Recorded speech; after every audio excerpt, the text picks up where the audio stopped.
1, 2, 3, 4, 5.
Let's do it again today.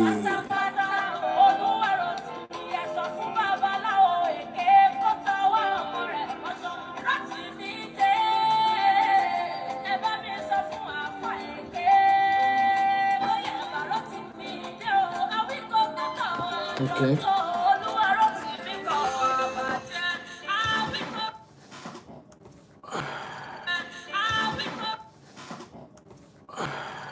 TikTok family, good morning, good afternoon, good evening from wherever. Good morning, good afternoon, good evening from wherever you are going to be joining me from. From the horse's mouth is what we're doing today.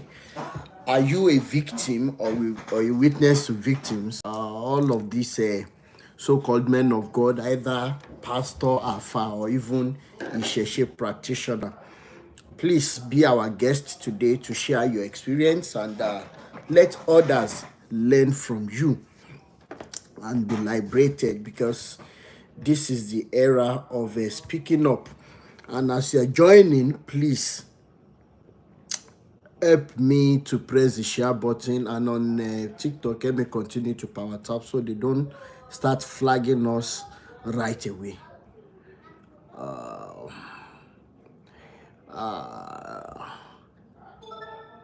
Sister Nikki Babe .16, thank you so much. Omo Ilu TV, Rachel underscore for real 7, thank you so much. For Lashade Akintun, thank you so much. Genesis Barbecue, thanks for joining. Underscore Ebabs, thanks for joining. Name Joe's Babe, thank you so much. Eleda Mason 19, my good friend, happy to have you here. Bishop Andrew, Comrade Andrew Comrade Baba, I cite you, sir. Happy to have you on here. YouTube family, I appreciate you for being here. Good morning, good afternoon, good evening for wherever you are going to be joining us. Joining, please let me press the share button and let me continue to power tap, like, and love. Sister Nike Idowu Media, thanks for joining. Sister Emilekun Olasumbo Fajegbe, thank you so much for joining.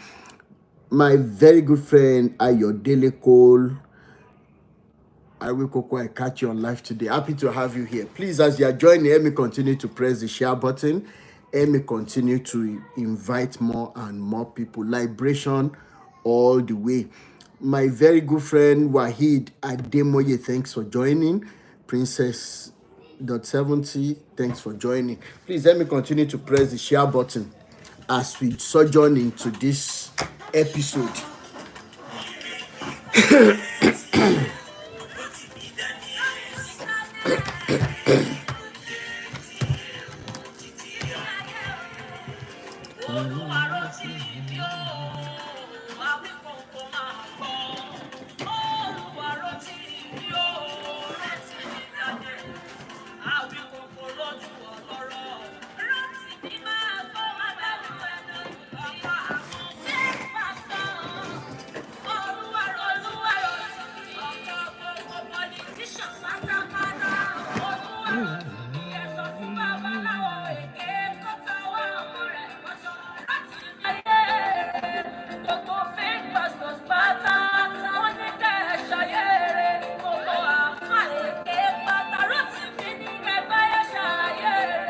All right.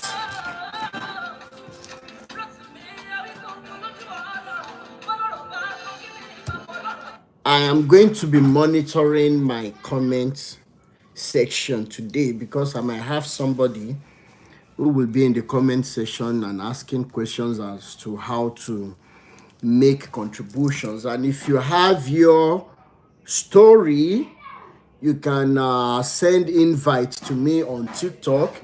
On Facebook, you can also try and send me messenger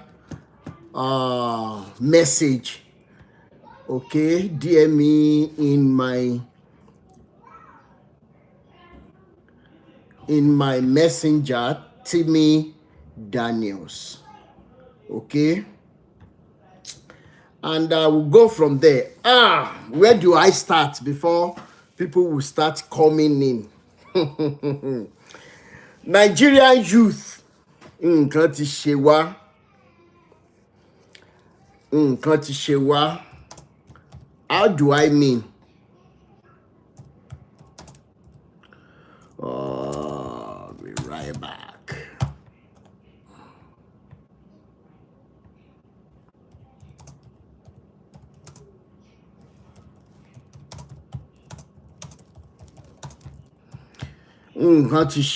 I saw a very horrible news yesterday. And what is that news? They opened another church yesterday or a few days ago. They opened another church, 20,000 seating capacity in a nation where the youths are jobless. And when we talk about joblessness, we're not talking about the youths that have not been to school. They have been to school. And talking about the school, I can tell you that our education in Nigeria, in Africa as a whole, is a big scam. That being said, we will still encourage people to at least go to school, right? But the only reason why people would graduate from higher institutions all over Nigeria and one not being able to even defend what they have gone to school for 6 years for, 5, 6 years, 4, 5, 6 years, it is a big problem. In a nation where graduates cannot think outside the box, in a nation where the youth are not even motivated at all to think outside the box, we are having a church as big as what they opened. And there is one man in that inauguration. I will post that video. It's a 2-minute video that I recorded of the inauguration. And most of the elderly people who are at that inauguration, láwọn èèyàn jàtijàti, àwọn èèyàn rádaràda, ara àwọn tó ti jí owó mẹ̀kúnnù. Okay? Ara àwọn tó ti jí owó mẹ̀kúnnù, they are now coming out to even open a church, to dedicate a church. I mean, what will somebody like Igbenedion, former governor of Edo State, what will somebody like that be doing with dedication of a place that is supposed to be holy unto God, and that God cannot strike him dead right there? How many of you remember a few years ago that the same Igbenedion, the mother was spied by the house help? How many of you remember? And I remember having a live video that day or that time. I said the way the Justice Department swung into action when they apprehended the lady and everything. I remember I was so angry that day, and I said that wọn ti bẹ̀rẹ̀ sí ní pa yín. Mo ti sọ fún yín pé àwọn ìyá yín ò ní jẹun ọmọ, ẹ rò pé rọ́ ni. The same Igbenedion is part of the people that came out for the inauguration of the church that's supposed to be the house of God. Meanwhile, maybe you people have not heard it. It has come to my desk again this morning, all the way from the UK, that the Church of England is no longer a church. It's not a community place where people will go and see things and come back again. Has the people who introduced religion to us, who enslaved us, who colonized us using the shackles of religions, as they are coming out of that tool, it is no longer working because our videos are getting to them. It makes me so sad to tell you that as they are snapping out of religion as a tool to continue to tie us down, they are already devising other means by which they can continually have access to our resources. But we that are being enslaved, that should be more proactive in seeing to it that we are set free. They are not there physically to continue to enslave us, but our own fathers are the ones that are telling us that, you see, you these children, you see, you will never amount to anything in life, because we're going to destroy you with this religion we are signing on.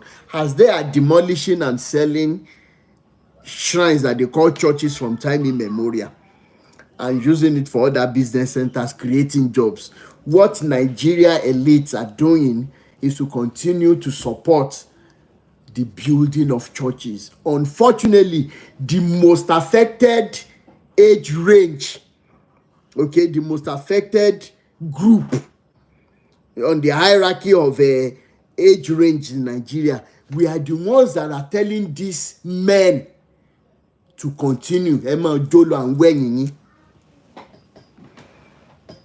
I saw a video yesterday. I think I favorite it. Where the choristers, if you see the gathering of people doing service, I think it was a redemption camp and everything. Yes, people will say, yes, they are going, but they are not donating their money. Who told you that it is only your money? Who even told you that your money is what they need? It is your presence to mark the register that makes meaning to them in their occultic world. So what am I trying to say here? A 20,000 seating capacity church, and Nigerian youth that is jobless, that is being pushed to the wall, is still keeping quiet. We are even there. So many of my friends, my brothers and sisters were there saying God is great. God has done this one again. God has done this one again. I know it is a very big problem it is a very big challenge to convince an average Nigerian how to lead a better standard of living life, or more sorrowful, that we can't even convince them that, apart from giving you the vision of how you should be living in Nigeria, that a Nigerian, under given circumstances, considering all the resources that we have, an average Nigerian should only be traveling abroad for vacation. An average Nigerian shouldn't have any business traveling abroad for what they term or what they package as greener pastures. We that are there, we can tell you better that there is no greener pasture anywhere. They have started flagging me. Is it not too early? TikTok, is it not too early? Is it not too early? Amẹ́yẹ Bọ̀lápọ̀, ẹ̀rù dẹ̀ ti ń bà yín. Ẹ má jẹ́ kẹ́rù bà yín. Ṣẹ́rẹ́ lè ta fẹ́ ṣe léni. Bàráyé fẹ́ bàráyé kọ̀. Elédùmarè àjọba. Elédùmarè àjọba. Elédùmarè àjọba. Aráyé fẹ́ báráyé kọ̀, Elédùmarè àjọba. Ẹ̀fẹ́ bẹ́ẹ̀ kọ̀ ẹ fò ẹ dẹyẹ. The voice will be heard again today, irrespective of your doubts and your this thing. Now, that is by the way. In some gatherings, we sing so many beautiful songs. Some of you that are looking at me will bear me witness of what I want to say now. You went to this sorry. You went to this lovely program, and it was at that program while songs were going on that maybe the real God touched your heart to show love and humanity to somebody that you know that you are supposed to have helped before. You were not a pastor in that guy, you were just an attendee in that program. It is at that program that some of you decided to write a letter. My very good friend Sheyi Karim, the topic is From the Horse's Mouth. Do you have, are you a victim to a pastor, afa, or Isheshe practitioner? Do you want to share your story so that others can hear and learn from it? Okay, please do not hesitate. On TikTok, you can join me. You can send a request to join me and share your experience. On Facebook, you can let me know in the comment section so that I can get you on Messenger and call you. On YouTube, like I said yesterday, I'm still working on getting another gadget on which you people can call on WhatsApp when we are having programs like this.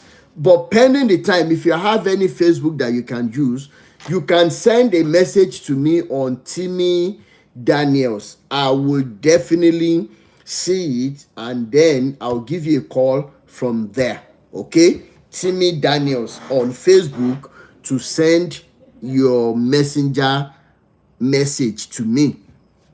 Now, as I was saying, at such programs, the song was going on, you know. How do you sing those songs? And you will feel moved to such an extent that maybe you have been sitting as a civil servant, you have been sitting on so many people's letters. It will be at that meeting, at that worship, praise and worship, this thing, that God will touch your heart. Go and release, go and sign these documents. You don't have any business sitting down on the isherere of people, the progress of people. It will be at that meeting.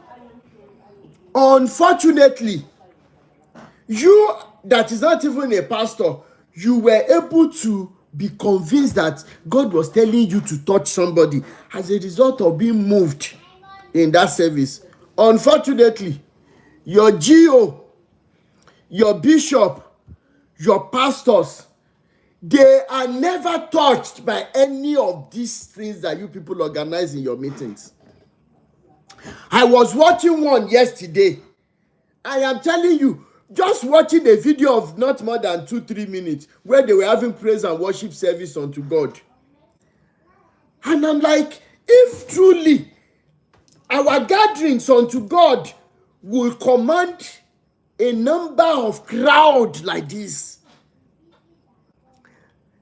then how come is it that we cannot join together when it comes to truth, love, and humanity? So, in the midst of my scrolling, my mind went to somebody else. I said, I should bless this person. So, and because I do not have savings, I don't have savings, I asked my younger sister, I said, how much do you have in your Naira account? I will borrow you, I will lend you the money, but you will pay with interest, blah, blah. You know, all this. I said, okay, please, send the money to me. I want to share to some other people. The testimony I got as a result of sharing that useless money. èmi ni mo mọ̀ lára, inú mi tún dùn yàtọ̀. And you have to start practicing it. If you have not started practicing it, this love and humanity, all your services are so useless. And your GOs and papas and everything, as you are thinking about how to touch humanity, they are considering on how to bring down humanity, especially in Nigeria. What am I saying today? Are you a victim of all these pastors? Are you a witness to victims?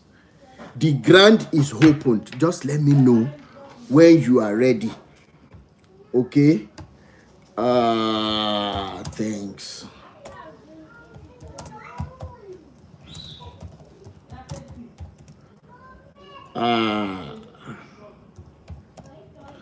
Now, I don't know how many of you saw the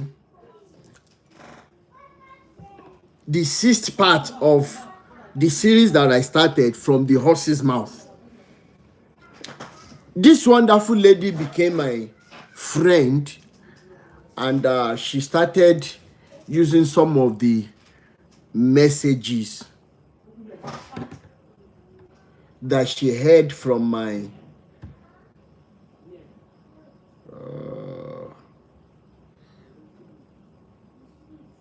now she started telling the mom, "Mommy, gbogbo services endless services, don't go and kill yourself, don't go." It's such a very sorrowful news that I got last night before I could sleep. It took time, but because we're talking about power of indoctrination, we know that it took donkey years for these evil people to get us to where we are when it comes to religion, to such an extent that myself, back then, if I didn't go to church, I would be like, nǹkan ti ṣe mí lọ́sẹ̀ yìí o. Not to talk of, missing your tithe, missing your offering, giving God something, as if that God will buy you that week.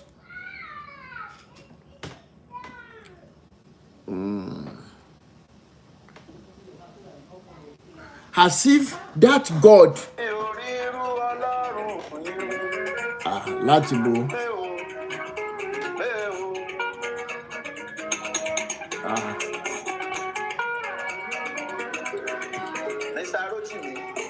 mo ń ṣe live video lọ́wọ́ ni, ẹ má bínú. Ṣé gbọ́?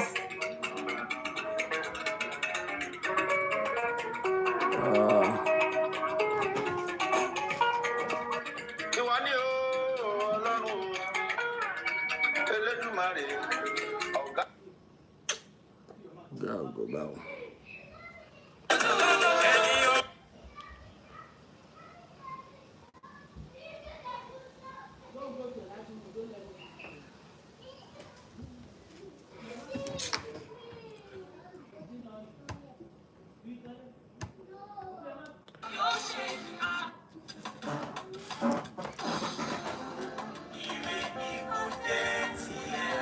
Rotimi Daniels.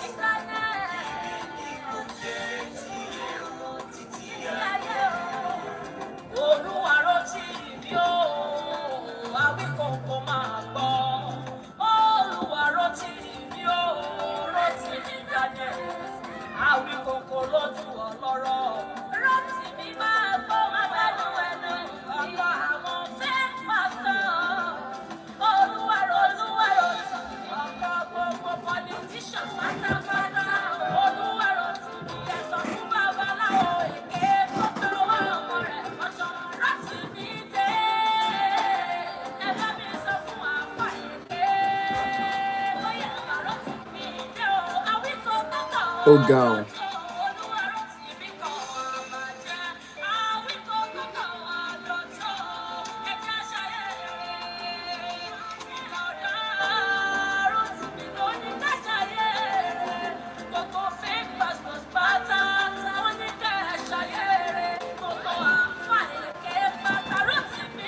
All right.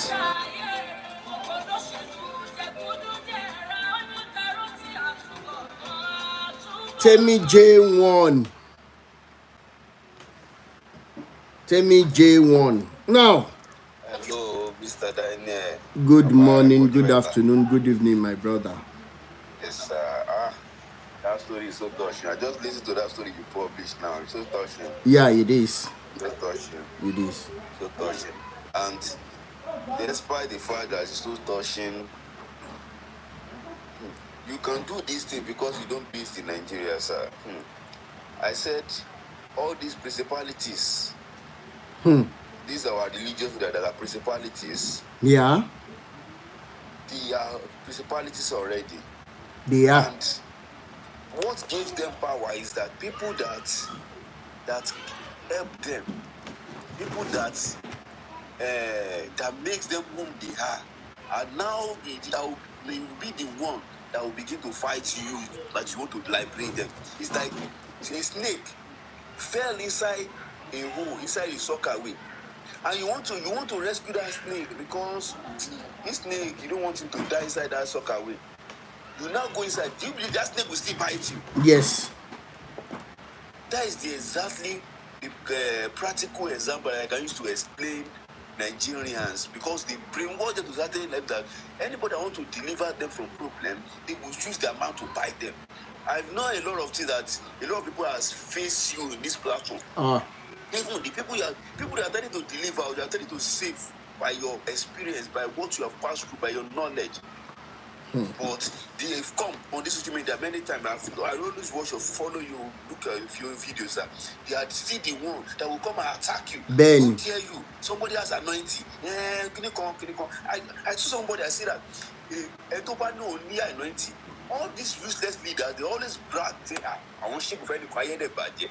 They want to be president, can't do anointing, can't be too illusion.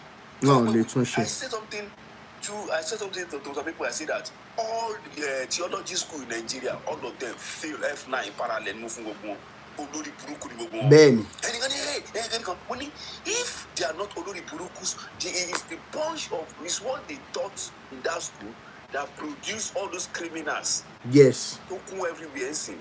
Don't die young. Ben. It's what they taught. They say they are teaching that criminal theology schools. Olo gave back to all those bunch of criminals that is destroying people's life. That is the reason why I choose to be. I told people, I said, this is the school.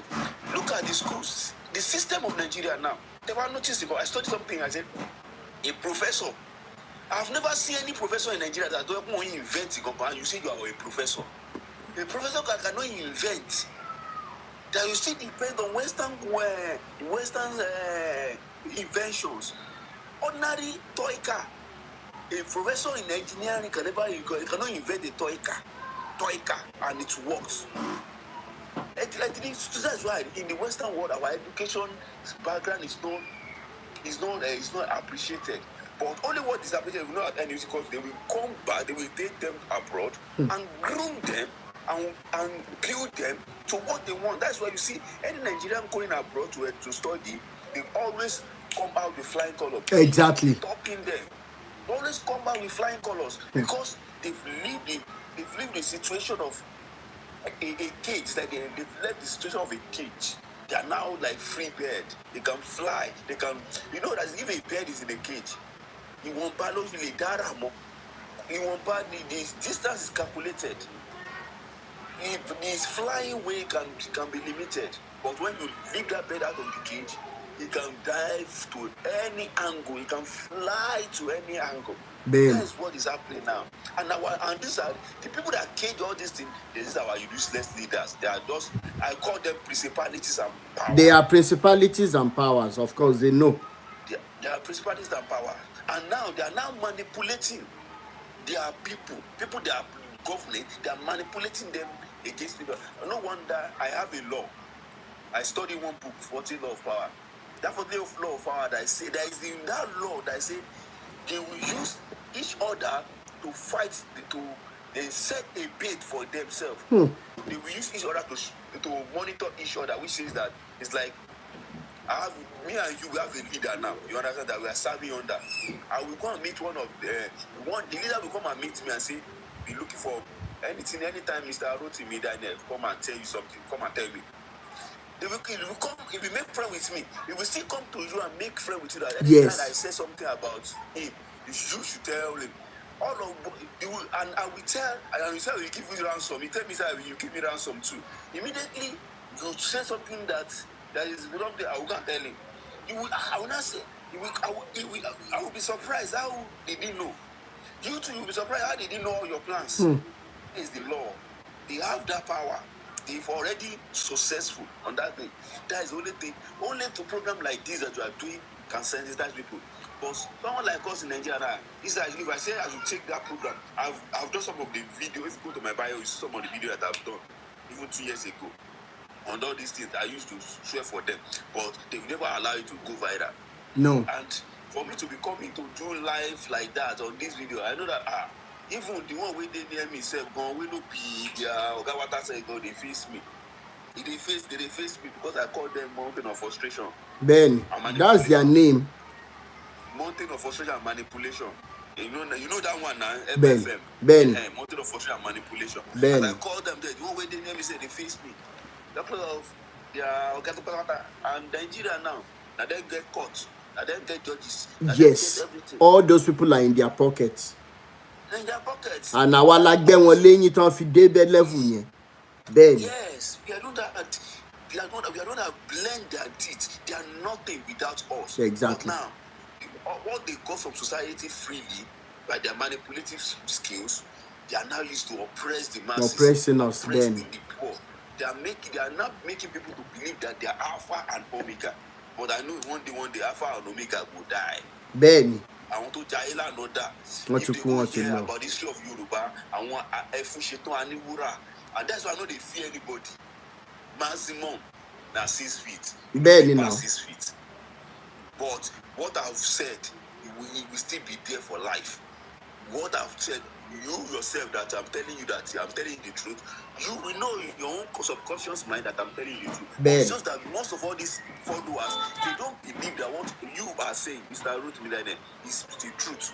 They believe that you are controversial. They believe that you just want to pull people, someone that has made it down.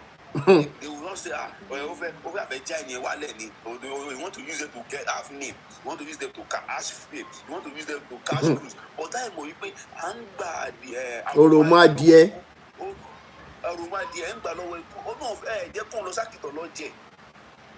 I've made a lot of people has made me enemy. They've made me also your enemy because of all this truth. I see what people say, I'm a raw person. If you lie, don't give me work. If you lie, don't give me food. God will feed me. And since then, they know me. I know they fear. If you know, because of this truth, I'm telling you that you want to part away from me, let it be. But a lot of people was not trained to be able to be gone back way. Me, I feel no job 3 days. I feel chop anything I like. I don't care. I'm not being controlled by my stomach. But most people are being controlled by their belly. They can a little bit over 3 hours by. I understand. All these things are the things that has caged a lot of people. Ben. That's caged a lot of people. They've put people in society. It's only what I just believe that only what you can do now, sir. I believe that we can do. We begin to train all these upcoming children. Ben. Let's go to children. Let's go to the children. But because all these baba, people that are above 30, 40, that is one of the things I wrote down here. Yeah, you're right. Let's go and catch them young. Let's begin to let them know that the peak is in them. They can become great. They can even supersede all this baba. Those are the things. But if you go to all this mama, they have all their life. They've pinned their life that they cannot go to above some certain age. I've seen somebody that started with their kumuyi. That died like a chicken that they even don't know about. And he was working in a good position, in a good way, in a good company. Then, like Seaway Company. He was living, he was working, and he resigned because he wanted to become a pastor.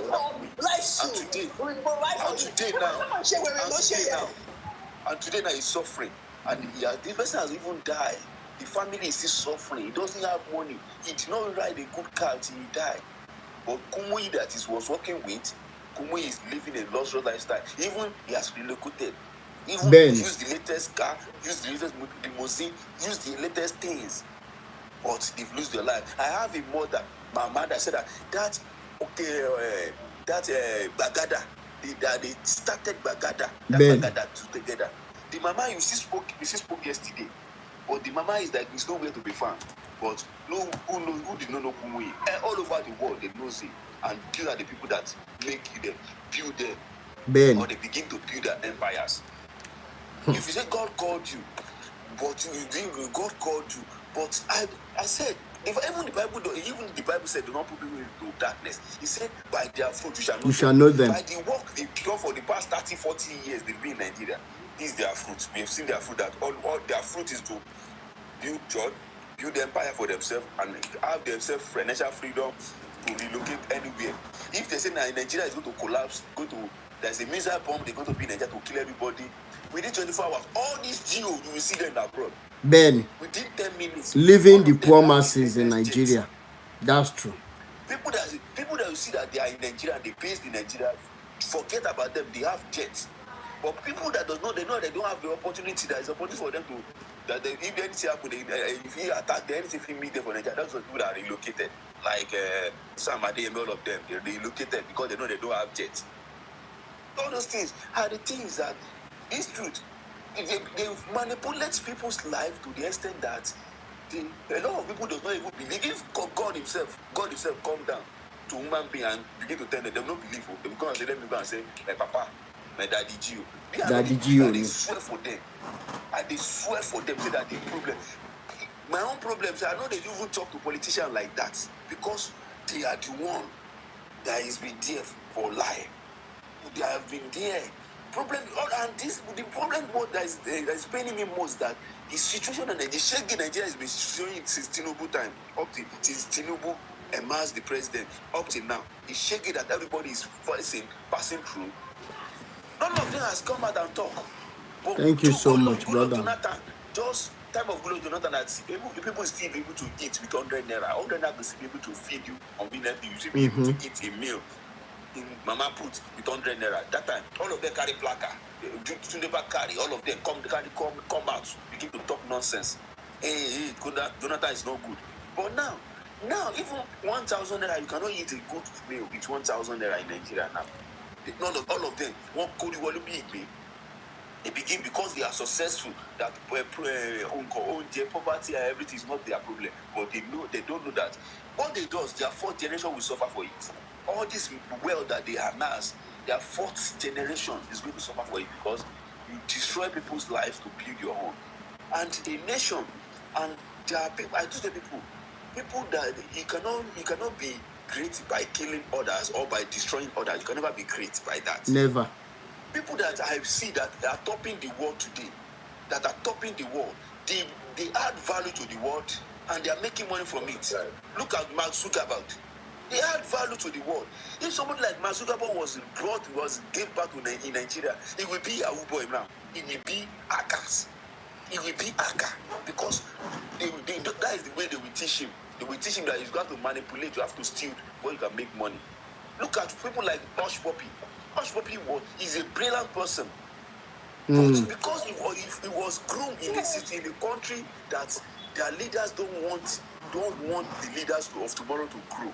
That is why it was. If Hush Puppy was born in America, was raised up in America, Hush Puppy will be one of the youngest billionaires all over the world. He will be among Mark Zuckerberg's sets because he has the brain. Even in the prison that he was, Oyinbo was still respecting him because they know that for you to be able to hack a country, for you to be able to hack that kind of money, you must be intelligent. All the youths now that has intellectual property, that has wisdom, they are now using it to go against because that is the order of the day. Because they want to drive Rolls Royce, they want to use cheap, they want to as escort the way their useless leaders as it. All these are useless pastors have this. They want to follow. They want Lance's bodyguard to follow them. Ben. That is the reason why they are not channeling all their energy to scam, and they are still the one praying for them. That I have pastor that said, I know that all his boys, they say they are Yahoo now, but they are the one that bringing fat offering to the church. He cannot tell them the truth. Ben. Whereas so they are the same, they are best of feather. Those are the things. Thank you so much, Baba. Let me allow this other person to talk. Thank you so much. Thank you so much, sir. Yes, sir. Yeah. My good friend, brother Aminu Nurini, please, let us share your views about what we are trying to do today. Is allowing people to share their experiences as victims to these pastors' affairs or Isheshe people, or probably a witness to victim. Probably you know somebody who was a victim to any of these men.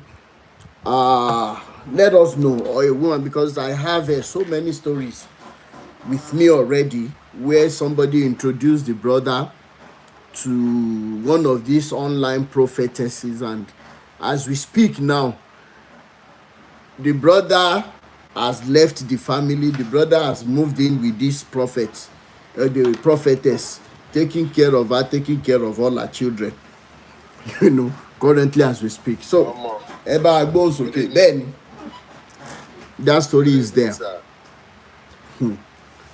Thank you very much, and God will bless you. Amen, and you too. With the way you are trying to open up people's eyes and their mind. Yes, so when eyes is open, mind is open. Someone can open eyes now like this, doesn't mean that that person is sick. You're just flagging and flagging. Oops. Go for the handful.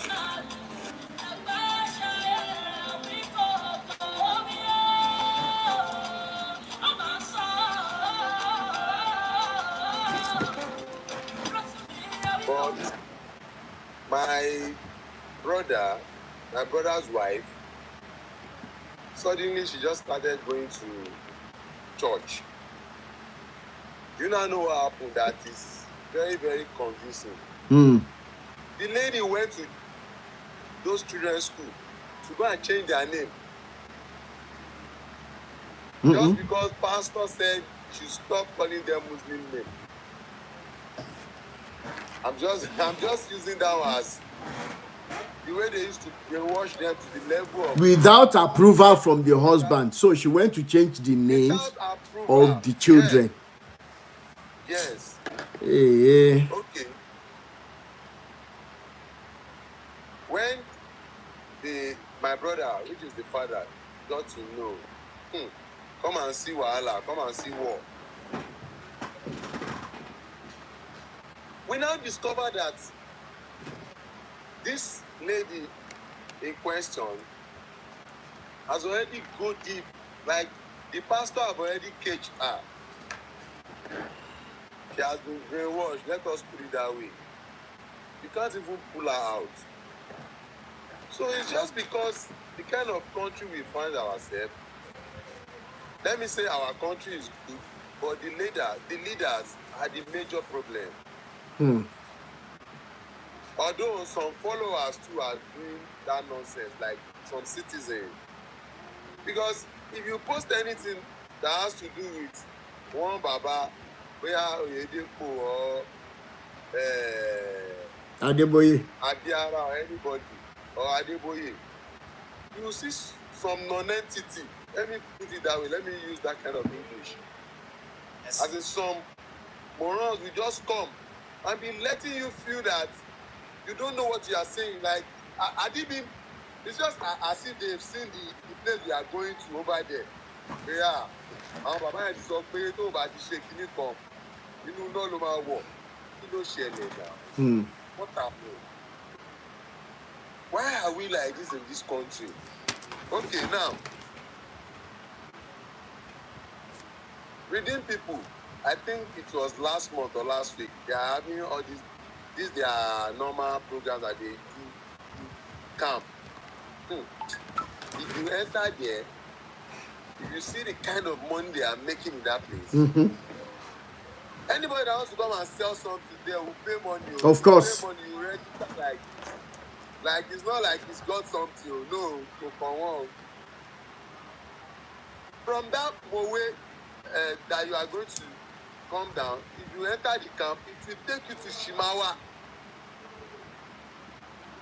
Very large is the kind of money they are realizing in that place.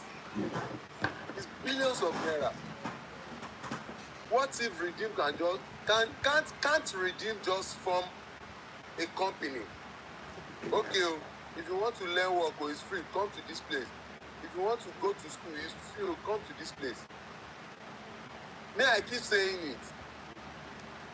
Even the Oyinbos, the slave masters, they are far better than these people. Ask me why. Ben. Catholic school, Methodist school, Anglican schools, they were standard school and it's like free. Sir, don't say it's like free. It is totally free. I'm part of the school. I've been to Anglican school. I went to free education in Anglican school. It's free. Confirmed. And if you look at their secondary school, it's like a college standard. My son finished, there is this school at Ikoyi, Obalende, St. Gregory College. My first son was one of them, the latest graduate from that school, SS3. If you enter St. Gregory and Holy Child, you will know that this is school, standard. And the education is there. Go and check the Redeem churches, the Redeem schools, Oyedepo schools, Odukoya schools. Go and check it. You are going to pay a lot of money. Ben. A lot of money. Millions of naira. And you will still find people saying nonsense. Like, is their school, is government school free of charge? Why would Redeem make their school free of charge? Don't you know that Redeem are collecting money from the poorest people in this country? The poorest people in this country are still paying tithe because that is what they set down for them. That if you don't pay it, you are going to die. Brother mi níbi ọ̀rọ̀ táìtì tẹ́ mẹ́nu dé yẹn ẹ jẹ́ kí n sáré share nǹkan kan with our people. And this is going to be, I have shared it once before. And at this point, I think I should share it again. I don't know how many of us noticed that when it comes to giving God money, we ourselves, apart from the charms and the voodoos that they do, òótọ́ ọ̀rọ̀ délẹ̀ ká sọ fúnra wa, ó lè ní gbogbo àwa tá à ń lọ sí church. Olè agbéwiri, we are rogues, we are thieves, we are money doublers, we are money mongers. I will give you reason why. They sing some songs before the service, before the pastor comes on. Ó fi mọ́lẹ̀ ṣaṣọ bóra, kábíyèsí rẹ̀ Olúwa. Ọba tó fi mọ́lẹ̀ ṣaṣọ in their worship. Ó ní ó tóbi títí. Ó kéré títí ó ń gbẹ́nu ènìyàn. Ta ló tó ọ? Ta ló ju ọ lọ? I know these songs to eulogize how big God is. That God now needs a house that he wants to dwell in. But they succeeded because they are thieves. Ìran bàbá ńlá àwọn Adébóyè Oyèdépò Kúmúyì olè. Ògúndábèdè àbíbá náà àwọn oníṣẹ̀ṣe máa ń pè é. Ó wà nù ìran wọn. Olórí olè. Ó wà nù ìran àwọn bàbá yìí. Mi ìyọsọ mi ìbojú sọ. But in biology, there is what we call dominant genes and recessive genes. Ẹ̀yin doctor tẹ́ wà nílé tí n bá parọ́ ẹ já mi.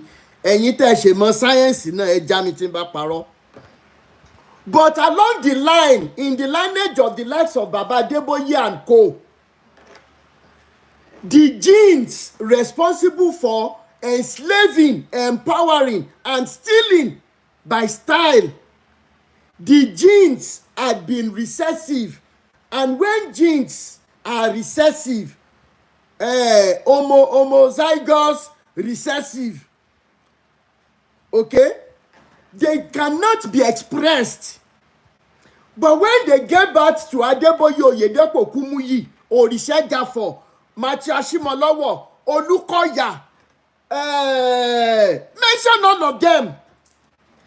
The genes started becoming dominant, and that is why they are being expressed in their lives today. So it did start on the head of Baba Adeboye and co.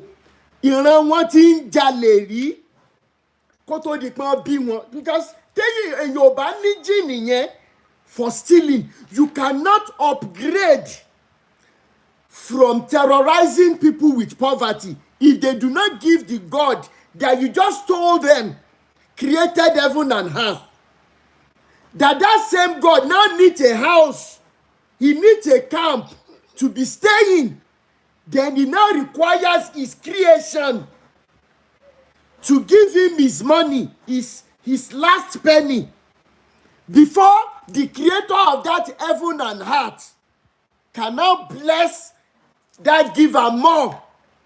Kì í ṣe àwọn bàbá yìí nìkan lèèyàn rádaràda, gbogbo àwa tá a ti sanwó ọmọgọ̀ yẹn gan-an ẹlòmíì gan ò lè forgive ara ẹ̀, mo mẹ́yẹ bọ̀ lápò. They now upgraded from terrorizing us with poverty. How many of you remember that slogan? If you don't pay your tithe, things will be tight for you. We now started running the race of our life. We started running. I ran that race too when I was with Redeemed Christian Church. I can't say of God now. If you go to Ibadan, by that Awolowo Junction, directly opposite UBA and the Guaranty Trust Bank, number one, that first building is Redeemed Christian Church, Jesus Chancery. The days I was also a slave there, it was the days when Pastor Austin Ologbese, an Ondo man, was there. This man, of course, he would stylishly tell us some things, but as workers, we were brainwashed. We didn't know that this man was passing across important information. He said, and I quote in one of the workers' meetings, he says, he redeemed that is doing this, that, and will be clapping. If Redeem decided to build UCH Standard Hospital between Lagos and Ibadan Express Road, where they cause a lot of accidents by their endless programs, that Redeem will not even know that they have spent money. He said, and I quote, yes, he was saying all these things only for us to realize that he was also making plans to go and start his own business center. But at least he told us the truth. Now they graduated from using poverty to threaten us when they noticed that the poverty was not even going to go away anyways, because the government they support, the policies of the government of the day they support, because they are both thieves, they are both rogues, both our politicians, and our politicians are even learning where these pastors are.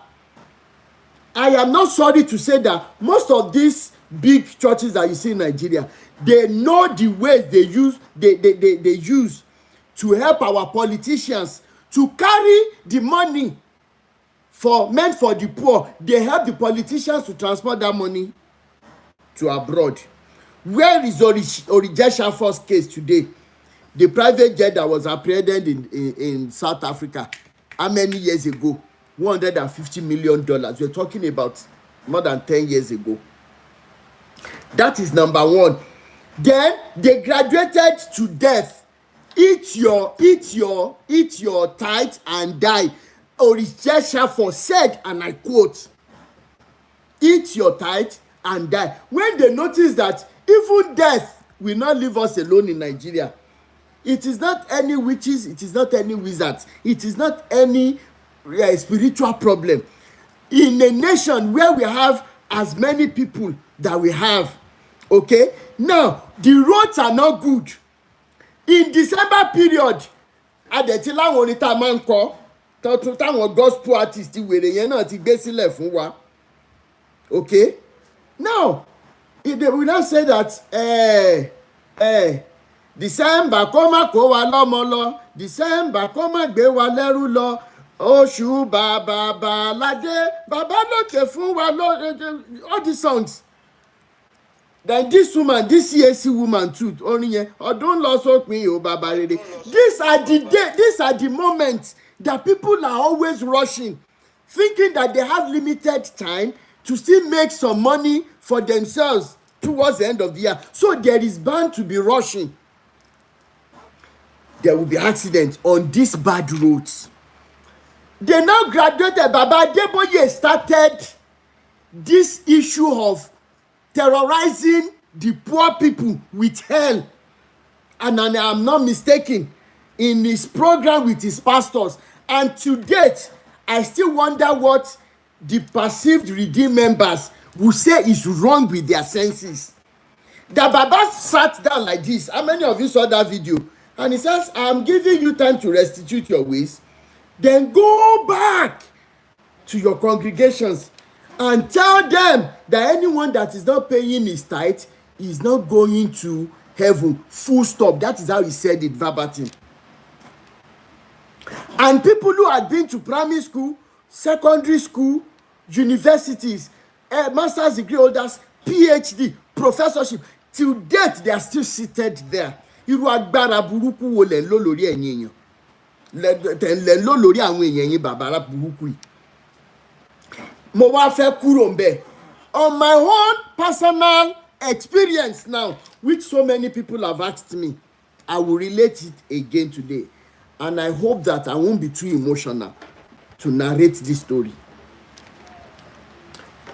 2010, 2011, I was a PTA teacher in Kolaba Grammar School by Yidi Gate in Ibadan. The story of how I became a PTA teacher there is for another day, but I became a PTA teacher. I wanted to be teaching the kids free of charge. If that man were to still be alive today, I would love him. I would love to even entertain him on one of my live videos. He was a catechist. So I took that letter to his office that day. I took it to the vice principals. There were 2 women as vice principals back then at Kolaba Grammar School. So I took the letter to them. I said, I would want to be teaching the kids free of charge. They were baffled. Say, where are your certifications? I said, I finished from UI, but there is no job. I don't want to be sitting there at home. And this place is closer to where I was cutting with a friend, you know. Then one of the vice principals took me to the principal's office. The man said, and before that day, I had been helping some of the kids at the NLC compound in that American quarters. How many of you? Molly Hospital, directly opposite Molly Hospital, the gate, the NLC compound is there. In the name of Alhaji Apampa, was the NLC group president or your state chapter then. Then I went there. I said, sir, I'm a graduate. Mo fẹ́ máa kọ́ àwọn ọmọ iṣẹ́ ní ibi tí a ti ń ṣe meeting bíbá ẹni. The man said no. Then the following day, he called me back because he got my resume and everything. He called me. I said, God told him to allow me to be using the place, but I should be keeping it neat. So the chairs, the tables, I only had to bring my board. So I was already helping Ikolaba Grammar School. I was already helping Bashorun High School kids. I was helping them. I wasn't collecting money. I just wanted to be productive as a person, as a graduate. So this principal said, okay, let me take you to SS1 class. When we got to the class, some of the students that had been coming to my center, they shouted, Daniel Sutas, asking me. The principal said, do you know him? Said, we know him, he's our teacher, he's helping us, always helping us. Said, okay, do teaching practice of 30 minutes. And I took them maths.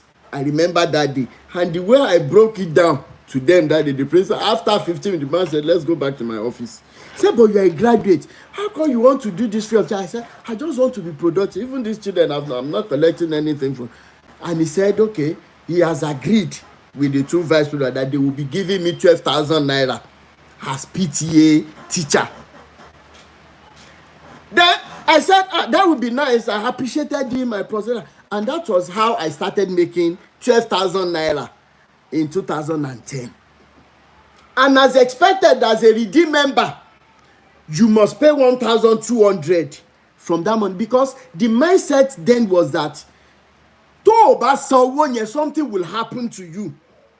If you didn't pay that money, it's either you'll be thinking that Okada will jam you, well, motor will kill you, you will land in the hospital, you will lose a lot of heresies. And Baba Deboye said, I quote, in Open Heavens, 2012, I think probably September or November, Baba said, and I quote, that if you pay your tithe regularly, that not even your electronic gadgets will have problem.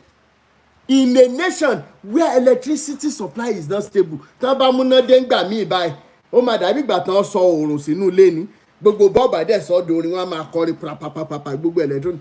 Àwọn tó ti ṣẹlẹ̀ sí de kan náà àti Bàbá Adébóyè à ń san táìtì wa déédéé, kí ló dé tó ṣẹlẹ̀ sí wa? Onírọ́ nìyí. Bàbá lè sọ.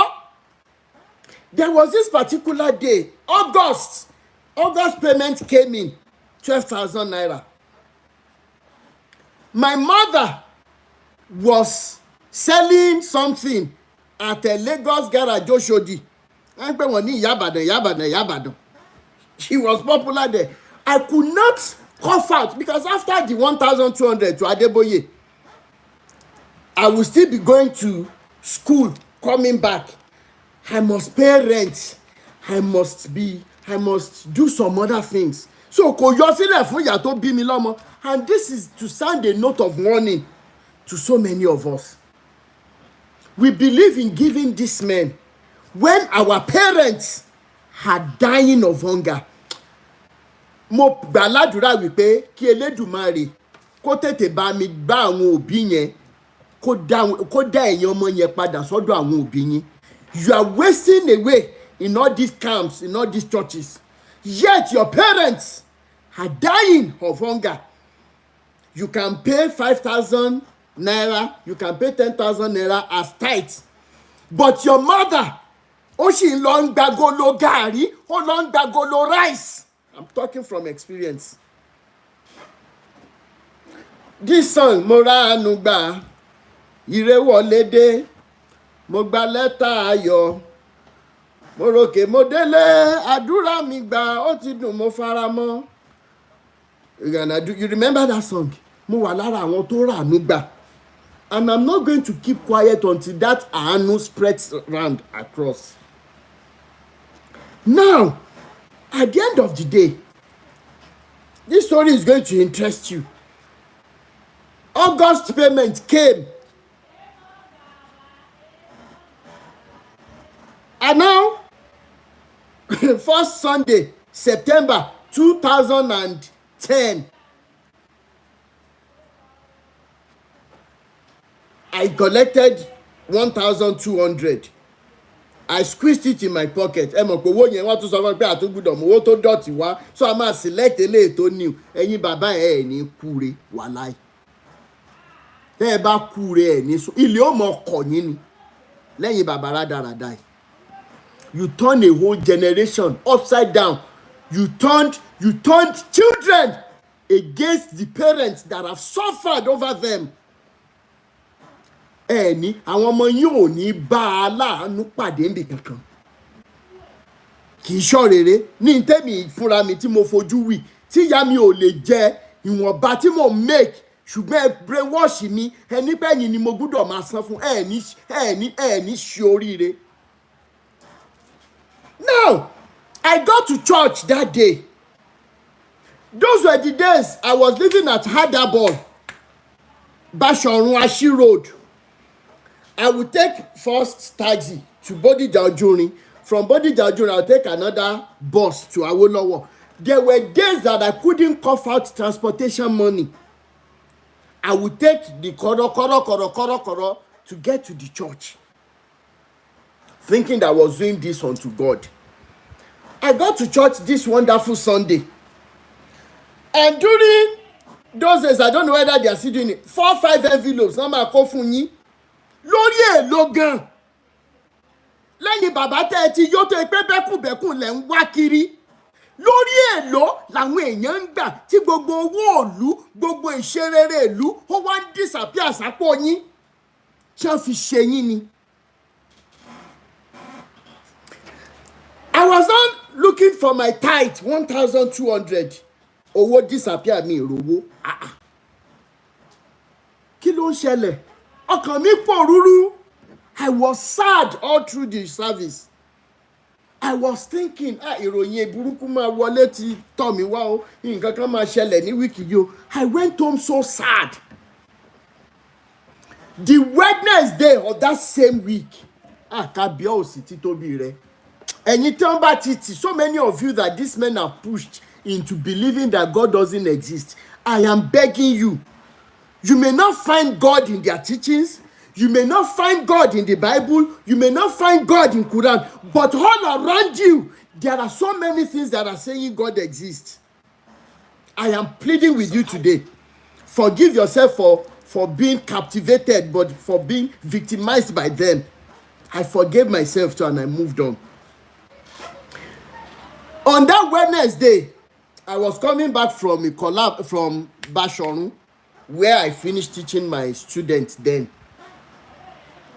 Nírọ̀lẹ́ ọjọ́ yẹn mo dé Bashorun. Ẹni tó bá mọ Bashorun market dáadáa, àwọn ọlọ́kadà wà tó máa ń gbéyàn lọ sí Adábọ̀. Muyiwa Ademola junction, because Muyiwa Ademola was living in the same estate where I rented a bedroom nígbà yẹn. So I was always relating with the wife very well. Muyiwa Ademola's wife know me very well because I was always supplying yogurt too then.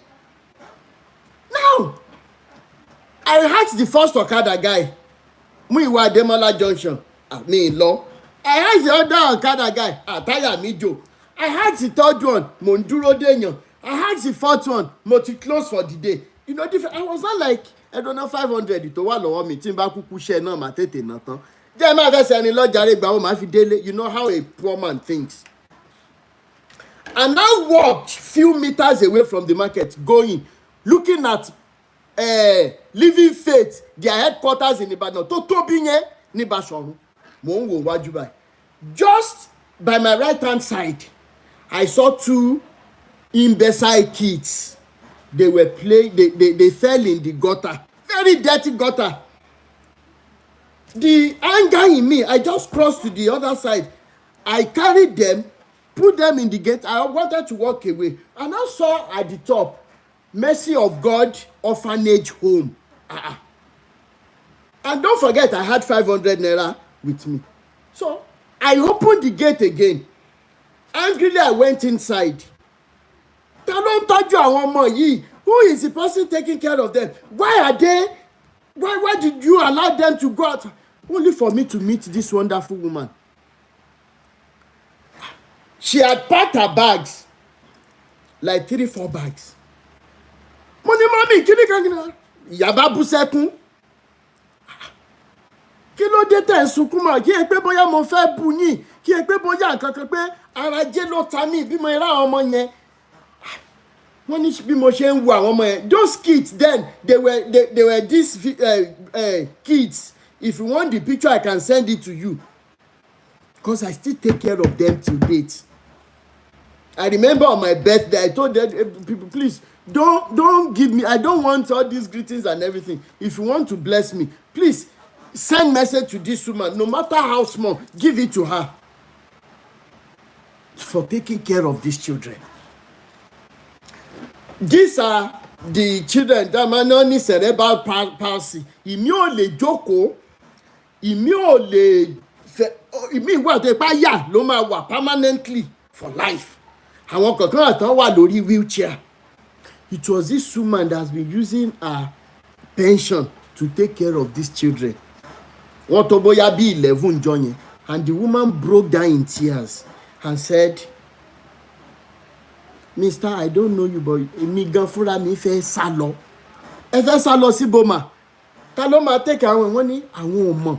Because bí mo ṣe ń wo àwọn ọmọ yẹn, wọn ò tí ì jẹun fúnjọ́ méjì. Wọn ò tí ì fi nǹkan kan kẹnu fúnjọ́ méjì. It took the grace of God for me not to break down in tears in her presence. Ara mi bù máṣọ torí mo mọ tèbi ń jẹ́. mo ní mọ́mí ẹ má sá lọ, tí n bá ṣèlérí pé wọ́n bá tí n bá ń rí màá máa mú wa ń kọ́ṣẹ́ ẹ̀ ní sá lọ mà, wọ́n láwọn ò ní sá lọ. mo ní bọ̀ winners lélẹ̀, ṣé àwọn members wọn tó ń lọ tó ń bọ̀ ṣé wọn kì í rí inú. wọ́n ní as a matter of fact pé tó bá tẹ̀ ń drive lọ mí wọ́n máa ń wá ń dàgbà mí wọ́n kàn máa wà wọ́n dẹ̀ máa kọjú sọ wọ́n ń lọ church nìyẹn. Kò tí ì yé mi gbogbo ìgbà yẹn. Now yes, winners chapel at Ibadan, Bashorun. Now, to continue my illustration, I now dropped my lesson bag. I said, Mommy, wọ́n bá ti ń bá lè rà wá, ẹ jẹ́ kí n sáré bọ́ sọ́jà kí n lọ rà wá fáwọn ọmọ ìkan tí ẹ kọ́kọ́ jẹun. I went to the market. Thank you so much, Navia Shedi. Thank you so much. You know the place. I now got to Bashorun market from that place. Tí alájà yẹn bá ṣì wà láyé, alájà tí mo kọ́kọ́ rí ń jọ yẹn, tí alájà yẹn bá wà láyé, ìwé Elédùmarè gbogbo tó fi ń jẹ́ Ọlọ́run máa bá mi lànà fún alájà yẹn pẹ̀lú àwọn ọmọ pẹ̀lú gbogbo tó bá jáde lára wọn. Ìwé Elédùmarè mo máa ń gbà gbogbo ìgbà tí n bá ti rántí alájà yìí. Mo dẹ̀ máa ń ṣe ládùúrà wípé tí wọ́n bá ṣì wà láyé wọn ò ní ráre. Gbogbo ibi tí bàtà bá ti wá ń ta wọ́n lẹ́sẹ̀ k'Elédùmarè máa bá mi bu ìtura sí. I was in front of this alájà. Then I broke down in tears. Alájà gbójúṣe ló náà ń ta gàrí nígbà yẹn bóyá $40 or $60. Mo ní kán bá mi yọ kóńgò méjì kí n tiẹ̀ gbé fún àwọn ọmọ yẹn pé at least wọ́n lómi wọ́n á tiẹ̀ kọ́kọ́ mu gàrí. Màá ra ṣúgà tẹ̀pà sí. Alájà now drop the gàrí. Ẹ mọ̀ ẹ máa ń yọ gàrí yẹn kankan bí mo bọ́ wọn dáadáa and everything. Alájà drop the gàrí. Géńdé ọkùnrin kí ló mú ẹ sunkún kí ló ṣẹlẹ̀ wọ́n wá mú mi jókòó sórí tí àwọn. Mo ní alájà yìí nǹkan tí mo rí lẹ́nìí téèyàn bá jẹ orí ahun á sunkún. Wọ́n ní kí nìyẹn? Mo láwọn ọmọ aláìní ìyá àti bàbá ni. Wọ́n tún wá jẹ́ special kids. Alájà fi gàrí yẹn sílẹ̀ and she followed me there. When we got inside that building, Alájà was just saying Allah Akbar, Allah Akbar, Allah Akbar, Allah Akbar pé irú nǹkan báyìí wà níbí báyìí àdẹ mọ̀. Mo ní ìyá ẹ̀ nìkan ló ń tọ́jú àwọn ọmọ yẹn, àwọn tó bá wá help wọn fine. Alájà took me back to the market. The 500 naira I gave this woman that day, wọ́n kọ́kọ́ lọ mọ́ mi lọ́wọ́ náà. Alájà yẹn wá sọ nǹkan kan jọ ẹ pé torí pé ó lahùn fún àwọn ọmọ aláìníyà àti bàbá ẹ̀ ibi gíga láyé ẹ inshallah wọ́n ṣàdúrà yẹn jọ yẹn. Now Alájà measured 5 Congos of gari. Alájà went round the market. Ẹ jẹ́ ṣàánú wa, ebi ń pa àwọn ọmọ aláìníyà àti bàbá láàrin 15 minutes. Ilẹ̀ ti kún. Ẹni tó fún wa ní indomie, ẹni tó fún wa ní toothpaste, ẹni tó ń ta ọ̀gẹ̀dẹ̀, ẹni tó ń tọsàn, ẹni tó ẹlẹ́ran gé ẹran fún wa. And I'm not sorry to say to all these babas, you are not smart. You are not cunning. The only reason why you are able to enslave Nigerians this much, ẹ̀yin Baba Deboye, is because Nigerians are naturally givers. Nigerians are naturally loving people. That gene is in us to love.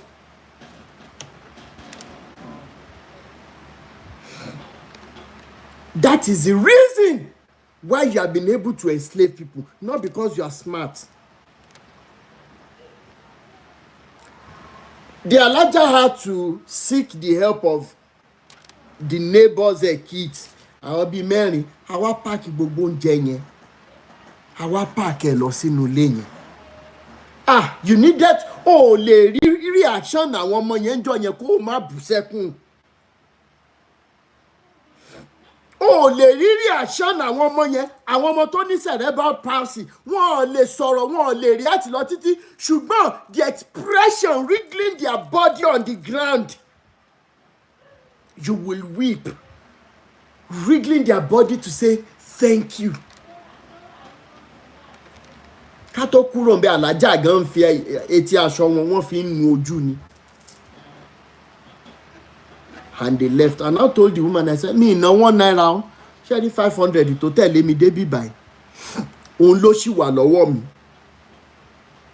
I told her, I said, but ẹ lè fẹ́ ra nǹkan mi tí ò sí owó, ẹ gba 500 yìí, whatever I have, I will be bringing consistently.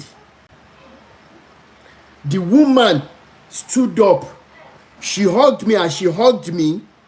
She wanted to kneel down. I raised her up. I said, don't do it, man. We finished. We exchanged numbers. That was the day my destiny into this liberation movement started. And iye mi ò tí share at that time. I got my bag. I came out from the gate. And I was going to be walking down, fulfilled. Ọlọ́kadà méjì ọ̀tọ̀ọ̀tọ̀ wá sáré wá. Hello, ṣé tí ń lọ ni? Ẹ jẹ́ kí n sáré gbé yín. Ẹ jẹ́ kí n sáré gbé mo ní. Ṣé bí mo ti wá bá yín tẹ́lẹ̀? Ẹ lẹ́ẹ̀ lọ, ẹni táyà yín jò, ẹni ẹ̀ ń dúró déyàn kan. Èmi tí mi lówó lọ́wọ́ mọ̀. One of them now said, I know you now, Shebi, you are the teacher that lives by Damiwa Ademola Junction. Ẹ jẹ́ kí n gbé yín lọ́fẹ̀ẹ́ mọ́ wọlé bọ̀. And I sat on his bike. At that time too, iye mi ò tí ṣí. By the time we almost got to Miwa Ademola Junction, the Okada guy said, but you always wake up in the morning to go to work, abi? I said, yes. Ẹ jẹ́ mọ́ gbé yín láràárọ̀, ọ̀nà Bashorun ni ṣọ́ọ̀bù mi wà. Ìrọ̀lẹ́ ni mo máa ń ṣọ̀kadà. From that same day, myself and the Okada guy exchanged numbers. Again, damn it, bro, no. TikTok is flagging.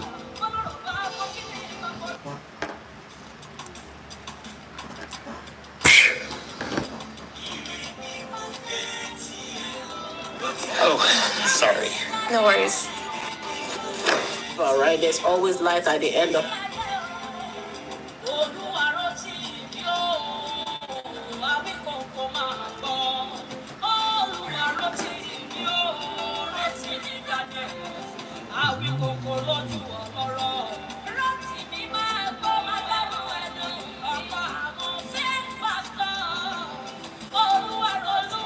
All right, welcome back. TikTok, ẹ kàn ń ṣe lásán ni o.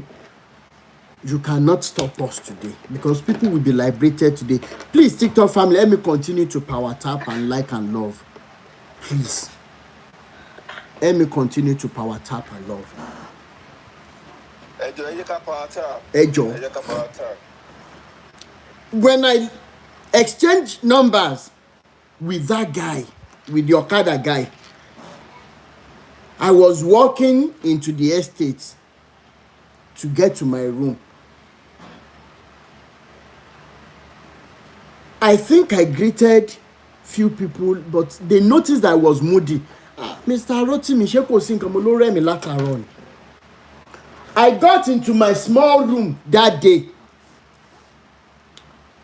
I wasn't praying. I was crying. I was weeping. Mo ní ìwọ Ọlọ́run, mo mọ̀ pé ó wà. Mo mọ̀ pé ó wà. Ṣùgbọ́n tó bá yẹ pé lóòótọ́ ló jẹ́ alágbára. Please, I am begging you, I'm not commanding. I am pleading that you give me provisions to be able to take care of these children, and I will not disappoint you. You know the kind of conversation you will be having. At the time, I thought I wasn't even conversing with that God that cannot be seen physically. I was saying it out. I was Monfaraya. Wọ́n ló dá wọn ọmọ ẹ̀ náà. Why should they be made like that and yet they will be hungry? It is not done. In the midst of my crying and everything, I dozed off. I was tired. Òru ni mo tún wá jí. Mo wá ń prepare aṣọ tí màá wọ̀ lọ sí school ńjọ́ kejì. Don't forget where I started my story. The 1,200 I was supposed to give redeem that Sunday, the Sunday before that Wednesday. Now it is Thursday. I found that 1,200 by my kitchen door. Bó ṣe jábọ́ síbẹ̀, dèní eléni yìí, àpò mi ò dẹ̀jò mi mọ̀. Ibẹ̀ ni yèmí ti kọ́kọ́ ń ṣí bọ̀ díẹ̀díẹ̀ pé àbí wọ́n Ọlọ́run fẹ́ jẹ́ kí n máa ṣe rather than mi ìdẹ̀ fi bẹ́ẹ̀ mọ Bible ń gbà yẹn. Ní tó bá ti sọ fún ohun bàbá la máa ń gbọ́. Redeem members, witness members, all of you will bear me witness. Whosoever of these slave masters you are following, ohun ẹ̀ ló máa gbọ́. Bẹ́ẹ̀ làwọn pastors wọn náà dẹ̀ ṣe máa ń fẹ́ sọ̀rọ̀. That is why you see David Ibiyome always wanting to talk like Oyedepo. Just to scam. So the Okada guy called me. I said, am I dreaming? I said, okay, I'm coming. No, mo dẹ̀ jí. Múra, mo sáré bọ́ síta. Okada guy gbé mi dé school. Ó kọ́kọ́ ń ṣe mí bí àlá. Now I'm saying all this for somebody. If I have somebody that would be opting for love and humanity today as against giving to these men that are full to getting bossed, I will be a fulfilled person. Even if it means that after doing it to a neighbor that cannot repay you, I want to share your happiness. I want to share your love, your story of giving to a neighbor instead of church. I have a very good witness. We've become family friends from this TikTok. We have met twice already. She's a very wonderful aunt of mine. I remember when we first started talking. Then later she came back from the UK to Nigeria and said, oh, bye. She spread the money around instead of giving it to pastors. The smile on her face, the prayers. In fact, when she was sharing the testimony with me, she was weeping. Rotimi Daniels church. And Titimo then said, one action dada. She was almost weeping. So nkato yeka ma shelele money, yes ma. By the time I got to school that Thursday morning, guess what happened? The principal called me into his office. Mr. Rotimi, some of these children came to us. One time tẹ́ máa ń ní pẹ̀lú àwọn ẹ̀ẹ́dẹ̀kù kí n jókòó sí classroom. Àwọn ọmọ yẹn lè máa ń kọ́ káàkiri from the beginning till the end of the day. They need you more. You are impacting. You are doing this. So we want to hand over, if you can have time on Saturdays and on Sundays, to be coming to school to teach them in the main hall. This is the key. Just make sure it is always neat. You can be teaching them. Whatever you charge them is for you. The school doesn't want to know. Anyway, to cut the long story short, from that Saturday, each time I will leave my house to go and teach these kids, I will not make less than 10,000 naira. On Sunday, the same thing. And because I already told God, I don't need your blessings for me alone, for me. I only want to be able to feed these children. Ikolaba grammar school kids, 2009, 2010, 2011, that might be coming across this video, they will bear me witness.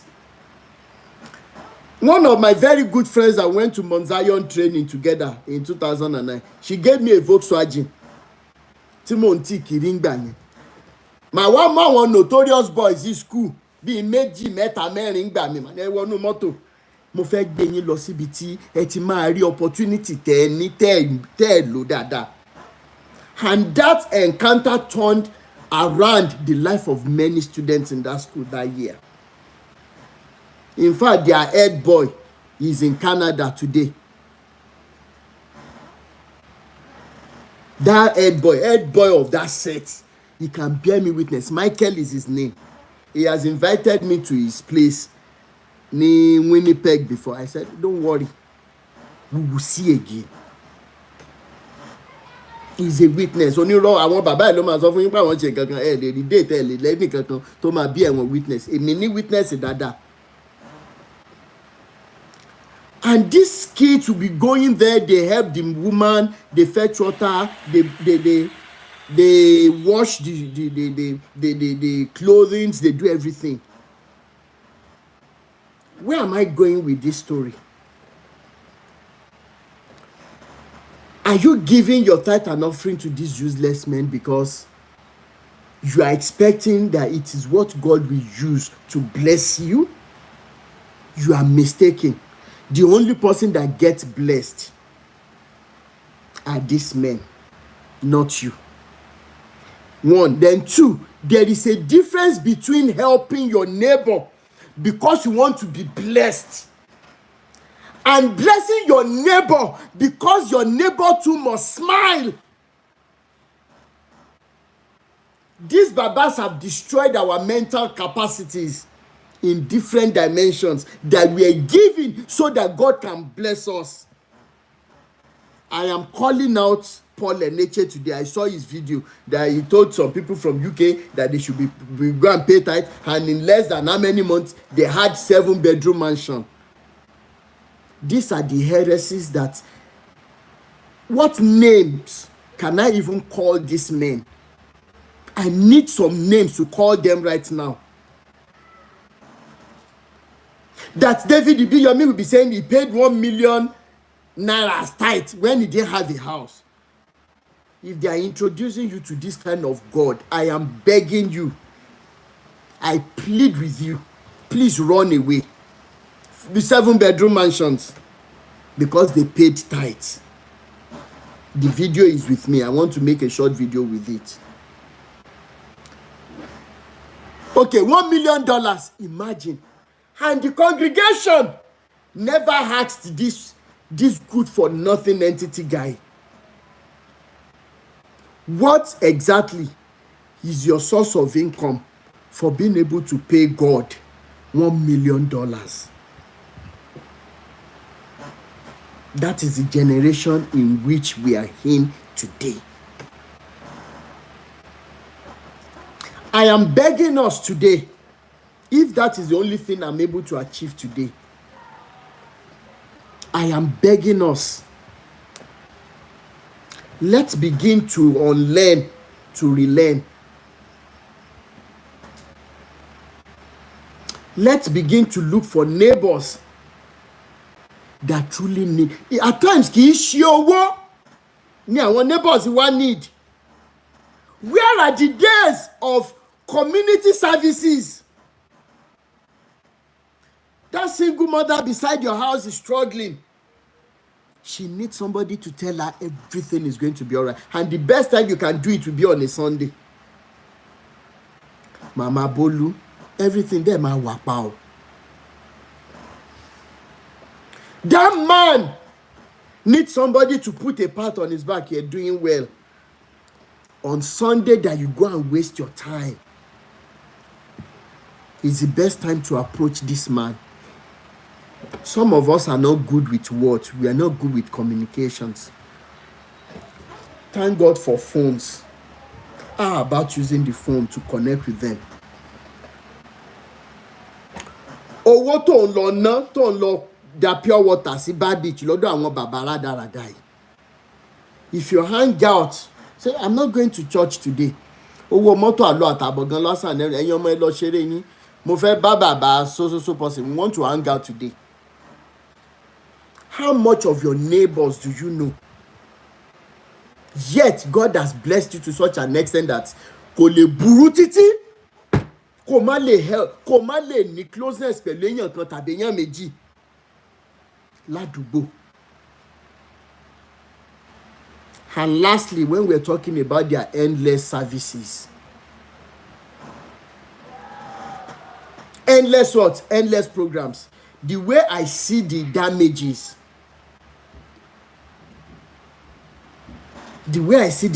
they have caused, I will explain it to you. Or probably I should bring up some people so that I'm not talking too much. Sister Oluwafunmi Layo, on mute, kẹ́ bá wa sọ̀rọ̀. Are you a Ekale? How are you? Fine. Báwo lọ́dọ̀ yín? How is the family? Well, okay, let's go. Ọlọ́run ṣe.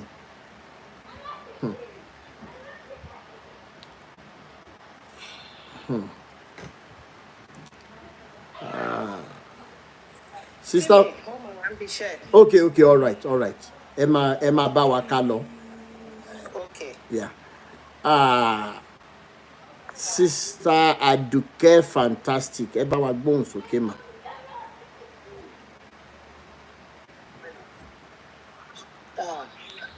Nǹkan tí màmá ṣe sí ìlú káàkiri akíkanjú èèyàn nìkan ló máa ń rí ohun tẹ̀yìn rí yẹn. Then torí pé ní passionate heart ó ṣeé ṣe kó jẹ́ pé ní inú ìdílé yẹn pẹ̀ ti wá ẹnìkan wà tó máa ń ṣe àwọn irú nǹkan bẹ́ẹ̀ yẹn ni ó fi jẹ́ pé you cannot nílé overlook tẹ́ bá rí irú àwọn ọmọ àkàndá. Àwọn ọmọ àkàndá là máa ń pa àwọn ọmọ yẹn. Bẹ́ẹ̀ ni àkàndá ni wọ́n, bẹ́ẹ̀ ni. Àkàndá èèyàn ni wọ́n.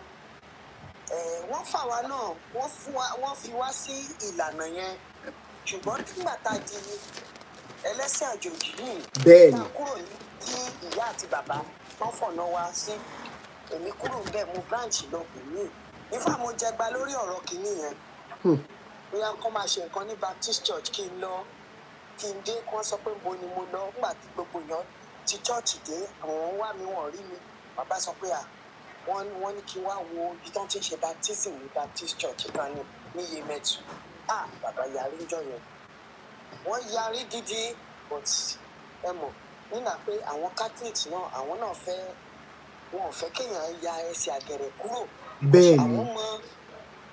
Wọ́n mọ bí àwọn Baptist ṣe bẹ̀rẹ̀ so lójú ti tàwọn wá wò wípé no tọmọ àwọn bá tẹ̀ fẹ́ kúrò kì í ṣe irú Baptist.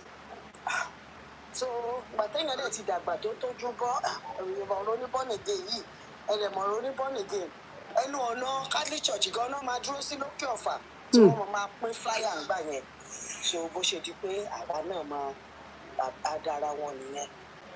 So àwọn ìbéèrè kan wà tí a kì í béèrè lọ́wọ́ àwọn pásọ̀ wa. Ẹ rí i pé mo béèrè ìbéèrè kan ń bẹ̀ yẹn kó ṣe pé mo doubt yín ṣùgbọ́n tí àwọn pásọ̀ yìí bá ń sọ̀rọ̀ wọ̀nyí lọ kì í wá sínú ọpọlọ wa pé ká tẹ̀ béèrè pé òkè ẹ wo orúgbà tí màmá yẹn tẹ mú wọn kúrò nídìí ìgbà wọn. Ẹ mọ̀ pé bẹ́ẹ̀ ṣe mo mọ̀ pé wọ́n máa hand over fún ẹnìkan bóyá ọ̀rẹ́ wọn kan bẹ̀ yẹn pé yarí síjọ́ bá a máa ṣọ́gbà mo fẹ́ sáré tẹ̀lé àwọn akọ̀wé alákọ̀wé alákọ̀wé ló máa ń tẹ̀lé bẹ́ẹ̀ ni. mo fẹ́ sáré tẹ̀lé. So àwọn ọbẹ̀ yẹn ẹ má bá wa là á torí àwọn kan lè máa kọjá lọ á ní ṣẹ́mọ̀ òun ló máa ń jẹ́ kẹ́lòmíì tó bá béèrè èèyàn máa pé irú béèrè àgọ̀wọ́ ni. Àwọn ìbílẹ̀ mi tí wọ́n bá ń sọ̀rọ̀ wọn àwọn ibi tó máa ń yọ sílẹ̀ fún wọn tó jẹ́ pé wọ́n ti hypnotize brain wa. Táàkì lè béèrè ìbéèrè yẹn. Tẹ́ bá tẹ̀ béèrè nǹkan tá a bá ń ṣe Sunday school class tẹ́ bá béèrè àwọn ìbéèrè yẹn wọ́n á máa sọ fún yín pé ẹ wọ́n àwọn ọmọ tẹ́ ẹ̀ ràn lọ́wọ́ yẹn tẹ́ bá bí wọ́n pé can we give our tithes to a motherless baby's home instead of bringing it to the church? Sister, you will always have the poor among you. Don't worry about that. God has a way of providing for those kids because you will always have the poor amongst you. Then that's what they will tell you. Wọ́n tún máa lo story alabaster box pé ó kọ́kọ́ fọ́ ti ṣẹ̀ṣẹ̀ Jésù náà kó tó ronú pọ̀ because Jesus said she's doing what is necessary. Yes. Tàbí Elijah ti ẹyẹ ń fún lóúnjẹ. ta ló wà ń bẹ̀ ńgbà tí Elijah fẹ́ yẹ lóúnjẹ. Àmọ́. So and that type of bird definitely ẹ ti ríru àwọn ẹyẹ yẹn lu òyìnbó. Tẹ́ bá gbé bíìnì síta báyìí wọ́n máa wá àwọn ológun ní brain jù. Bẹ́ẹ̀ni ravens bẹ́ẹ̀ni. Ravens àwọn ló ní brain jù ọpọlọ wọn tóbi. They are not small birds o. Bẹ́ẹ̀ni. Wọ́n ní species oríṣiríṣi. Bẹ́ẹ̀ni. So tó bá tẹ̀ ń sọ kan ṣé mi mọ̀ tó jẹ́ raven Nàìjíríà.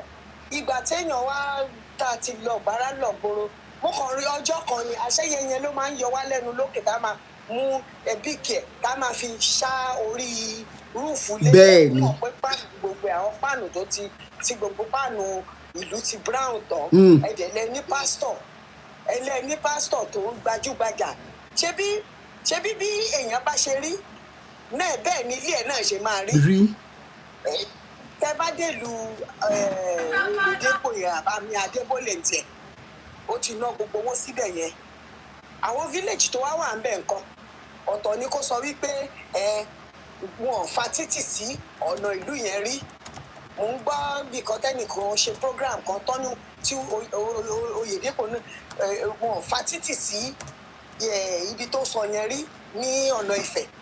Whereas wọ́n sọ pé nínú kíní tí wọ́n design gbà yẹn káwọn òyìnbó tó dé ni àwọn bàbá wa ti ní ọ̀nà tóóró tí wọ́n ń gbà lọ sínú farm.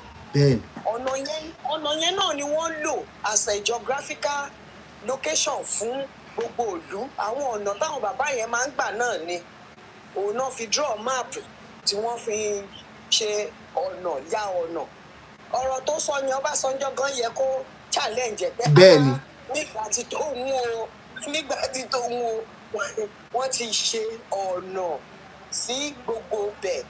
So kó wá sọ wípé kò sí sáìn ọ̀nà pé gbó lásán ni irọ́ ló pa. Who will challenge them? So onímọ̀ káwọn èèyàn àwọn tó ń gbọ́ wa tá a bá ń sọ̀rọ̀ ńgbà míì ojú wa lè ti fò ó ṣùgbọ́n àwọn pásítọ̀ wa irọ́ pọ̀ nínú nǹkan tó ń sọ irọ́ pọ̀ irú eléyìí tó sọ pé èèyàn kan ò ní womb ó dẹ̀ bímọ. Bàbá kan ṣe program ní àná ẹ mọ̀ pé senior midwife ni wọ́n ìwé ìtàn ṣe ń narrate explain fáwọn obìnrin nípa bí ojú ara ṣe ń ṣiṣẹ́ nípa bí a ṣe máa tọ́jú ara nípa bí ìwọ tó bá bímọ nǹkan ọ̀kan wọ́n ṣàkọ́ wọn ní many things. Èèyàn kan wá ń kọjá lọ ló bá ní Ọlọ́run ló ń ṣọmọ anyway téèyàn bá bímọ Ọlọ́run ló ń ṣọmọ. Màmá ẹ̀ wá ń explain fún ọ wípé Ọlọ́run ló ń ṣọmọ ṣùgbọ́n gbà míì ìwọ tó bá ti ní STD tó ò mójútó ilé ọmọ yẹn máa bàjẹ́ ni. Bẹ́ẹ̀ni. Ìwọ tó bá lo rẹ̀ ń lòkulò ní kékeré tó ò mójútó ilé ọmọ á bàjẹ́. Bẹ́ẹ̀ni. Kò dẹ̀ sí nǹkan tán lè ṣe sí pásítọ̀ kankan ò lè gbé wúùbù sínú ẹ̀fọ́ ẹ̀ tó bá ti bàjẹ́ tó tí ilé ọmọ bá ti erode. Torí àwọn àìsàn wọ̀nyí wọ́n erode lining ní ilé ọmọ ni ó dẹ̀ ṣe bó kárì máa ṣẹlẹ̀ bẹ́ẹ̀. Tókè àwọn á máa sọ fún ayé pé èèyàn bímọ kò ní mú ìdù. Ó ní ó kù sí ọwọ́ ẹ̀ ó dẹ̀ kù sí ọwọ́ ẹlẹ́dàá ẹ̀. Bẹ́ẹ̀ni. So you don't just come here and say Ọlọ́run ló ń ṣọmọ. Àwọn èèyàn láwọn ò bímọ. Òun dẹ̀ advice wọn pé ọ̀nà tó máa gbé gbàrẹ́ o kọ́ lọ rí gynecologist. The specialist involved bẹ́ẹ̀ni. Bẹ́ẹ̀ni o lè máa lọ sí church kó expect pé church ló máa fún ẹ lọ́mọ. Ẹlòmíì ti gbàbẹ̀ kú náà. So irú testimony tí bàbá yẹn ṣe àwọn woman yẹn ní àwọn testimony tí ò ní ẹni tí ó máa challenge wọn tàbí ẹni tó máa béèrè pé ẹni tó ṣẹlẹ̀ sí gàdà bàbá kan sọ pé ọ̀rẹ́ òun kan wẹ́yìn tí ò ṣe sọ wípé ọmọ ọjọ́ òun kan ó ń gbé ní ilé báyìí. So gbogbo àwọn testimony tó ń ṣe yẹn sà ó yẹ kí àwọn doctors kí wọ́n máa confirm ẹ̀ because a fẹ́ rí medical report ẹ̀. Thank you so much. tó sọ wípé kò ní wùbù tòótọ́ kí bàbá Adébóyè nígbà tí doctors ò wá rí ṣe No, I shall not do Baba Adeboye because that is the cheapest way. Bẹ́ẹ̀ni tí wọ́n bá tún wá ṣe yẹn tán bá confam yẹn tán kí wọ́n wá ṣẹ̀tún wá máwọn ẹlòmíín wá tó dà bẹ́ẹ̀ kán dẹ̀ ṣiṣẹ́ lé lórí because their God is the same yesterday, today and forever. n tó wá bẹ̀ fọ́ nìyí pé nínú church yẹn bí bàbá yẹn ṣe ti bó ṣe ń sọ kínní yẹn àwọn kan wà tí wọ́n gbé problem wọn wá bẹ́ẹ̀ yẹn. So what he is trying to say to them is that ní sùúrù tú òun o Ọlọ́run aṣọ wọn. ṣe bẹ́ẹ̀ ni káyé wọn fi máa bàjẹ́ tán síbẹ̀. àwọn Holy Ghost convention yẹn náà ti máa ń ráyè sọ kọ̀tọ̀kọ̀tọ̀ tó máa ń sọ yẹn èmi ò mọ nǹkan tí ó lè là wá lójú tàbí magic tó lè ṣẹlẹ̀ tí ìlú yẹn fi máa I don't know Nàìjíríà ò lè dá ìgbàgbé ẹ̀ nígbà tí irú bàbá lẹ́kọ́ tó lè gbé magic wand sókè tó ní káwọn èèyàn wojú kí bẹ́ẹ̀ ni irú yẹn ò lè dá sà kò lè dá ìgbàgbé ẹ̀. a máa sọ tá a bá ti ń jáwọn èèyàn lẹ́yìn wọn díẹ̀díẹ̀ táwọn èèyàn ń gbọ́n because I totally and strongly believe that religious revolution will give birth to the right political revolution in Nigeria. Exactly. Because the crowd táwọn people in control imagine kí redeem àti winners lásán say you know what we care for our members they deserve better lives we are not opening church we are going on the street. The government of the day will sit tight, man. They will sit tight. And that is where we are heading. That is why we keep eating. Wọ́n ní alágbẹ̀dẹ tó ń lu irin lójú kan ó ní tó fẹ́ mú jáde lọ́rọ̀ wa. I want to chip in something, sir. Professor history come and history.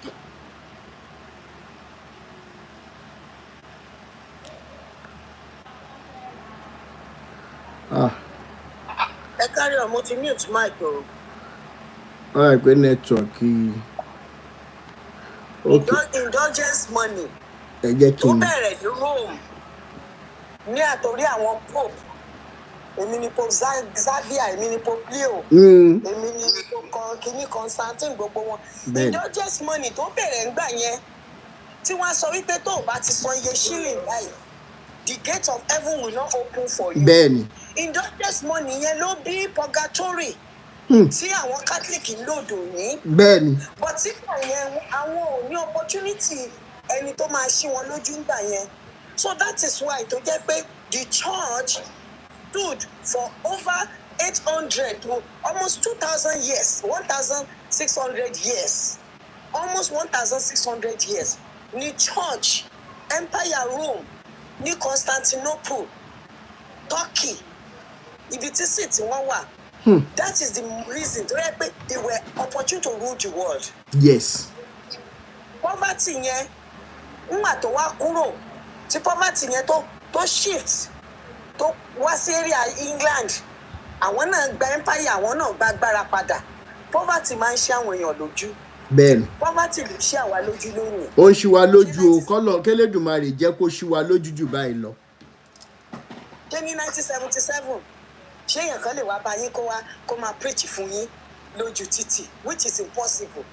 Ṣáwọn tó yẹ pé ìyàwó àti bàbá wa là ń tẹ̀lé lẹ́yìn máa lọ ìjọ àgùdà ń gbà yẹn àwọn gan kò sẹ́ni tó lè preach fáwọn because àwọn gangan alátọ̀dọ̀ àwọn colonial masters àwọn ló train wọn they were teachers my parents so abẹ́ colonial master làwọn náà ti train so they will not even listen to another gẹ́gẹ́ bíbélì yẹn ṣe máa ń sọ wípé another will listen to so ìgbà tí poverty ti wá ń bọ́ síbẹ̀ tí àwọn military ń gba ológun ń gbà á wọn mọ bọ́ ṣe máa ṣèlú dáadáa àwọn western influences ti wà nínú ilé ayé Nàìjíríà ó di pé boom tá a rí ń gbà yẹn tí Ọbásanjọ́ fi lè kọ́ odindi ẹwà àwọn infrastructure tá Ọbásanjọ́ ti build èmi ò tí ì rí any Nigerian leader tó tí ì build infrastructure yẹn o bàbá yẹn lè má dáa o but ẹ wo cultural center tó build nígbà yẹn. Bẹ́ẹ̀ni. That is an iconic building.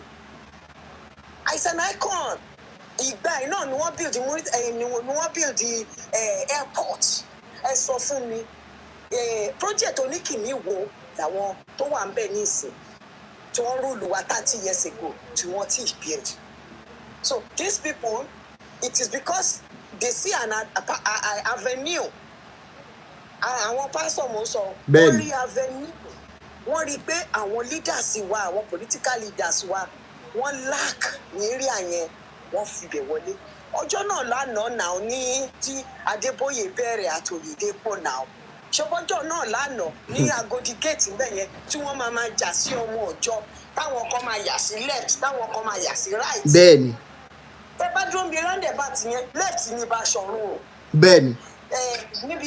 Níbi Agodi. Bẹ́ẹ̀ni. Tẹ́ bá kẹ̀yìn sí, tẹ́ bá kọjú sí Agodi prison, tẹ́ ń bọ̀ látọ̀dọ̀ governor's office.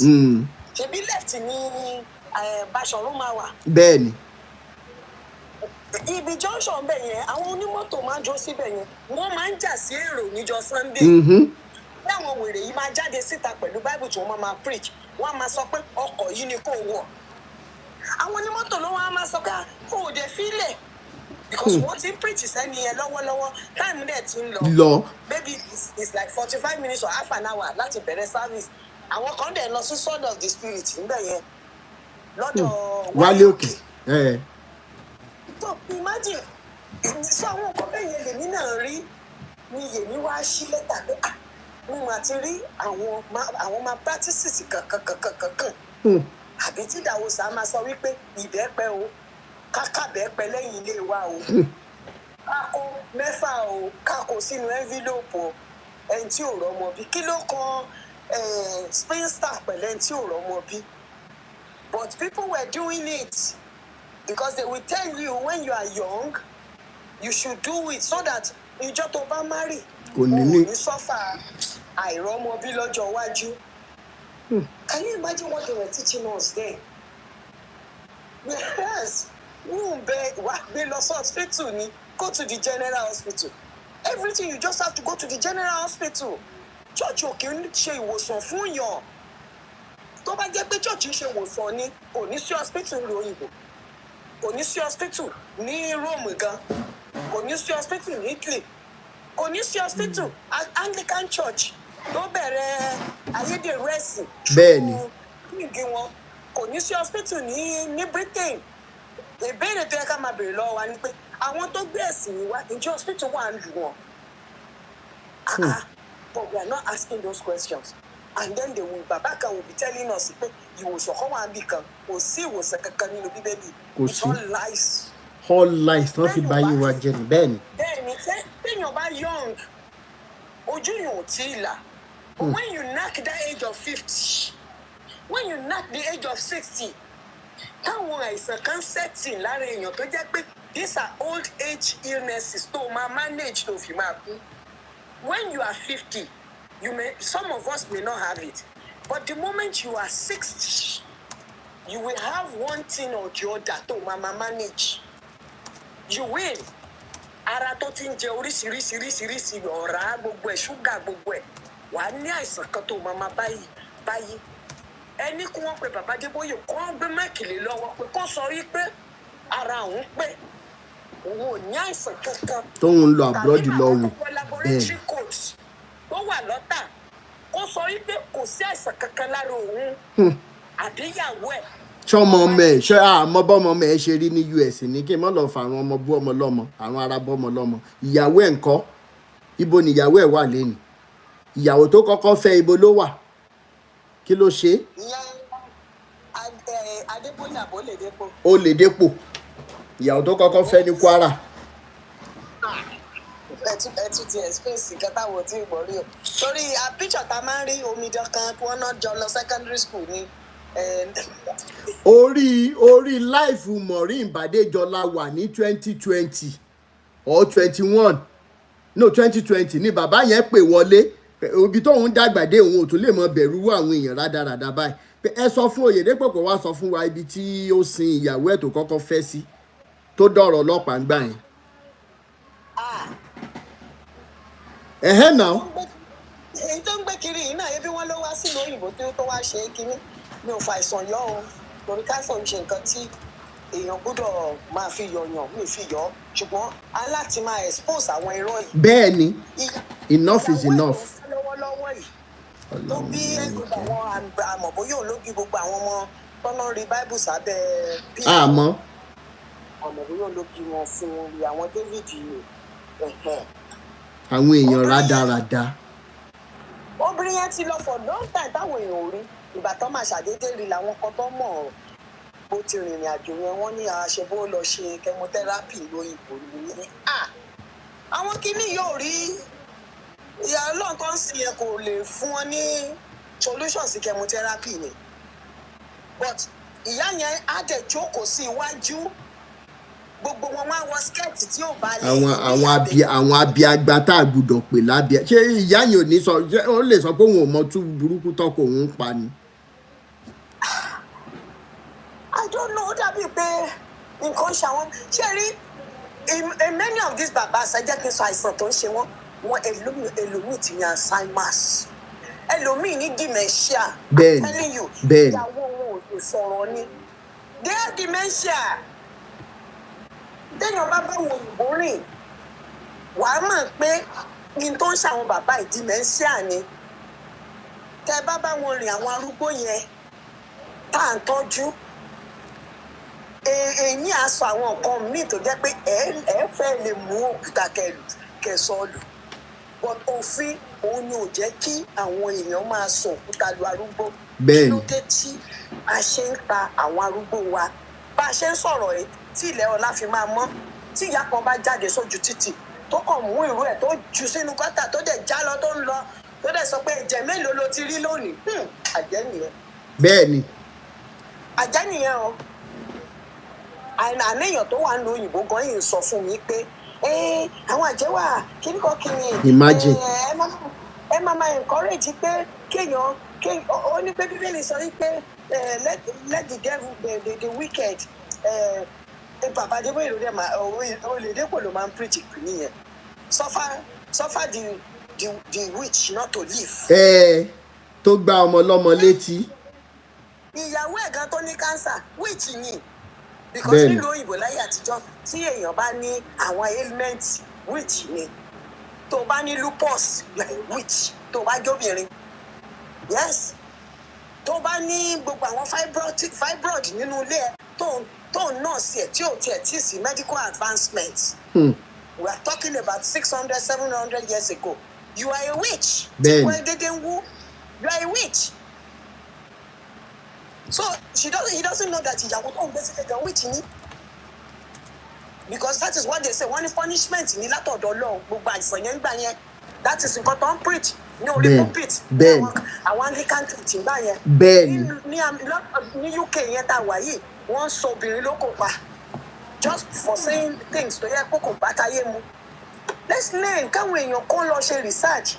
Àmọ́ kó àwọn kéékèèké wọn ò lè ní time fún yẹn. That is the reason tó yẹ pé in churches nínú òyìnbó ò lè rọ́mọdé ń bẹ̀.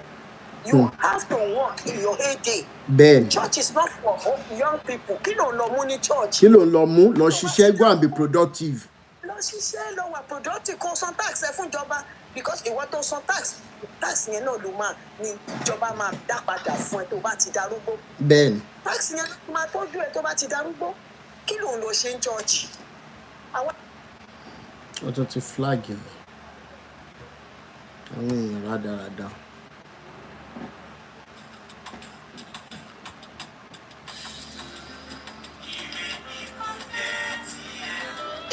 Even though he lives outside time.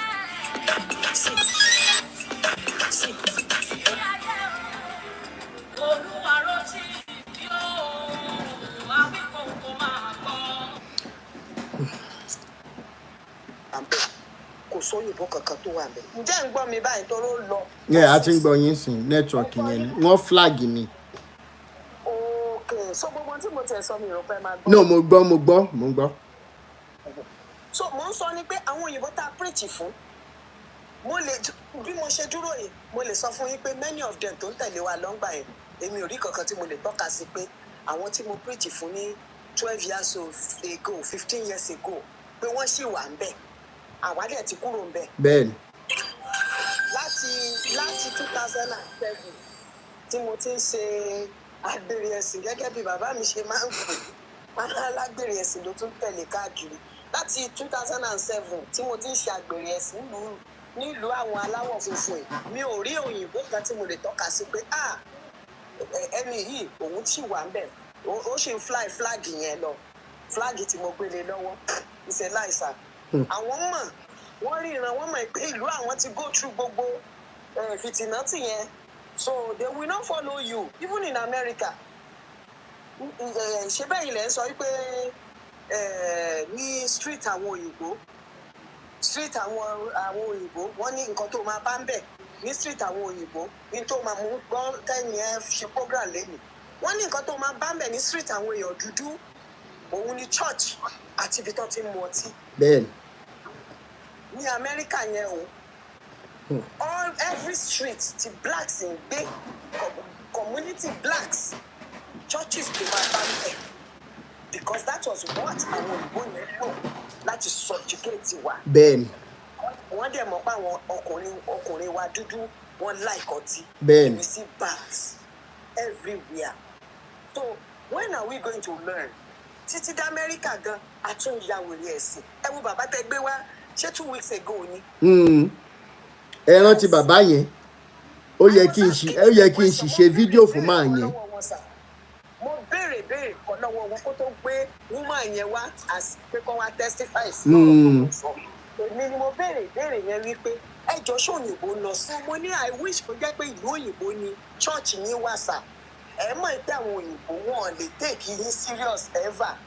I was asking that question and you told me that he's in America or Canada or so. Maryland náà wà ní US. Yeah, you said it. ní bàbá tí ó gbádùn yẹn tó sọ títí tó débi wípé tọkọ bá fẹ́ bá yàwó ẹ̀ sùn wọ́n gbọ́dọ̀ pray kan tó bára wọn sùn. ní màá rádaràda yìí mi ti ẹ̀ rí mo busy mi rí ti ẹ̀rọ lẹ́nu ọjọ́ mẹ́ta. irú àwọn yẹn ló máa ń wọ inú ilé family on family. bẹ́ẹ̀ni. wọ́n á dẹ̀ máa bá ọmọbìnrin yẹn lò pọ̀. bẹ́ẹ̀ni. tọkọ ẹ̀ bá mọ̀ ṣe mọ̀ pé wọ́n bí da kó sọ̀rọ̀ because àwọn gangan ti wẹjú. bẹ́ẹ̀ni. wọ́n ti máa ń wẹ kankan. ṣẹ́rí everybody ló lè wẹjú o ṣẹ́rí tó pẹ́ mi náà tẹ́ẹ̀kì kò lè ṣe bẹ́ẹ̀ wọ́n káwọ́ lé wọn lórí wọ́n ra máa pray fún wọn ní most of them dẹ̀ rí ẹ lè mọ̀ bóyá alcoholic ni ìgbà tí ọba tó ò lanu kí n gbóhùn ẹnu ẹ. bẹ́ẹ̀ni. so irú èèyàn fún yẹn bóyá alcoholic lẹni tí mò ń pray fún bóyá ẹni tó ti lo oògùn kọ́kọ́ ni so oògùn yẹn lè máa ní effect lára ẹ̀ á ṣubú lulẹ̀ tòótọ́ so tó kó ṣubú lulẹ̀ kí n ti wá tí wàá fi lè máa pawọ́ dàrí. this is how it sounds but èmi lè rí ọkàn because thank God pé ibi tí mo ti ń bọ̀ àwọn òbí mi ò fi irú nǹkan bẹ́ẹ̀ yẹn lé mi lọ́wọ́. bẹ́ẹ̀ni. ibi tí mo ti ń bọ̀ yẹn ló máa ń dẹ́rù bà mí jù so bẹ́ẹ̀ni. kí wọ́n ní sùúrù you can't have seven room mansion nílùú òyìnbó you cannot manage it kò sí òyìnbó tó jẹ́ working class tó lè ní 7 rooms mansion tó dẹ̀ lọ́mọ. kò possible. wá sanwó base wá dẹ̀ lọ́mọ. kò possible. kò possible. It is impossible. jẹ́ pásọ̀ ò sọ fún yín pé ò sọ fún àwọn. It is impossible. jẹ́ pásọ̀ ò sọ fún yín pé ò sọ fún àwọn pípọ̀ wọ̀nyẹn yín pé ó ti tún ní iye tó máa san bí ilé ẹ̀ bá ṣe tóbi sí ṣá. ọ̀tọ̀ ní owó kún ìta tó máa san owó tó máa ń san lórí pé ẹni ilé tí wọ́n wá ń pè ní council tax òun wá ní 7 bedroom house èèyàn dẹ̀ ń sọ fún and you believe it ẹni yẹn kó lọ wo brain rẹ̀ kó tẹ̀ sí. àná ti sọ àwọn ṣé sísítà mi wọn ò sọ àwọn èèyàn di wèrè ní chọ́ọ̀chì kan tún ní kán kó pọ́npọ́ àtàdá wá sí church níbi tí mental problem pọ̀ nàìjíríà dé sí tí wèrè bá wà láàrin wọn tó bá gbàdá yẹn tó ń ṣàwọn èèyàn lọ kí ni ìjọba fẹ́ sọ kí ni pásítọ̀ olórí burúkú yẹn fẹ́ sọ. wọ́n ti sọ àwọn èèyàn di wèrè ṣé wọ́n sọ àwọn èèyàn di wèrè lólúkọ̀yà ní kán máa wá ṣe fall down and die máa uproot evil plantation tó ń fún rẹ̀ dẹ̀lélẹ̀ òun gan fún rẹ̀ nídìí prayer. kì í ṣubú wọ́n dẹ̀ máa ń béèrè ìbéèrè yìí bá kí ló dé tí kámẹ́rámà yìí tí agbára òkè mú kó ṣubú láti ọ̀dọ̀ ẹni yìí ni mo ti máa ń wo kinní yẹn mo máa notice pé Benny yìí náà ṣe àwọn miracle yìí o cameraman ò ṣe bọ́n ti expose Benny yìí náà fún rẹ̀ báyìí ní Australia wọ́n expose it about 1 or 2 years ago bó ṣe máa ń ṣe gbogbo àwọn miracles àti Ryan Bonke bẹ́ẹ̀ ni.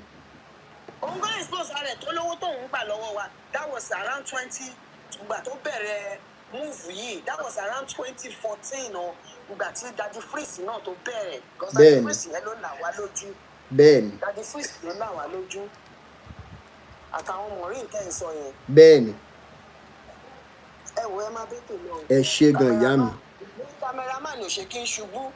Richie B kọ́ wa sọ fún wa. ẹ bá wa gbóhùn sókè.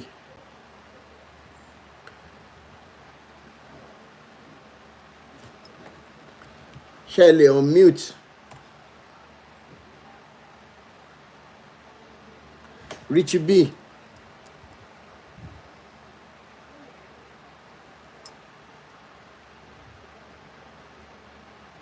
Okay, ẹ jẹ́ kí n sáré share nǹkan kan tó máa help wa most especially parents.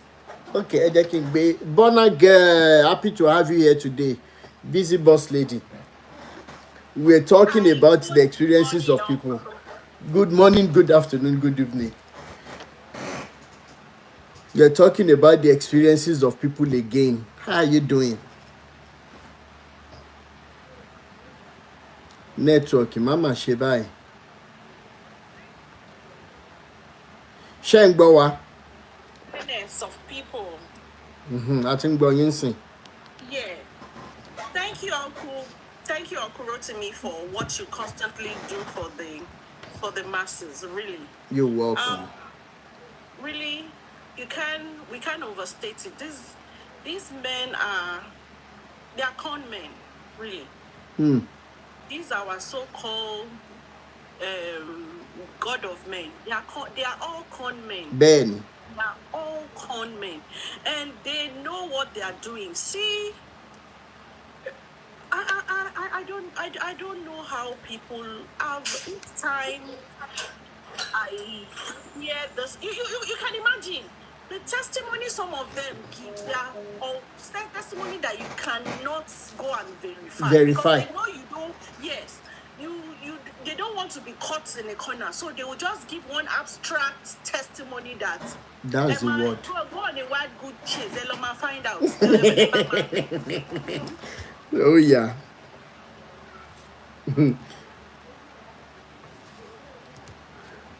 Please power tap. They are really flagging. Try.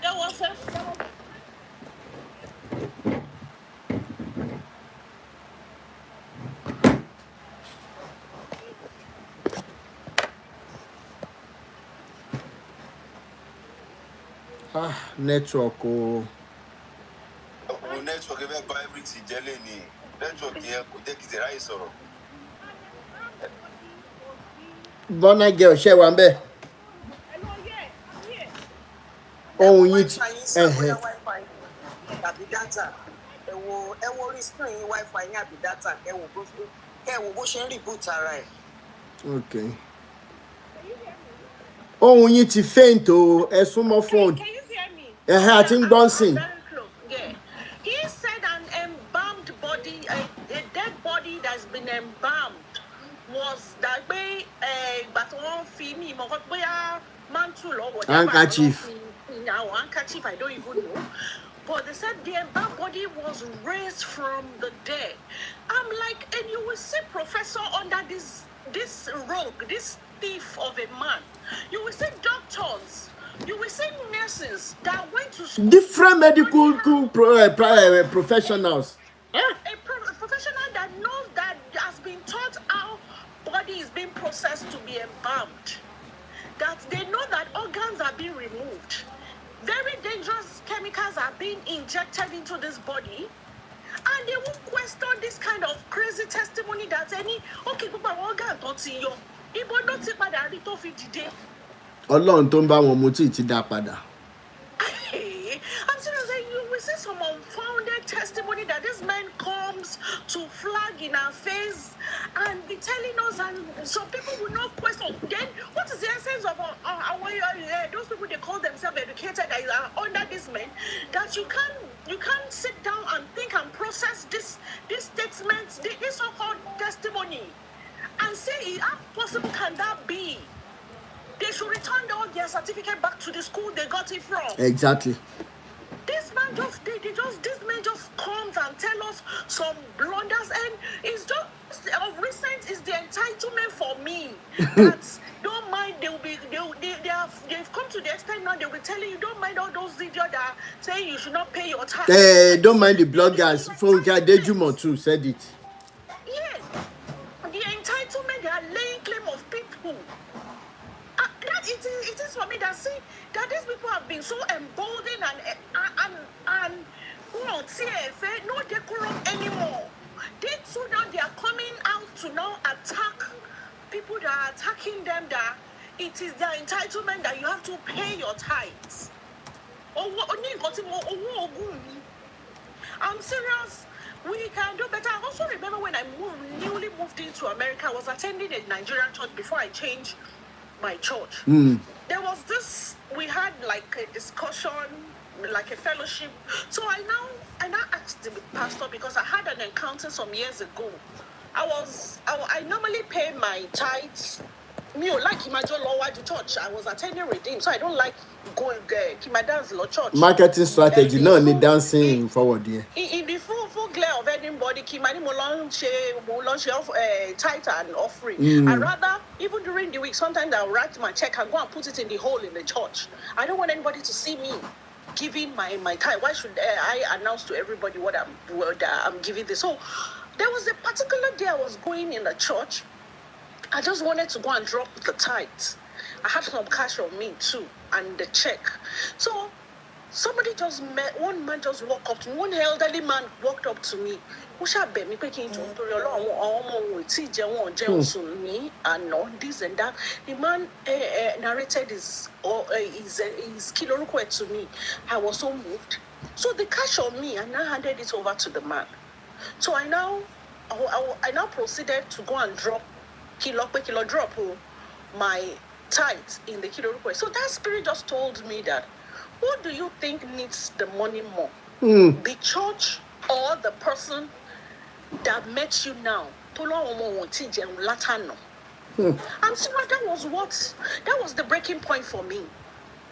I was just like, it was just the spirit that dropped that statement in my mind. That, do you feel that the church needed more than this person? Meanwhile, the man had walked away. After that encounter, I ran after the man. The man has gone far. I ran after him.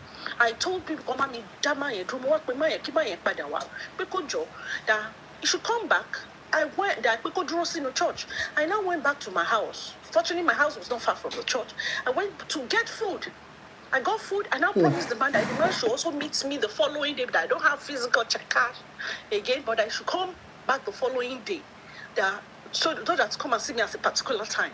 So that was the breaking point for me. So there was, when I now newly moved in to America some years ago. So I now asked the pastor that, is it right? We were naturally talking on tithe and offering on it. But when okay, sir, please, I need some clarification, because I have a conviction in my heart that you don't have to physically bring tithe and offering to church. There are people, if you go to the church, don't need the one more. Which one is of more blessing?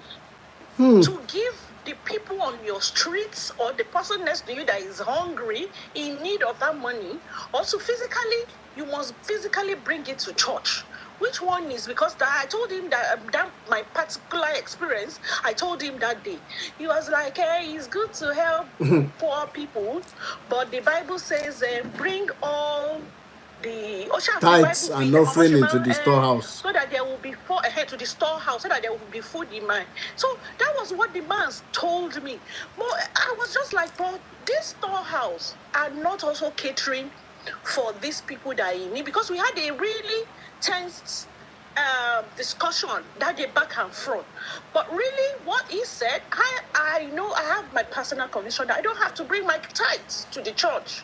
There are people that need that tithe more than the church. Those are the people I pay my tithe to. Since that time, I don't pay my tithe, and I don't see anybody that can change my mind from that. I don't need the tithe. Don't need the tithe yet. Go one the church. The church is already full. The church is more than full. Hey, they are more than full. So, I pray that as each day goes, people still need to hear this preaching. Ben. That's hey, you need your neighbor, your kinsmen, your people outside. Even you can go to the hospital. You don't have to need people to sow into their life or to impact life. They need it more than this church. This church that they call themselves that they are the salt of the world. They don't want any salt. They've already destroyed the society. They've destroyed the morals and values of people. The church as in again this morning, my brother took up at Oyedepo when he said some people should ask for maybe I don't know how he phrased it. I can't quote exactly. But my brother brought that thing up on his Facebook page that you should seek God's whatever before you travel, you people that are japa.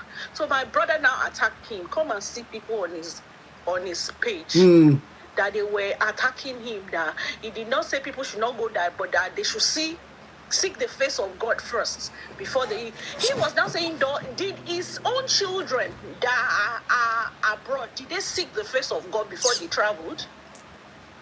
Did they seek the face of God? People came, they were attacking him, and this. I just entered into his conversation. I said, please drop this conversation because you can't change the minds of all these people to these touch my anointing. Do not touch my anointing people. I mean, I'm an anointed man of God. So what I was talking about? Who told him that he's much special than me? They attacked me on his face. Well, I just told my brother, please drop this this argument with these people. You can't change them. Rather, go and have an intelligent discussion with people of like minds. These people, their mind is whacked. Want to buy mentality. Want to buy you. Want to free. Want to love in bread. Just forget about this. Unfortunately, and a whole lot of people are roaming around the street talking about mentality and their thinking faculty is no more. They don't think. It's a pastor that thinks for them. Ben. Well done, Mr. Thank you so much. I really appreciate you. I will still be on the program and I'm enjoying your. Thank you for all you do. I'm serious. I wish I had that Kilorukwe that means I can come online to start Kilorukwe. But oh no, even your contributions. Most times when you come on like this, they are always. I can see the comment on YouTube that what you're saying is really deep and helpful. You know. Thank you so much, sir. Welcome. Yeah. Tell me, Jay. Oh yeah, ba a ṣe papa. Ben. Dúró now. Sorry, hold on. Tell me, Jay. JAA on YouTube. Please, can you go if you have a Facebook? At least I am still working on getting us provision for WhatsApp call so that you be able to call me while the program is on WhatsApp. But pending while I am working on doing that and achieving that, please go on Facebook. If you have any Facebook account you can use, you can please send hi to me on Rotimi Daniels. My Facebook profile on Facebook is Rotimi Daniels, and I will try and respond to you. I'm looking at my messenger now. Okay. Temi J, please go ahead. Yes, sir. As I was saying the other time, the problem we have in Nigeria is that those elderly people want to be ejakika, that they are dry fish, that if you want to straighten them, they will be squeezed on and down because their mental health has been ruined totally by these useless religious leaders, so-called Adebole, Oledepo, and Coles. All of them, all those principalities and power that I've said earlier. want to ruin, want to buy ìṣẹ̀dá àwọn èèyàn jẹ́, right? But for this ìṣẹ̀dá, for this their destruction, not to go to the upcoming generation, we need to act fast. Begin to catching them young. Because nísìnyí wọ́n máa sọ pé àwọn ọmọ yẹn, àwọn ọmọ kan mọ̀ ni, those children, they are useless children, because they don't want to follow them to church. And on the long run, these children, they are very, children nowadays are very smart. That is the reason why we need to catch them young, so that they will be able to understand what is going in the Western world. My mother suffered a lot because of I was brainwashed. When I was making my first money, then I was unable to give my mother 10,000 naira, but I can give a pastor of 20,000, 30,000 as offering, as tithe, as contribution to the church. But my mother that gave back to me, it's very difficult for me to give 10,000. But immediately, but I thank God it's not too late for me then. I opened my understanding. That was 2012 to 2013. I changed my mentality, and since then my mother began to enjoy me. I thank God. But there are a lot of people that they don't have that kind of opportunity because of this brainwashing that all these useless religions that caught has made them to be. We need to go and understand something. There is one book that these useless leaders are using. I do say 14 law of power. It's what they are using to memorize a lot of people, to hypnotize people. If you study that 14 law of power, you know that the Lord once say you can never outshine your master. That is the reason why all people, and another law say, make people to work for you and take the credit. That is why you see a lot of people, a lot of pastors that is working, that is struggling under them. You will see, you never hear them, their name. Only when you hear that Adeboye is the general overseer of the Redeemed Christian Church of God, and he has 1 million branches. He has 5 minutes work, 10 minutes clinic. And these are the people. A lot of people, because I'm even abusing it, they say that anointing, touching on my anointing. I do tell people, if you believe that they have power more than you, fine. But all what they know they has power. They have the judges, they have the judiciary in their pocket, they have all the politicians in their pockets. That is the reason why they manipulate things. And we need to deliver the upcoming children. We need to deliver our generation, because our Papa want to soon already. You want to budget already, want to hypnotize, want to destroy their destiny. Because a lot of people, what you ought to do when you are in age 20, you cannot achieve it. It is not when you get to age 70 you going to achieve it, because there won't be power. If you even have the time, there won't be energy to execute all those tasks again. The journey that a 20 years old child can do, the race a 50 or 60 or 70 years old person cannot do that again. That's why we need to catch them young. We need to begin to propagate. And there's somebody that came to Nigeria then. He's a British missionary, which is Pi Elton. I believe that anyone knows that name. They didn't know that story. Pi Elton, that man. He told these people, he told Adeboye, if you go and Google it, it's on the internet. Google the history of Pi Elton. He died in Elisha. He mentored this Babalola, he mentored Babalola, he mentored Adeboye, he mentored all these people. But he told them that these people, what you are doing is going to destroy your generation. But they refused. Adeboye refused. Even he still have a daughter in Nigeria now that still live around Boko. He's a British man from America. He left America to Nigeria. For you to know, all these people, they know the right thing. They know, but because of the voodoo that they are using, and voodoo, all these voodoo are things that are created by God. It's either used for good or used for bad. God creates everything. I can use what God gave me for good. It's like a mobile phone. You can use a mobile phone to destroy people's life. You can still use that same mobile phone to add value to people's life. It depends on how you use it. Everything that God created, He created them for purpose. But these are our religious leaders. They always use what God gave them to destroy life. That is the reason why Nigeria is still in war. All those theology schools, all of them, they are a bunch of mediocres. They are part of the problem Nigeria is facing today. We just need to understand that we need to go back. We that we are liberated, we must open our understanding and try to catch people around us young. Even the children around me, I begin to let them know that you need to believe in yourself. Don't believe in one useless pastor. All of them, they are rogues. Because if they are not rogue, how will you have money? How will you be walking around? How will you pray for people that God protect them? And you are using licensed bodyguard. And you are using licensed bodyguard and using bulletproof car up and down.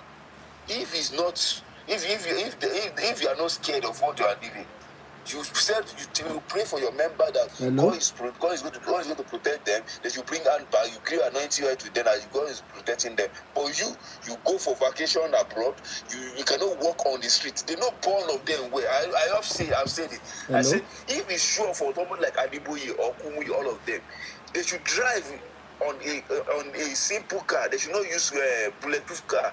If they can drive from Lagos to Maiduguri without abducting them, without kidnapping them on the road.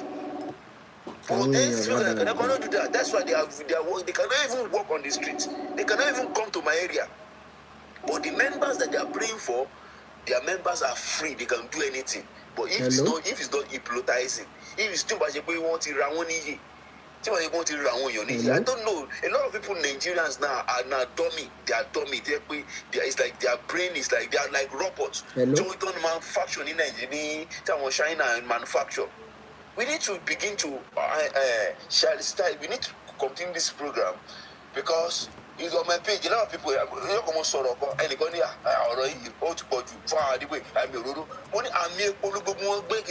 because they will use their anointing to transform the whole nation where they represented. Thank you so much, Baba. They cannot even neutralize them so that they are from British, but they say they are from Nigeria. But that country that you are from, only you is enjoying private jets.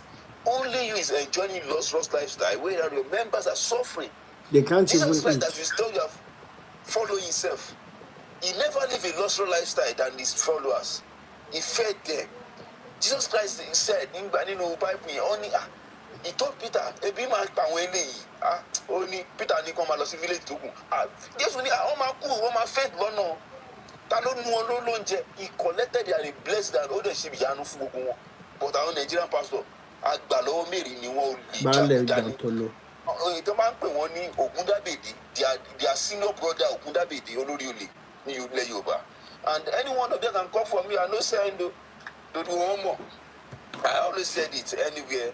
I don't care. Mori Bade Jotori, Oluko ya mountain of frustration, Ogbelokot. All these people, if you believe in God, why will you take them to Helicon? The pastor that has highest court cases there in Nigeria is Olukoya. With free money, with tithing money, with free on tithing offering and one free money. Ṣé rí ibi tí wàhálà wa tiẹ̀ ti wà kí n sáré sọ so that ẹlòmíì náà máa sọ̀rọ̀ torí time ni wípé when their members begin to bring millions to church, I have submitted it before and I have not seen any one of them to come out and disprove me that the disappearance of so many wonderful companies we had years back, if you trace the disappearance of these companies, trace it into the pocket of these pastors, our youth, now let me give you an instance. About 3 years ago, I went to Nigeria. Myself and my in-law and my sister, we all went out with our friends and we had good drinks and everything. Then we came back home. Everybody was supposed to go and sleep. Then my in-law brought out so many receipts. Kí ló fẹ́ fi ṣe, kí ló ń tà, tí o ti ń tó gun eku ni Rotimi bá ṣe ń béèrè lọ́wọ́ ẹ̀ bí nǹkan tó ń sọ lórí live video. A mọ̀ pé ọ̀gá wa ní ibi iṣẹ́ ìjọba àṣọ ń jí owó ìjọba ó fi ń kọ́ ṣọ́ọ̀ṣì. Okay, àwọn auditors tó máa ń wá yálì wọ́n ti wá change wọn bọ́n ṣe dà wọ́n so god nìyẹn. If you see the receipts that they gave to the yeye man gave to the people that were with him, pé kí wọ́n ṣàfilẹ̀ kí wọ́n má bàa lé àwọn ibi iṣẹ́. What about when Baba started a day with Daddy Gio? And to date, orí wa ò pé láti béèrè pé bàbá tó lòun mutí pẹ̀lú Ọlọ́run yìí, ẹ jẹ́ bá wa béèrè irú tí ìwo lòun àtọ́lọ́run mu. Because wọ́n ní sukurum suramus, tá a bá sunkún a máa ń ríran. And this is the generation that we should be asking questions. No, one share, I drank tea with God. All of us went to sleep. Our parents went to sleep. We started snoring. When they were making plans to enslave so many people, to enslave a whole generation. Now, a day with Daddy G requires that if you are married, owó tó kọ́ bá san ò cover ìyàwó gbọ́dọ̀ san títí ẹ̀. Then, please, a day with Daddy G, kí ni Daddy G òun fún wọn? Because my last Facebook they blocked that they reported and brought down. Somebody came to us and said, Mr. Rotimi, if you don't have any information, house calls we will give you. The lady told me that she was in Port Harcourt working with an oil and gas company. When some of their mates had to go and steal money to pay for a day with Daddy Gio.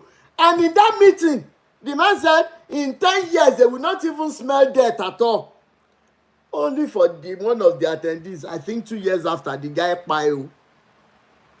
But who is going to come and ask this Babana? And I want them to go along with their promise in 10 years. Oh my, and that was why I made a video about 2 years. I said, anything kun wakiri. Tó sọ fún yín bẹ́ẹ̀ ni kú ẹ̀dẹ̀ ń ṣe amen. Sórí bẹ́ẹ̀ náà lórí wá tiẹ̀ wá burú tó Nàìjíríà ni. And the problem of Nigeria is that Nigeria ìyẹn ti ṣe wá o. about get it right. Chief Nigeria religion is about get it right. The 50 or 60% of problem Nigeria will be solved. Ben. Because gbogbo tó look that Adébóyè jáde tó ní who by the grace of God can give 1 billion naira. Who is businessman tó ní 1 billion naira account? Who is working is the government parastatal? Even the president, even the senator. Hello, Sister Kenny. Is working in government parastatal. God knows he need 1 billion naira. Who is earning? Who can earn 1 billion naira in a year? That will be able to give Adébóyè 1 billion naira to work for God. To work for that devil that they call God. Bàbá tèmi jù ẹ jẹ́ kí n sáré gbé ẹnìkan wọlé lórí Facebook Messenger. And Health Matters Incorporated. Make everywhere so dark. Hold on, Bàbá tèmi jù ẹ jọ̀ọ́, so that I might manage time. Ẹ má bínú mo ń bọ̀. On YouTube, I am really sorry. Health Matters Incorporated, AA, and everybody who would want to contribute to what we're doing today. I am so sorry, but I am working tirelessly on how to get another gadget so that we can be using for WhatsApp call. By God's grace, I should get another, because currently I'm using 3 phones, one for YouTube, Facebook, and also TikTok.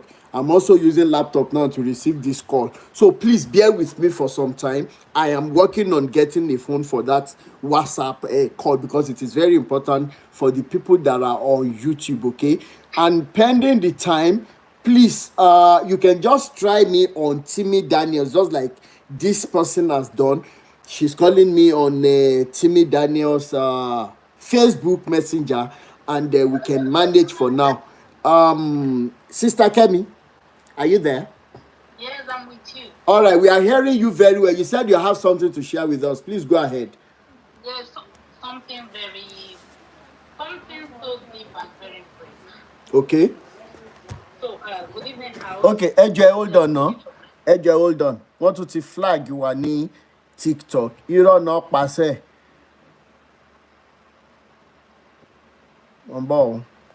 I want TikTok people to also be part of those that will enjoy.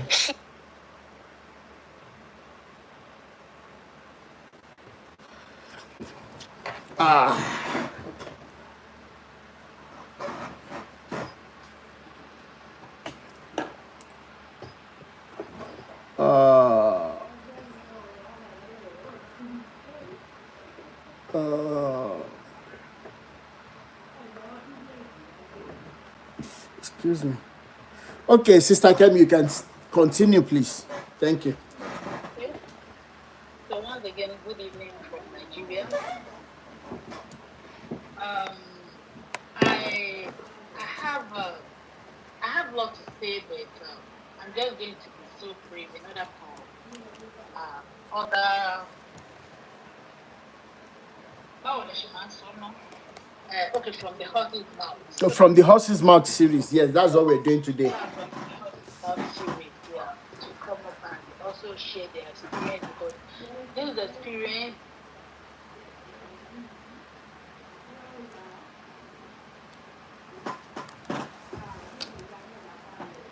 We can't hear you again.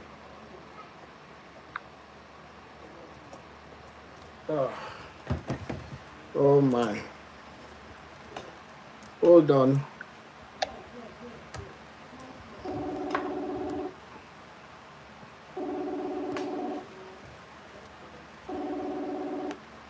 Hello?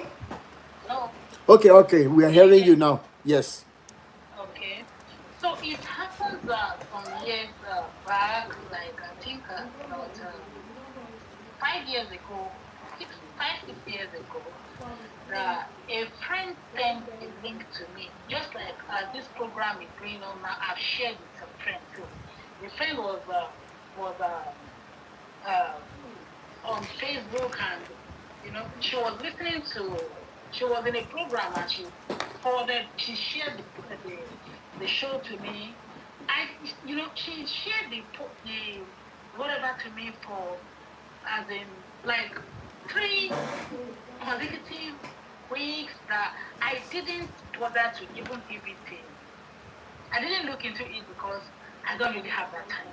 So she called and was like, I've been sharing social link with you, and you're not attending. And I'm like, you know me, I'm not cut out for all this. And she said, okay, just join and see what is happening. So I joined. And the moment I joined the program, it was on Facebook. The moment I joined the program, the so-called prophet or man of God or whatever, he seems to abandon, he seems not to see anything, no prophecy anymore for all the thousands of people that have been online with him. All the prophecies, they just about me, and I was like, God, okay, there's no problem. So he now said I should reach out to him after the show, which I didn't. So he now reached out to me via my own messenger, and was like, I've been expecting your message, this and that. And I was like, oh, sorry, it escaped my memory. I'm sorry. So we got talking, and he began to tell me 1 or 2 things, and few of those things he told me were actually true, but at that point, I've already given up on all these prophecies. Men of God say this and that, because okay, they come, they tell you what you already know. It's just like somebody coming to me to tell me, hey, your name is so. Yes, I know, that's my name. I knew that from the beginning. So he now said, okay, he's saying few challenges, before me, and we really need to take them off. Even though it's not as if I'm suffering, we need to, where I'm supposed to be, that is not where I was then. So we need to fire some prayers in order for some, shackles to be broken for me to. So that is from the pastor to you, right? Yes. Okay, all right. So I was like, okay, there is no problem. So he will call and Hello, we are hearing you. Sorry. So he will call and tell me, okay, we need to pray, this and that. And I'm like, okay, we'll pray. So we'll pray. So there was this particular day he fixed a prayer, whatever, with me. And when the time reached for the program, he told me the way there's light. He's seen light, he's seen light radiating me, radiating all over me. He has seen the cause and the cause of the reason behind few challenges I've been going through, and God has shown him a way out. Of course, anyone who hears that, I don't know, Shabbat, in Nigeria, you'll be very happy to hear that. So I was eager to know, because I was ready to jump past any challenges or whatever. So the first thing he was going to ask me was, as in a pastor with as in thousands of followers, professional, big people, middle class people, different people following him, different people believing in him. And he was like, have you masturbated before? Eh? And I was cool. Hello? Yeah, have you masturbated before? The Yeah, pastor was asking you yes, that? like, he asked me, have I masturbated before? And I was like, sorry, sir, please come again. I can't get you. But he said, have you masturbated before? As in masturbation. And I was like, no, sir. He now said, okay. That because the problem he's seeing ahead here is problems that have to do with spiritual husband. That's occurring. Most of us are familiar with spiritual husband or whatever. That I have a spiritual husband who is so jealous, who is so bonded with me, who, so many things. And I was like, okay, what has masturbation got to do with Okoro? Initially, I disputed the Okoro claim because I knew I've once heard something like that in the past, and some prayers were made. I was born into CAP family, and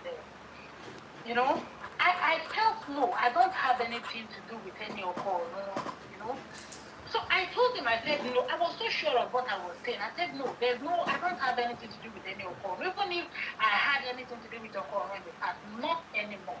And he told me, no, that fine. Me, I felt myself and the spiritual husband have been separated, but the truth is the bond he has with me is so much that it is me that I'm the one that could easily let go. He can't let go of me. And I was like, okay, at some point, there's not somebody we persist, and we just like, okay, let me even hear where he's heading to. He had mentioned masturbation, he had mentioned occurrence. So what's the relationship between the two? So I was like, okay, no problem. So what is the problem? He now said the spiritual husband had been the reason why some things are not working the way I expected. That he really needs to do some prayers and deliverance for me to separate us finally. And I was like, okay, so how do we go about it? What do we do? Because we don't stay in the same city. He was in Lagos, I was in the north. So he now said, okay, that the reason why that if I wouldn't forget that he asked earlier if I've masturbated before or used to masturbating stop. I said no, I don't. He now said, okay, he's going to conduct deliverance session for me tonight. That very night, it was on Friday night. He was going to conduct it for me that very night, and how we are going to be going about the Deliverance. Whatever is through sex over the video. As in sex over the video with me. So we are going to be having sex over the video. That is masturbation. I have to. He's going to do it until the both of us get satisfied. I have to satisfy the spiritual husband wherever he is. He has to satisfy me wherever I am, and that is going to settle it. So you are just going to be satisfying both of them. So for some minutes, I was, even though I was under the whiskey, I was sweating. I was like, what? I was already laughing, but I don't want to laugh out loud. I wanted him to land very well, and I was like, okay, so you mean you are going to call me on video? I am going to be naked before you, right? Yes, and we are going to do this. He said yes. And I told him, I said, sorry, sir. God did not call you. I don't know the God that called you, but the God I believe in, he didn't call you. Because the God I believed in, he wouldn't do this. He wouldn't. I'm so sorry. And I told him, I said, because of the respect I have for you, I don't want to I don't want to push too far with you, but please, don't call me again. I'm going to end this call now, and I'm going to block your line. I had 2 others line there. I said, please don't call me. If you call me using another line, I will keep blocking the line until you no longer call me again. And immediately, he was like, he can explain. I said, no. And I ended the call and blocked him. My wonderful sister. I've not seen that verse of the Bible or where the early deliverance was to take place, and it has to do with a lady. Bible yín dáadáa. Even withdrawal method yẹn wà no Bible. Bible yín. It's not there. So, thank you so much. It's not because I lost that Facebook account. Yeah. I would have traced that name back, that ministry name, because he was commenting on my post there, but I lost that Facebook account.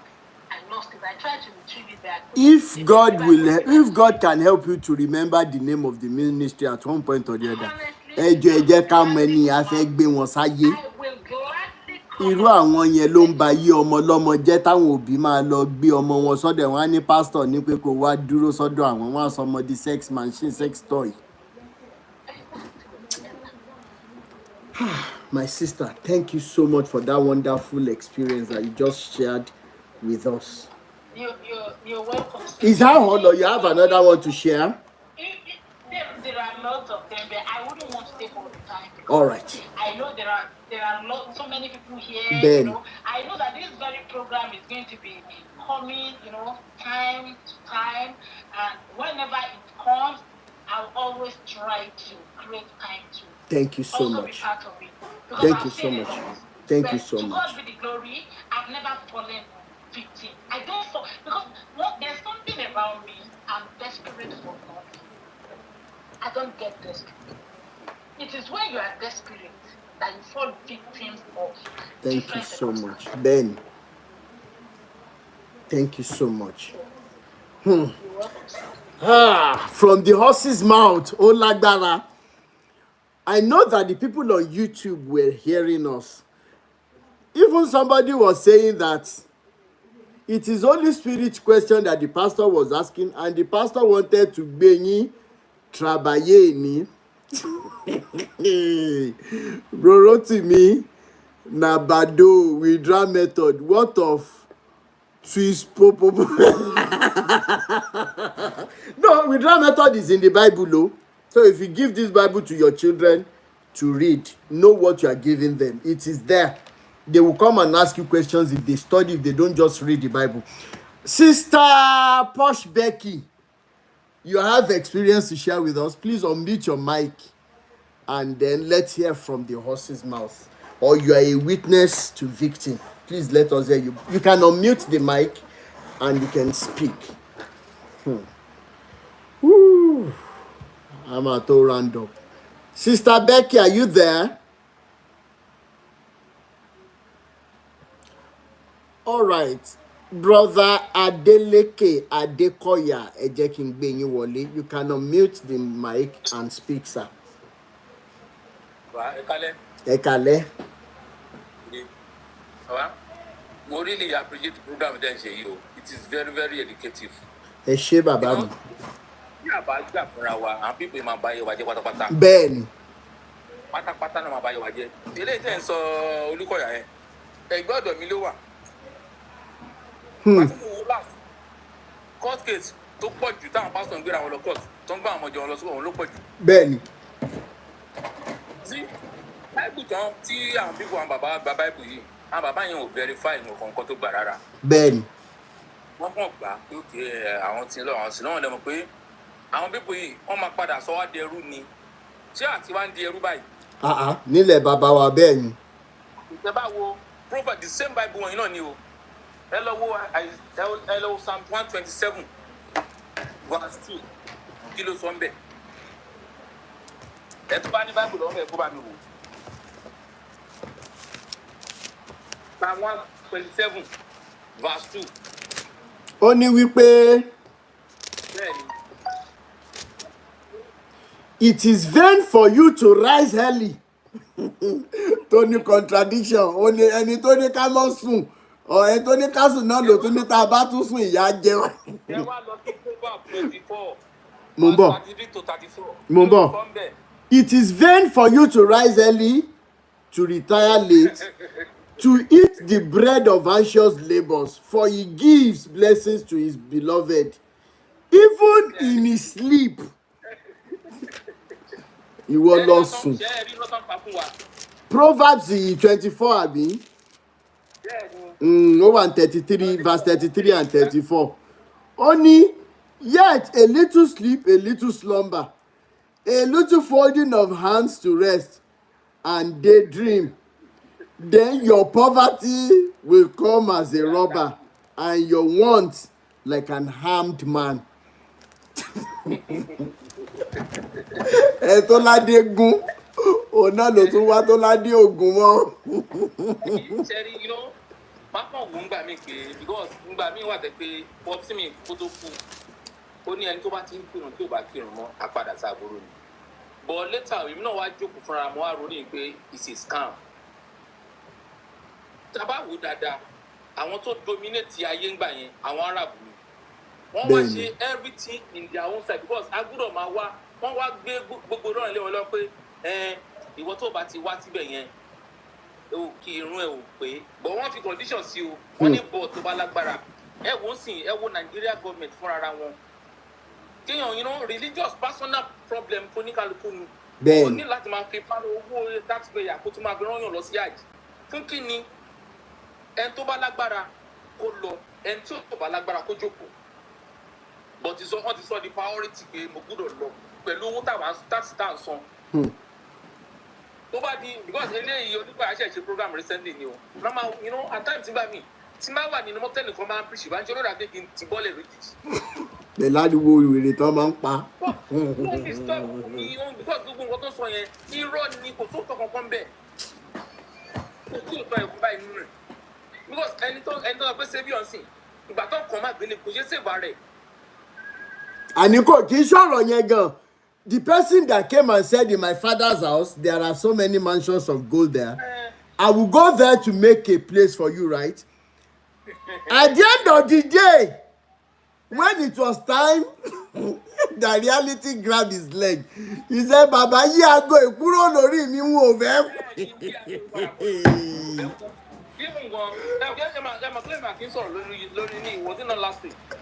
That's all lórí àwọn pastor kan tó ń sọ pé ẹni tó ní problem tó wá torí ìṣòro tó wá sí church yẹn tó ní Ọlọ́run sọ fún ẹ pé kó bọ́ bàtẹ́ sílẹ̀ kó fẹsẹ̀ sí pé wàá gba 20,000 lọ́wọ́ ẹ̀ ṣé tó bá ní 20,000 tó bá dọ́dọ̀ ẹ̀.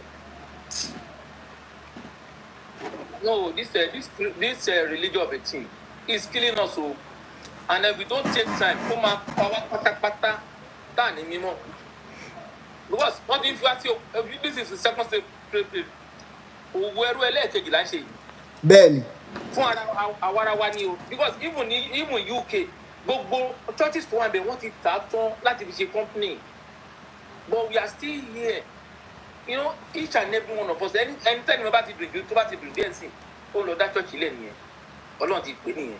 You know, mo ní example mo lọ́rẹ̀ẹ́ tó súnmọ́ mi dáadáa tó pé ó ń béèrè lọ́wọ́ mi pé ṣé mo lè mú un lọ sórí ẹ̀kọ́ tó mọ tó máa fi máa ríran ẹni tó lọ́n pè nìyẹn o tó lọ́ lọ́n pè o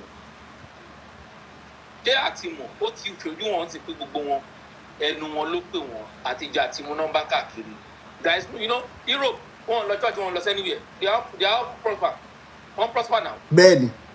wọn lọ anywhere because I remember vividly time tell me not travel but mo kọ̀ wípé ìlú tẹ̀ mo lọ náà is far east àwọn bíi China nǹkan bẹ́ẹ̀ ni mi ò rí church wẹ̀rẹ̀ kan bẹ́ẹ̀ they don't believe in me. Rwanda ti close down almost 6,000 churches and mosques. mo lọ sí Shenzhen there is one place tó ń sọ pé ní Shenzhen mo lọ síbẹ̀ yẹn tẹ bá rí àwọn ọmọ kékeré tó ń ṣe fóònù mo fẹ́ lè máa sunkún. tó dẹ̀ ipá wa ní raw materials ẹ̀ láfíríkà o. Wọ́n imagine pé àwa láfíríkà àti mama gbé bible lọ́mọ lọ́wọ́ lọ, you know there's one time tí mo ń bọ̀ láti mo travel wọn bọ̀ lálẹ́ bí abi 5 o'clock mo wá rí ọmọ bàbá ìyá lóyún pẹ̀lú ọmọ kékeré kan lọ́wọ́ wọ́n wá pèsè nínú àdúgbò pé máa imagine pé with the level of situation of Nigeria tí ò sí nǹkan tí ò security now tó máa jí wọn gbé sí kí náà wọ́n máa sọ wọ́n láwọn ṣiṣẹ́ fọlọ́hún wàhálà kẹ̀rẹ́ wọ́n yẹn danger life wọn ni iṣẹ́ ara wọn náà ṣe ẹ máa parọ́ káàkiri ìkan tẹ̀ sọ pé àwọn chọ́ọ̀chì wèrè kan tó wà ní my twin yẹn Lord choosing àwọn chọ́ọ̀chì wèrè Lord choosing wọ́n máa wọṣọ káàkiri wọ́n máa gbé kì í ṣe gbogbo wèrè tí ó wà ní gbòòrò ní òun aṣọ àwọn ìlú wà pé aṣọ wà lọ́rùn wọn gbọ́ wèrè ni wọ́n a ní mọ̀ because ọ̀ntàn bá gíyàn jẹ láti ẹ̀ máa mọ̀ pé wèrè ni wọ́n bẹ́ẹ̀ni bọ̀tán bá ti gíyàn jẹ a ní pé wọ́n ní wèrè because wèrè ni wọ́n ẹ̀ tó ń sọ fẹ́ mi pé ẹnìkan bọ̀ látijọ́ tí bàbá mi tó kú náà sọ pé ń bọ̀ o kò dẹ̀ tí ì di up till now bàbá wọn ní díò wọn yẹn sọ pé òun ti rí léwu lọ́rùn ilé ẹ̀ lọ́rùn ó dẹ̀ máa lọ orílẹ̀ lọ́rùn tó bá sọ̀rọ̀ kú wàá rí jẹ́ tiẹ̀ òun ní the first person tí mo kọ́ bàbá yẹn mo kọ́ gbọ́ pé sọ pé ẹni tó bá ní 1 billion. bẹ́ẹ̀ni 1 billion ni iṣẹ́ kékeré kan náà gbélé bàbá yẹn lọ́wọ́ làwọn oníṣẹ̀ṣe gbélé bàbá lọ́wọ́.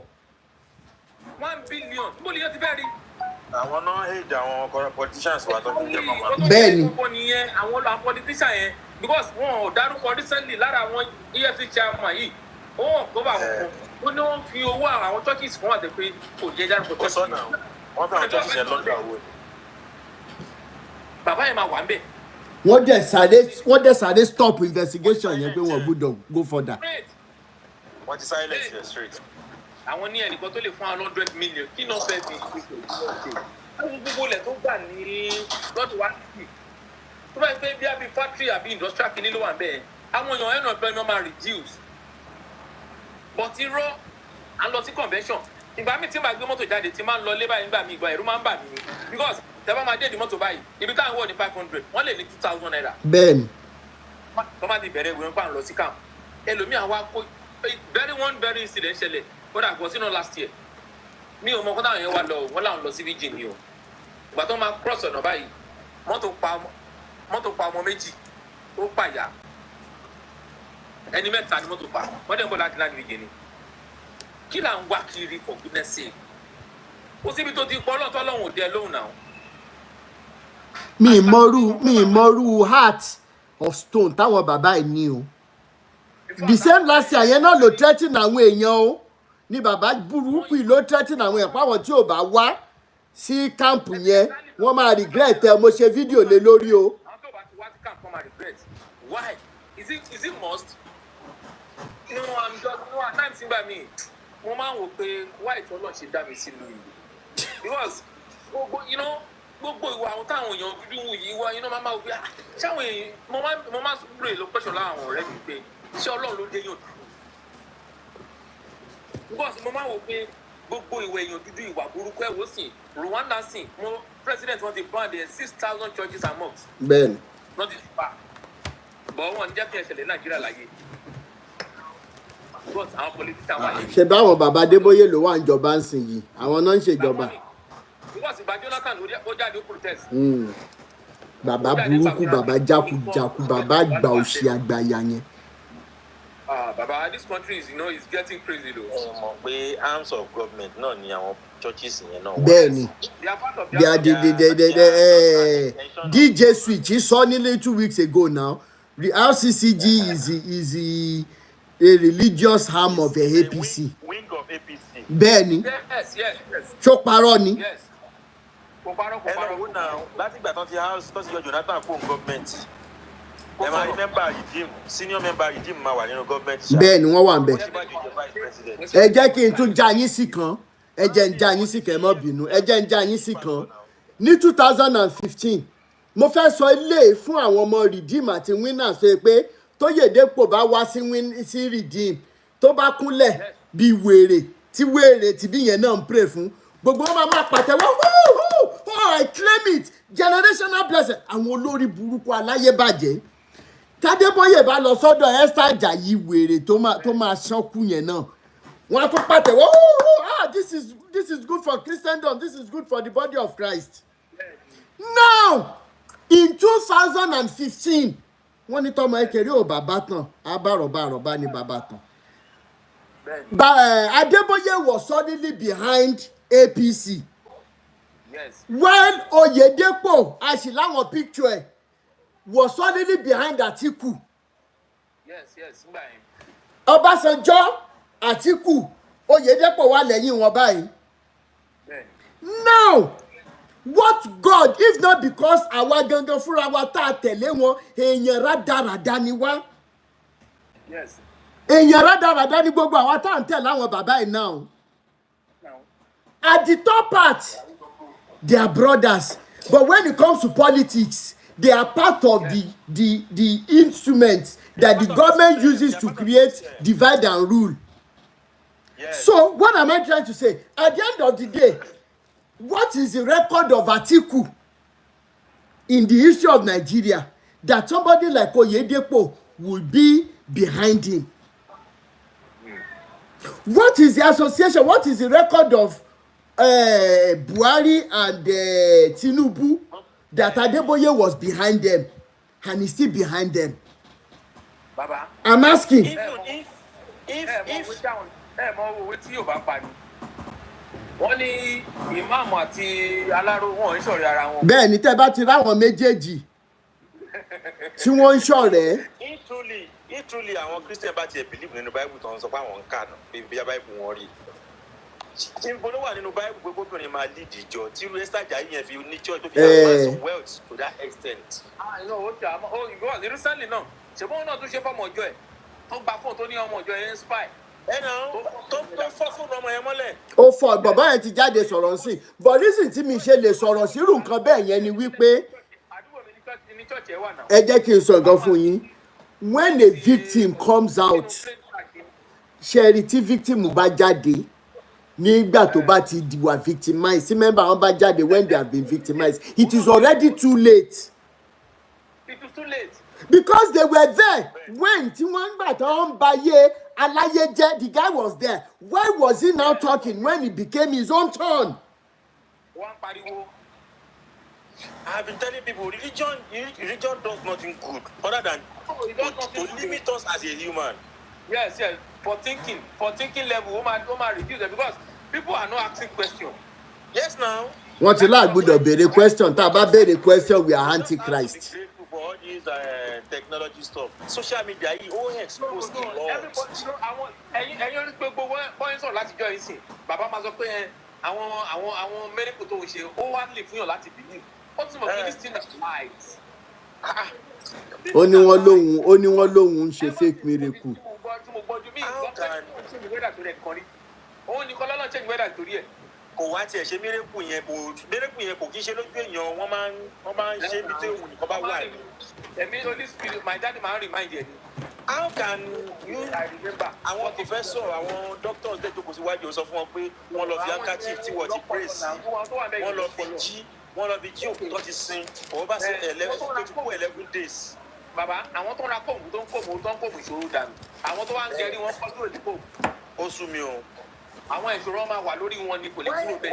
Why are people not asking questions torí Ọlọ́run? Who just get it? Moment yẹn náà lélẹ̀ iṣẹ́. Ọmọ títí ẹ kú o kò fi handkerchief jí o. Ọlọ́run sọ fún ẹ̀yin congregation pé wọ́n lọ fi handkerchief tóun praise jíyàn ní east. Do you know how long it took them to declare that the guy was dead? Níbi tí wọ́n ti ń pray wèrè káàkiri pé kó jí. Ṣebí nǹkan tá a bá mọ̀ lámọ̀ láwọn èèyàn rádaràda ẹ̀. How many times have I defined the body of Christ?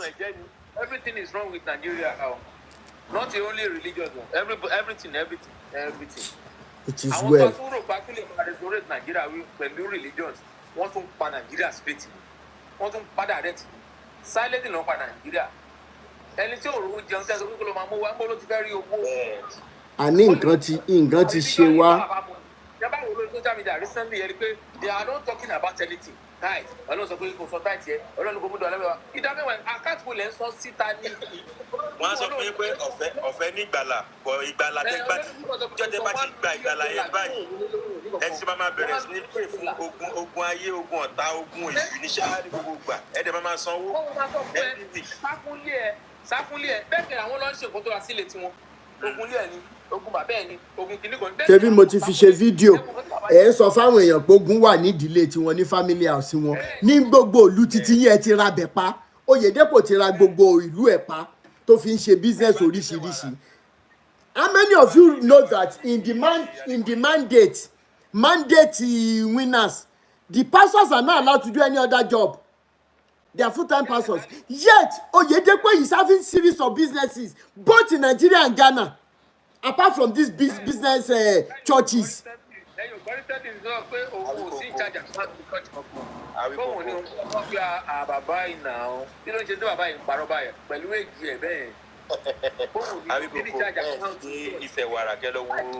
Nǹkan tá Adébóyè rí mọ́lẹ̀ ń bẹ. Adébóyè kọ́ sí Ìfẹ̀wàrà. Èmi lẹ̀ ń sọ fún. This country is going down. Àwọn àgbà òṣìmọ́ tiẹ̀ wá wò pé ibi tọ́rọ̀ wọn ò ti yé wa or ibi tá a ti ń sùn tá à ń tòògbé tá à ń hanrun. So many people that are still listening to us, they think it is because of money that these people are wicked. They have bigger evil plans. They don't need money again. They don't even know how much they have in their accounts. Don't let us get it twisted. There is a bigger plan that they are working with the outside world to enslave us. It is not money again. We need to wake up. Because ẹ wo lẹ̀ tó rà láti ibẹ̀ yẹn ó rà láti redeem yẹn. There is one place don pè lé àṣẹṣe ó kọjá ibẹ̀ yẹn sẹ́yìn. You know, it's like a city. Ta ló ta ilẹ̀ yẹn gan fún wọn gan tó fi ta ló. Àwọn families ni. I don't know. Okay. Wọ́n ti fẹ́ ra gbogbo ọ̀nà wa tó bíbá náà nífẹ̀ẹ́ Ìbàdàn olùsàlẹ̀. Àwọn kan máa kúrò nílé wọn wọ́n láwọn lọ sí Holy Land tó ń lọ yẹn àwọn èèyàn gba ilé síbẹ̀ ṣé wọ́n bá láwọn fún bẹ́ẹ̀. Ó sú mi o àwọn èèyàn gbé bẹ́ẹ̀ náà. Ó ní family kan ẹnìkan wá bá mi ládùúgbò wọn yẹn ní area Mòwe Ìbàfẹ́ wọ́n ní almost how many acres of land. Redeem sì ń gbé wọn lọ sí ilé ẹjọ́ even when they have bought their land long ago tí wọ́n dẹ̀ ní papers lọ́wọ́. Gbogbo bí lè sọ ẹ̀ mú mọ́ bẹ̀ ibẹ̀ yẹn já sí ó já sógìjò. Okay, Sister Nike Idowu Medias, that Baba Adeboye said the same thing. No pastor should do any business apart from pastor or ministry work. Èló lẹ̀ ń san fáwọn pastor yẹn tí báyìí pé bóyá orí tiwọn náà ó lè ọ̀lẹ ni wọ́n. Ọ̀rọ̀ wọn ṣojú lásán. Wọ́n ti ẹ̀ bí àwọn pastor wọn yìí pé irú owó wo gan la bá ná lọ́rùn gan owó wo ná lọ́rùn. Association ìkíni body of Christ just like baptism. No gbọ́dọ̀ sọ̀rọ̀ tó bá ti mú ẹ tó bá ti lè wọ́n lórí wọn ti ẹ kúkò sọ̀rọ̀. Bẹ́ẹ̀ni. Ẹ wá sọ wá di ẹ máa ní pé ká wá pray fún generational curse against generational curse. But the last time I checked, gbogbo ẹ̀yin bàbá pátápátá ẹ̀ tẹ́ ẹ wà ní aims of affairs religion Christianity most especially ẹ̀yin gangan ni generational curse now. Because àwọn parents wa ti sìn yín. They have served you there. Some of them have even lost their pension to your pockets. To the extent that later Adeboye could talk to elderly ones that are as old. They are old enough to be his father. At the end of the day, our parents were ò rí nǹkan kan mú bọ̀. Àwọn brothers àti sisters wa ti ń ṣílẹ̀kùn ọkàn fáwọn Lékè Adébóyè nsìn. Wọ́n ti ń bá wọn fọṣọ, wọ́n ti ń bá wọn drive, wọ́n ti ń bá wọn ṣe laundry, wọ́n ti ń bá wọn ṣe gardener. So Adeboye, Oyèdépò, all of them thinks that I will sit down and open my eyes for my own children to serve their grandchildren. Àwọn ọmọ wọn ò ní gbélé ayé ṣe rere sí ẹ̀kan mọ̀ fún kan mọ̀ níṣó. Kì í ṣeré látòrí àwọn ọmọ wọn dẹ̀ ní wàhálà yẹn ni wọ́n ti máa rí dààmú e. Wọn ò tí bẹ̀rẹ̀ sí ní gbọ́mọgbìn àfi tó bá yẹ pé àwọn gbogbo àwọn ọmọ Nàìjíríà pátá la deserve òkùnkùn tó sọ wá sí. Àfi tó bá yẹ pé àárí ẹnìkan péré báyìí ní Nàìjíríà yẹn tó deserve better life but as a result of what they are doing lóyàkù. But tó bá yẹ pé ààrẹ nìkan péré sẹ̀ tó deserve better ṣùgbọ́n táwọn bàbá yìí ní wá lára pẹ̀lú nǹkan tó ń ṣe pẹ̀lú àwọn gọ́ọ̀mẹ̀ntì ẹ ní rí ayọ̀ lórí ọmọ kankan lẹ́yìn bàbá rádaràdà ẹ̀. Àràárọ̀ tá a bá ti ń jí láàmú gbé yín ré àràárọ̀ láàmú gbé yín ré torí mi mọ̀ nǹkan táwọn ọmọ Nàìjíríà gbà lọ́wọ́ yín. lẹ́yìn àgbà lọ́wọ́ mẹ́rin baálẹ̀ jàǹtólò yìí ẹ mọ àwọn tó ń flag pé kí wọ́n mọ̀ bọ̀ kí wọ́n tún mọ̀ kí wọ́n máa flag àti fẹ́ ṣetán lórí ètò lẹ́nu lẹ́yìn kan burúkú jákujáku yìí lórí owó tá à ní mú lọ sọ́run lórí ilé ayé àfọwọ́bà fi sílẹ̀ ẹ wá kọ́lé káàkiri wọ́n encourage àwọn èèyàn kan máa jí owó company jí owó eléyìí without asking where are those days when a man will bring money to the pastor a man will bring money to the pastor will say okay hold on ẹ̀mí Ọlọ́run ní kí n má gbowó ìlọ́wọ́ yìí where are those days where are those days wọ́n nílé tó bá ń tòrò ọmọ àlebẹ̀ ni ò tí ì dàgbà ẹ̀yin èèyàn rádaràda ẹ ti dàgbà débi wípé ẹ ti wu eyín gangan ẹ̀yin ọmọ àlénú ìjọ ẹ ti dàgbà ẹ ti wu eyín gangan ìkòkò dẹ̀ ní gba omi kó gba ẹ̀yìn a máa bá yín wọ̀ tán ni tẹ́ẹ̀fì kúkú ẹ̀sìn tẹ́ wáyé ẹ̀ lẹ́yìn èèyàn jákujáku èèyàn rádaràda kí ló dé kí làwọn ọmọ ẹ wà lè sọ̀rọ̀ sókè fúnjọba tó rẹ̀ ẹjọ́ ń ṣèjọba ni ìyà tó ń jẹ àwọn ọmọ Nàìjíríà pọ̀ ìyà tó ń jẹ àwọn ọmọ nǹkan táwọn tẹ̀lé ní káwọn èèyàn máa wá gba àgbàkú àdúrà tẹ́ni ká máa wá gbà fún wà lọ́wọ́ yín ìkà ní gbogbo yín ẹ wọ́n ń kó bílíọ̀nsì pamọ́ ẹ ní káwọn èèyàn máa wá gbàdúrà fún daily bread. wọ́n máa ń kọ́ estate kọ́ estate jọ ọmọ comrade Andrew. miracle money àwọn kan gbàdúrà miracle money ó kàn máa wà káàkiri miracle money. Bishop Andrew JP ẹ jẹ́ bá mi gbóhùn sókè ká tó round up. Bless you, bro. Good, thank you, sir. Sherry, a lot of people believe so many questions. Lord, me break late mo jẹ́ bishop. Ṣé wọn mọ̀ pé ẹ ti lọ Jerusalem ẹ ti lọ tú wọn láti rí bẹ́ẹ̀ ni wọ́n mọ̀ ni. Àbí mo ní ṣe ìtọ́nà pè ní bishop yìí ká Bible yìí ní First Timothy chapter 3 verse 1 ẹni tó bá desire láti become bishop wọ́n ló desire good bẹ́ẹ̀ni ṣe calling now. So mo lè pẹ́ra mi ní nǹkan tó wù mí bọ̀ mo kàn ń ṣe láti fi confound àwọn people àwọn àgùntàn jákújákú wọn. bẹ́ẹ̀ni. ṣe ní nǹkan tó èmi kàn fẹ́ sọ àti ń sọ ti pẹ́ àti ṣe máa sọ lọ ànídákẹ́. ṣe ní Bible yẹn ẹni tí ó bá fi ara balẹ̀ tó study ẹ̀ bẹ́yìn ṣe study ẹ̀ tẹ́mi náà study ẹ̀ á mọ̀ pé bàbá ńlá irọ́ náà kọ síbẹ̀. Bible yẹn from A to Z. So nǹkan tó máa ń jẹ́ ìyàlẹ́nu tèmi ni pé how can somebody now study a lie and we now be saying God has shown me heaven, God spoke to me, and you are reading a book tó yẹ pé irọ́ ni. ọ̀rọ̀ Rotimi mo ti sọ kí ni fún yín rí the original King James translation tí wọ́n ní King James kọ gbogbo yẹn gan-an irọ́ ni o. bẹ́ẹ̀ni.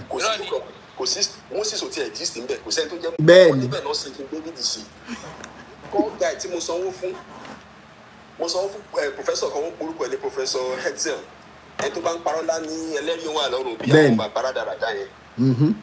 mo wá sọ fún pé you've taken me to where Jesus was buried, you've taken me to where Mary was buried, you've taken me to a lot of grave sites pé mo fẹ́ rí site ibi tó ń bẹ̀rẹ̀ King David sí ló bá sọ fún mi pé àwọn èdè wọbẹ̀ pé àwọn tó forcefully wọbẹ̀ about 30 years ago pé wọ́n jáde títí dọ̀la irú kan báyìí kẹlẹ̀ rẹ̀ lẹ́wọ̀ èmi dẹ̀ ní agídí mo ní mo fẹ́ wọbẹ̀ tí ìbá jáde kó máa pin tán tèmi náà fáwọn èèyàn pé Nàìjíríà kan wá bí o òun sì pò fẹ́ wọbẹ̀ yẹn kò jáde ló bá fà mí sẹ́gbẹ̀ẹ́ ló ní kí kó má parọ́ fún mi pé kò sí nǹkan bẹ̀ pé rọ́ọ̀nì ó kàn parọ́ fáwọn èèyàn. ẹ má imagine. nǹkan ti ṣe wá wàhálà ẹ̀. wọ́n tẹ̀ láwọn lọ sí Israel àwọn lọ Jerusalem ìlú tó yẹ pé wọ́n ti ẹ̀ ní wọ́n ní sinmi bẹ̀ tẹ́ bá dé Jerusalem ifá tẹ́ bá tẹ̀ lọ gbogbo àwọn Jaffa market ẹ máa rí àwọn ọmọge youngsters gbogbo wọn ló kó bọ̀ dání sójà káàkiri Jésù ò ṣe máa sọ wọn bẹ̀ ìbọn náà ń di káàkiri ń bẹ Jésù ò ṣe máa sọ wọn bẹ̀ àwọn bàbá aládàá kan wọn á dé wọn á sì máa sọ pé Ọlọ́run bá wọn sọ kankan onírọ́ burúkú aláyẹ bàjẹ́ ajẹkújẹ oúnjẹkújẹ lórí burúkú làwọn bàbá yẹn from Adébóyè o to Oyedepo o to Abiara o to Olúalọ o down to àwọn gbogbo àwọn puppies wọn bẹ́ẹ̀ ni. olórí burúkú ni gbogbo onírọ́jẹ̀ wọ́n dẹ̀ mọ̀ pé irọ́ làwọn pa fáwọn wọ́n mọ̀ pé irọ́ làwọn pa fáwọn èèyàn ṣáà náà wá sórí ni but ti sọ fún so many times mo ra lọ fún church ìgbà tí mo rí pé general vasi àgọ́ ń jáwé oúnjẹ ẹ̀mọ́ ó ń pa wọ́dà mú àwọn pé mímu ṣe ọ̀rá mú rìvásì nìyẹn àmì church tí mo mọ̀ tí mo ti dé tí mo mọ̀ pé ìṣẹ̀ṣe náà ṣe. bẹ́ẹ̀ ni. pẹpẹ wọn. ẹ wà àwọn oní àpótí ẹ̀rí ẹnujọ́ mẹ́ta ẹ wá gbé àpótí ẹ̀rí lẹ̀ débi pé jẹ́ ọmọ ọlọ́mọ ń gbẹ. ẹ tẹ̀ dúró ní sùúrù náà nínú New Testament kí ni significance àpótí ẹ̀rí. ó sú mi o. it was never even reckoned with kàtẹ́ sọ pé let's even assume that. àpótí ẹ̀rí yẹn kọ́ náà ní wípé Ùráyà ó fọwọ́ kàn pé kó má bàa ṣubú ó sì kú dànù kí ni reason ẹ̀. very useless stories táwọn parents wá dẹ́gbà hook line and sinker. kí Adébóyè àti ìdìbò máa sọ fún àwọn pásítọ̀ nǹkan máa ṣiṣẹ́ whereas 2 Thessalonians 3:10 ní ẹni tí ò bá ṣiṣẹ́ kò gbọ́dọ̀ jẹ. wọ́n ń ka bible tó ní everybody nílé a secondary school holder certification holder o lè ka bible fún rẹ mọ́ o gbúdọ̀ lọ́njọ́ Sunday Tuesday Thursday ìṣòro Friday kí èèyàn tó lè interpret wọ́n dẹ̀ máa wá the same verse wọ́n wá dorí ẹ̀ kodò 247 everywhere bí tó bá wù wọ́n just to end in your pocket. wọ́n ní at the mention of the name of Jesus every knee shall bow. Jésù yẹn kan coexist. Coexist. Research làwa ṣe níbẹ̀. bẹ́ẹ̀ni lọ afẹ́fẹ́ ti fẹ́ àti rí fúru adìẹ báyìí. àti rí fúru adìẹ. by the time you start questioning them wọ́n máa pẹ̀lú antichrist. Antichrist yẹn gan wá hun àwa báyìí because if you look at the characteristics of Antichrist in level today it means somebody who has started using his brain. That is the definition of an Antichrist.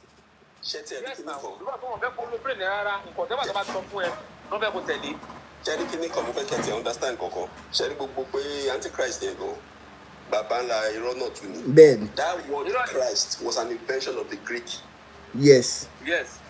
It was an invention of the Greek. Ẹ tẹ̀ ní sùúrù ẹ̀yin náà ẹ tẹ̀ gbé sí làkàyè náà ẹ má bínú ẹ kàn wo bí mo ṣe fẹ́ sọ yìí. Ìgbà tó sọ pé Jésù yá ìdí sàtàwọn disciples ṣe bí àwọn Romans ló ń rúlu wọn ló ń terrorize wọn ló kó wọn lẹ́rù. How come tó ṣe wá jẹ́ pé àwọn Romans ẹ̀rí tó wá ṣe wá di credo Christianity lẹ́nu? Báwo ló ṣe pàṣípààrọ̀ yẹn? Bẹ́ẹ̀ni. Ìwé kan wà tí mo kà history of political thoughts the Middle Ages. Ẹ máa rí ibi tí Populanus tó jẹ́ second pope wọ́n pe Peter ní first pope. Ó ní the binding and losing power tí Jésù fún Peter pé kí Peter tó kú ó gbé fóun. Ẹ jọ sọ iṣẹ́ ọpọlọ wà nù kíní yẹn. Linus tó sọ̀rọ̀ ẹ̀ ní 2 Timothy 4:21 Linus tó wà nù ibẹ̀ yẹn olóògì pope lẹ́yìn Peter. Kí ni ìtumọ̀ pope nínú Bible? Àkè ń lo ọpọlọ àkè ń lo orí àwọn pípọ̀ wọn kàn kó wa lẹ́rú ni. The entire New Testament it supports slavery even more than the Old Testament. Bẹ́ẹ̀ni. Ẹ bá wo Ephesians 6:5 slaves obey your master not only the ones that are nice to you even the ones that are harsh.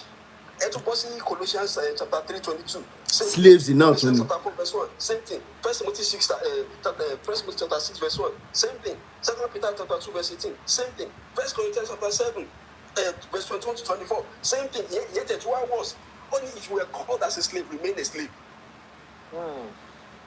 Ẹjọ́ ṣebí John chapter 1:12 sọ pé for as many as called for as many as believed in him. He called the become sons of God. Ben. So out of the sons of God there are slaves. Ṣé nǹkan tí Bible kọ́ wa nìyẹn? The Bible teaches no morals, no moral ethics, nothing. The Bible today we still have a culture that has a more discipline and everything. Yes. Love and humanity, Benny. So they buy, Emma won't see. Bí church ṣe pọ̀ sí ní ìfihàn ṣòwò ìpànìyàn different kind of crime. And do you know where they put it? Kó tó di pé wọ́n gbé Bible wá, we had the culture of what you do is what you get. Ká máa wá. I believe inú ẹ̀ gan. Torí ẹ̀ la ṣe kí n ṣe àwọn nǹkan kan gbà yẹn. Ìdílé tán gbé Bible wá, just do it but go and tell Jesus that you are sorry. Ebi pọ́sítọ́rì kan tí bàbá Adé sọ fẹ́ mi pé ayé àtijọ́ tágbẹ̀ bá fẹ́ ta iṣu lóko kò ṣe dandan kó kó iṣu lọ sọ́jà. Bẹ́ẹ̀ ló máa gbé sẹ́gbẹ̀ẹ́ bá ọ̀nà á dẹ̀ fowó tó fẹ́ tà síbẹ̀ á dẹ̀ lọ tiẹ̀ wọ́n á fi owó ẹ̀ síbẹ̀. Bàbá àwọn òyìnbó lórí burúkú ìdè náà ni wọ́n da gbogbo èrú fún wa. method yẹn làwọn náà lò ń sí ọbọ camera wà everywhere. wọ́n lò lọ́dọ̀ tí wọ́n. Everywhere. lọ́dọ̀ tí wọ́n nǹkan tó ń lò lọ́dọ̀ tí wọ́n nìyẹn ó lè jí nǹkan wọn. We have lost something. We have lost a lot. Not something, a lot. And these people are taking advantage of the fact that as ọmọ Yorùbá kí n sọ pé àgbàlagbà ń parọ́. Nǹkan tó sún wa débi tá a wà náà nìyẹn ṣùgbọ́n sìn yìí ajá ìgbà tí wọ́n ní pé tí kinní oníkinní ńlá bá ń bá ní sùn a máa gbin ni ṣé bá a ti gbin débi pàǹ sọ̀rọ̀ síta ń sìn. a ti ń sọ̀rọ̀ báyìí. Yes. No bàbá mo rántí ọjọ́ kan mo wà níbi iṣẹ́. èmi tó béèrè question ọ̀dẹ̀ bá ti ṣe tán o. Jẹ́ kí n sáré sọ ẹ má bẹ̀rẹ̀ ń sìn. mo wà níbi iṣẹ́ èmi tí mo jáde láàárọ̀ kùtù mo jáde lọ síbi iṣẹ́ ẹnìkan wá ń kọjá lára àwọn pásítọ̀ kan tẹ́ pé wọn ò níṣẹ́ wọn láwọn ní wọ́n máa lọ ń gbàdúrà kan létí beach ló bá pè mí pé broda àwọn máa fẹ́ rí mo ní ṣé ó sì ò èmi mo anything rí yọ mo ìfẹ́ máa gbọ́ sétí mi ti má bínú nǹkan tó ń fẹ́ sọ pé but ẹ̀mí Ọlọ́run ló darí òun sọ́dọ̀ mi kí ló ṣẹlẹ̀ ó lóun rí kú níwájú mi mo ní mo ní wo lẹ́yìn tiwọ́ náà ó ní sàmì sàtàn ó ní yá wèrè ń ṣe lọ́wọ́ wáṣẹ́ ṣe nǹkan tó mo sọ lọ́dọ̀ ẹ̀ nìyẹn because tí n bá ti fọ́ bìtì bẹ́ẹ̀ ìbẹ́ náà máa lọ mú kinní kan wá lọ mú gbádá wá lọ mú kinní kan wá olúwẹ̀ ti di ATM nìyẹn. ṣe notice pé àwọn boys kan able bodied men sìn ní Nàìjíríà sìn mí mọ̀ bóyá ẹ ti notice wọ́n á wá lọ ra speaker àti microphone wọ́n á wá wà ní junction or bus stop wọ́n á máa pariwo wọ́n á máa láwọn preach.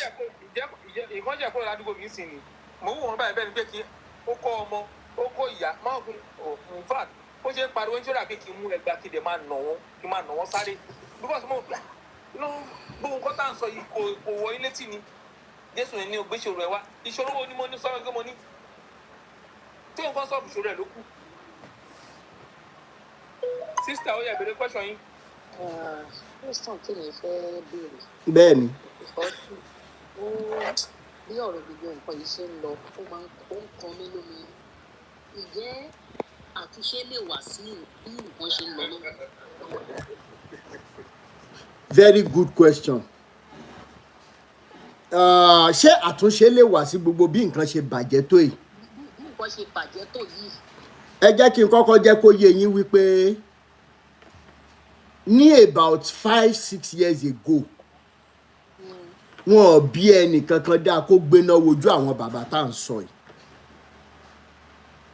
Àṣà 2020 tí wọ́n bá sọ fúnrú àwọn bàbá yìí wípé tẹ́ ẹ̀ bá lọ pàwàdà if you don't turn new leaves a time like this will come.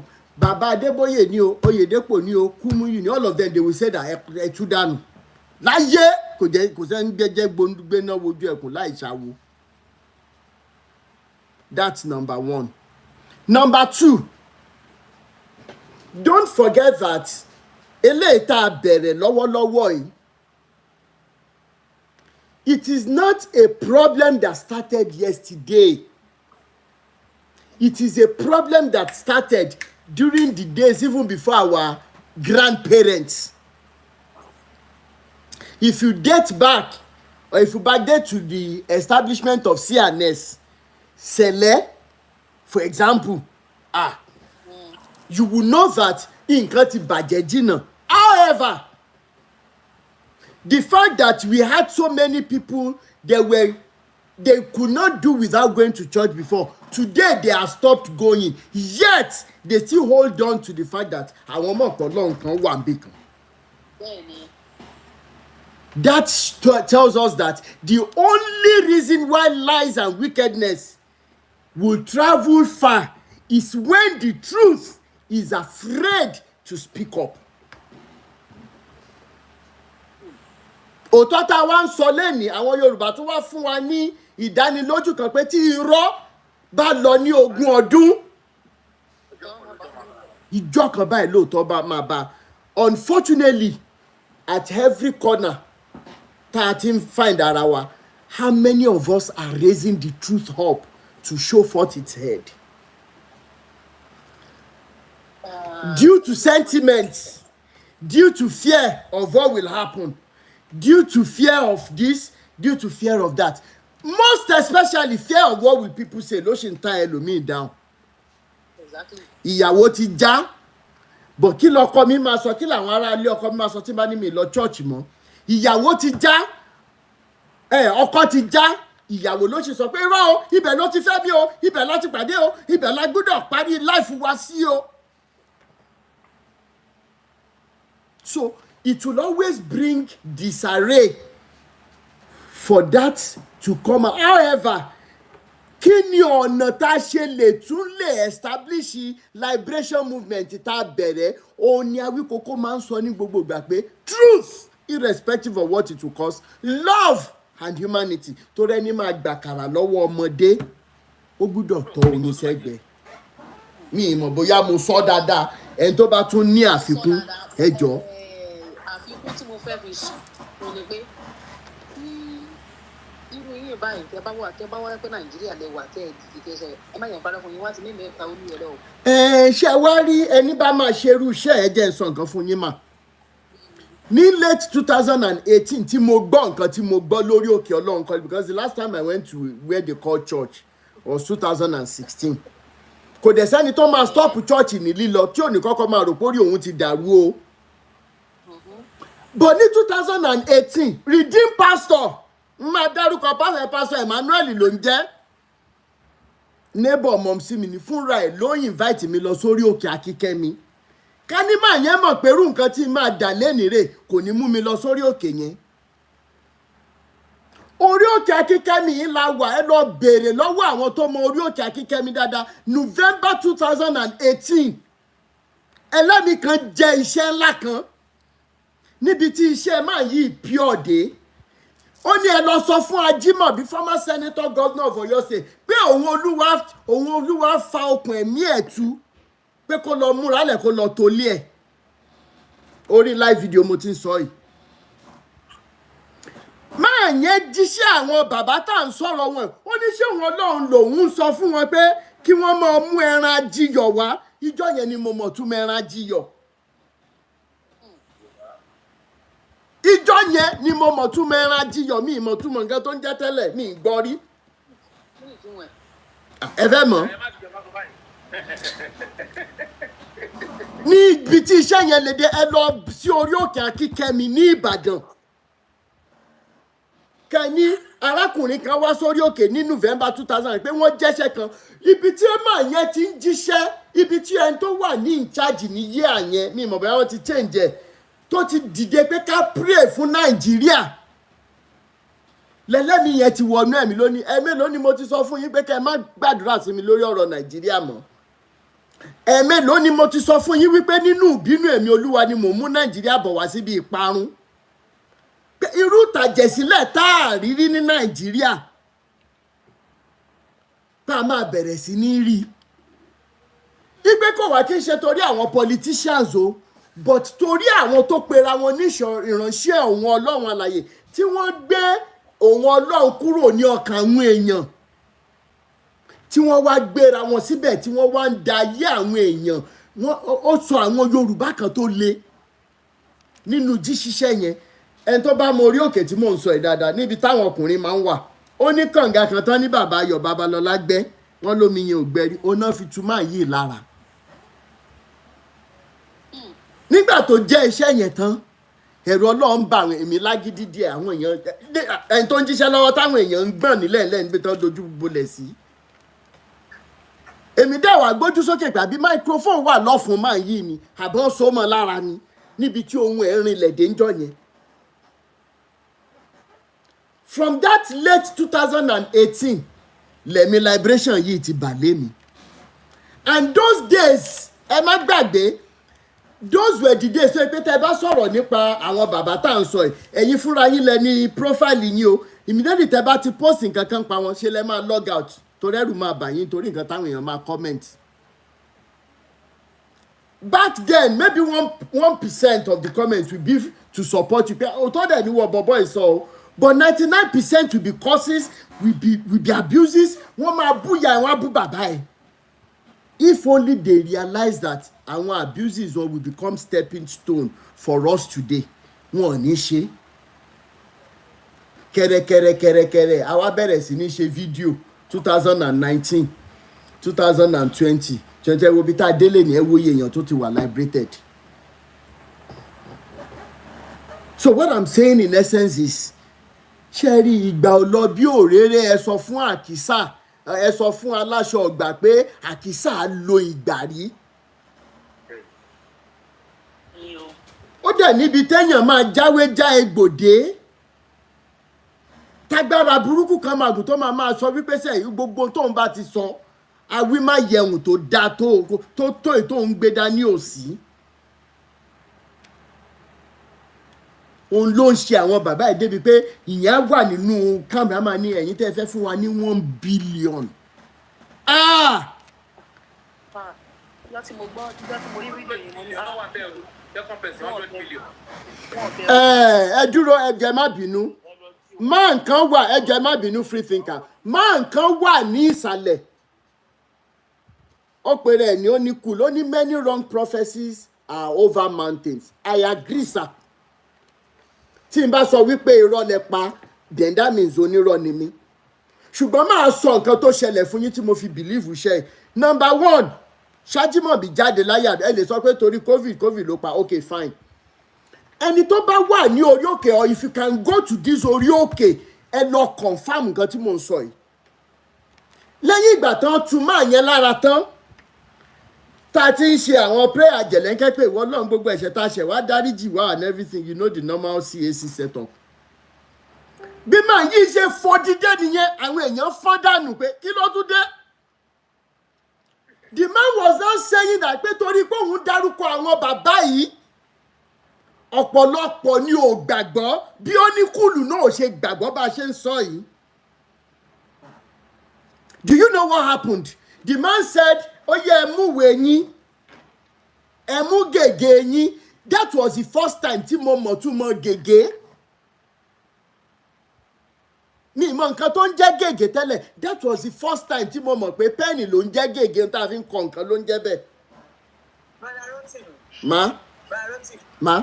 Lawrence Akumobi fúnra ẹ̀ ó ti sọ́rí ṣẹ́rí máa yẹn is a sick man ó ní condition kan. Okay. Ó dẹ̀ ń bá ti pẹ̀lú condition yẹn láti kékeré. Okay. Nígbà tó fẹ́ ṣe election tó gbé wọlé wọ́n play video yẹn sà wọ́n ní òun fúnra ẹ̀ sọ ó ní pé wọ́n fún òun ní ìgbà kúkúrú tóun máa lò ṣùgbọ́n a lè sọ bóyá ó ṣe yí padà. Nǹkan tó tètè mú máa yẹn kúrò láyé ní covid. Tó nígbà yẹn àbí nǹkan kan náà ni ikú máa mú dání ṣe mọ̀ pé kò sẹ́ni tó máa kú sí tí wọ́n ní sọ wípé nǹkan pa ó sùn ní òjìmọ́ tán bá ṣe kí náà máa ń pè ná autopsy wọ́n lè sọ pé àtẹ̀ ló ṣe kinní kan. Nǹkan tí mò ń try láti sọ lélẹ́yìí. Ṣẹ́rí àwọn pastors náà hypnotists ni wọ́n. Ẹ jẹ́ kẹ́mi tiẹ̀ sọ nǹkan tó ṣẹlẹ̀ ńjọ́ yẹn. Ṣé rí gbogbo iṣẹ́ tí wọ́n jẹ́ nípa àwọn bàbá yìí kì í ṣe bẹ̀ nìkan náà ti sọ́ọ̀rì tí mo lùkèwé pé láìláì àwọn bàbá yìí ò lè máa dí pẹ̀lú nǹkan báyìí. Ó wá ní ká mú pen àti paper wa ẹ mọ̀ pé at least àwọn ti ṣe tán máa ṣe nítorí ká kọ́lẹ̀ ó ní nǹkan mẹ́rin tẹ́ ẹ rò wípé kò lè ṣeé ṣe láyé yín ẹ kọ́lẹ̀. Tẹ́ ẹ bá wá kọ́lẹ̀ tán ẹ má sọ mí tẹ́ ẹ má fẹ́ ní nǹkan kan o. Ẹni tó jẹ́ṣẹ́ yẹn wọ red polo ń jọ yẹn sórí brown khaki colour trousers. Ó ní tí 2019 bá fi máa dá sí méjì tí gbogbo kinní yẹn ò bá tí ì ṣẹlẹ̀ kí gbogbo àwa tá a wà lórí òkè yẹn ká máa lọ káàkiri pé kò sí Ọlọ́run bì kankan. Ẹ mọ̀ pé mi ì parọ́ torí ó ní location. Ó dẹ̀ láwọn tó wà lórí òkè yẹn tán dẹ̀ máa rántí tó ṣẹlẹ̀ ní 2018 yẹn. Ẹ dẹ̀ mọ̀ pé n tó bá dùn ni ló ń pọ̀ lọ́rọ̀ ẹni. At that time ká ní mo mọ̀ bóyá mi ìbá ti sọ wípé tó bá yẹ pé lóòótọ́ lẹ́ni ìjíṣẹ́ by 2019 I want to become the youngest billionaire. Ẹ̀bà tí mẹ́ntì ń jẹ́ Rotimi Àwíkòkò bóyá mi ní máa fẹ́ fún báyìí báwọn kan ṣe sọ pé òṣì ló ń ta mí ni mo ṣe ń fẹ́ fún. Ṣùgbọ́n at that time èmi náà fi àwọn nǹkan tí mo kọ mo fi sọ pé ìwọ Ọlọ́run tó bá yẹ pé lóòótọ́ ni mẹ́sẹ̀gì admission tí mo apply fún kí n tó ṣeré wá sí Nàìjíríà lọ́dún náà lọ́hùn kí ẹ pé bóyá mo fẹ́ lọ school nìkan. I want to graduate as the best student. Èmi nìkan dẹ̀ ní dúdú láàrin àwọn òyìnbó yẹn. Ìyẹn number 1. Number 2 ni wípé mo ní tí n bá fi máa parí school yẹn mi ìfẹ́ dúró ń lépẹ́ lọ títí tí màá fi ríṣẹ́ sí inline tí mo study. Mo dẹ̀ fọ̀rọ̀ citizenship náà lé Ọlọ́run lọ́wọ́. To some people it might be coincidental. Èmi tí mo mọ tí mo kọ́ ni mo mọ nǹkan tó já mọ́. Torí as at April 2019 gbogbo nǹkan mẹ́rin pátápátá tí mo kọ́ gbogbo ẹ̀ wá sí ìmúṣẹ o. One of my lecturers Paul Kini ó gbá hockey fún Canada rí. Hockey stick ẹ̀ tán engrave orúkọ ẹ̀ sí èmi yìí ló fún mo fi títóbi Ọlọ́run bá ṣẹlẹ̀ rí. Látọdún tó ń ti ń kọ́ kọ́ọ̀sì yìí in fact you perform the best.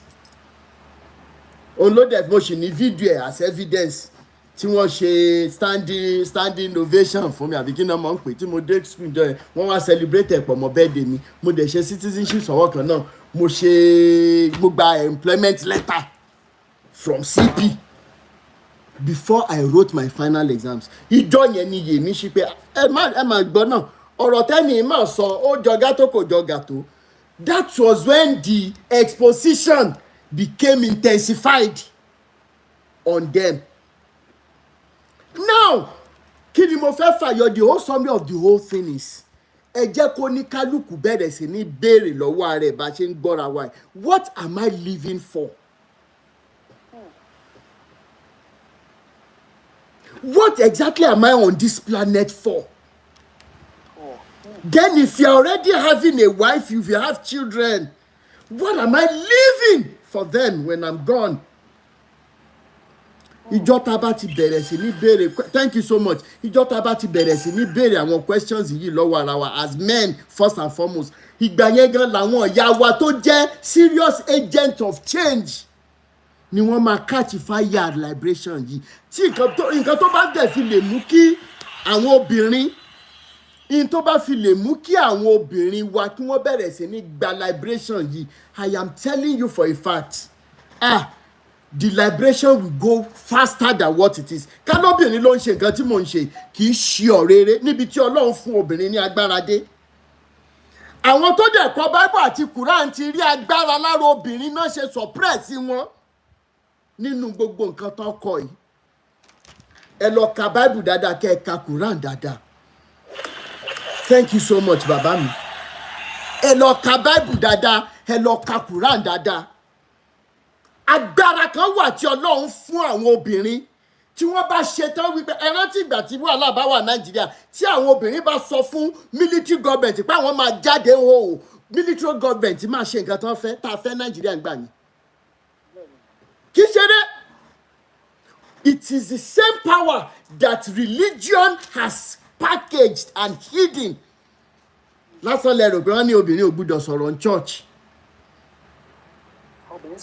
When we have women ní ayé ìgbà tẹ́mi wá sọ àwọn obìnrin ló tẹ̀ máa ń lead wa the same women you have suppressed them and they don't even know any better. Ẹ wo Muslim counterpart wọn náà wọ́n máa borí káàkiri ní àwọn obìnrin tó yẹ kán máa ṣe innovations oríṣi káàkiri àti pa wọ́n sáyé.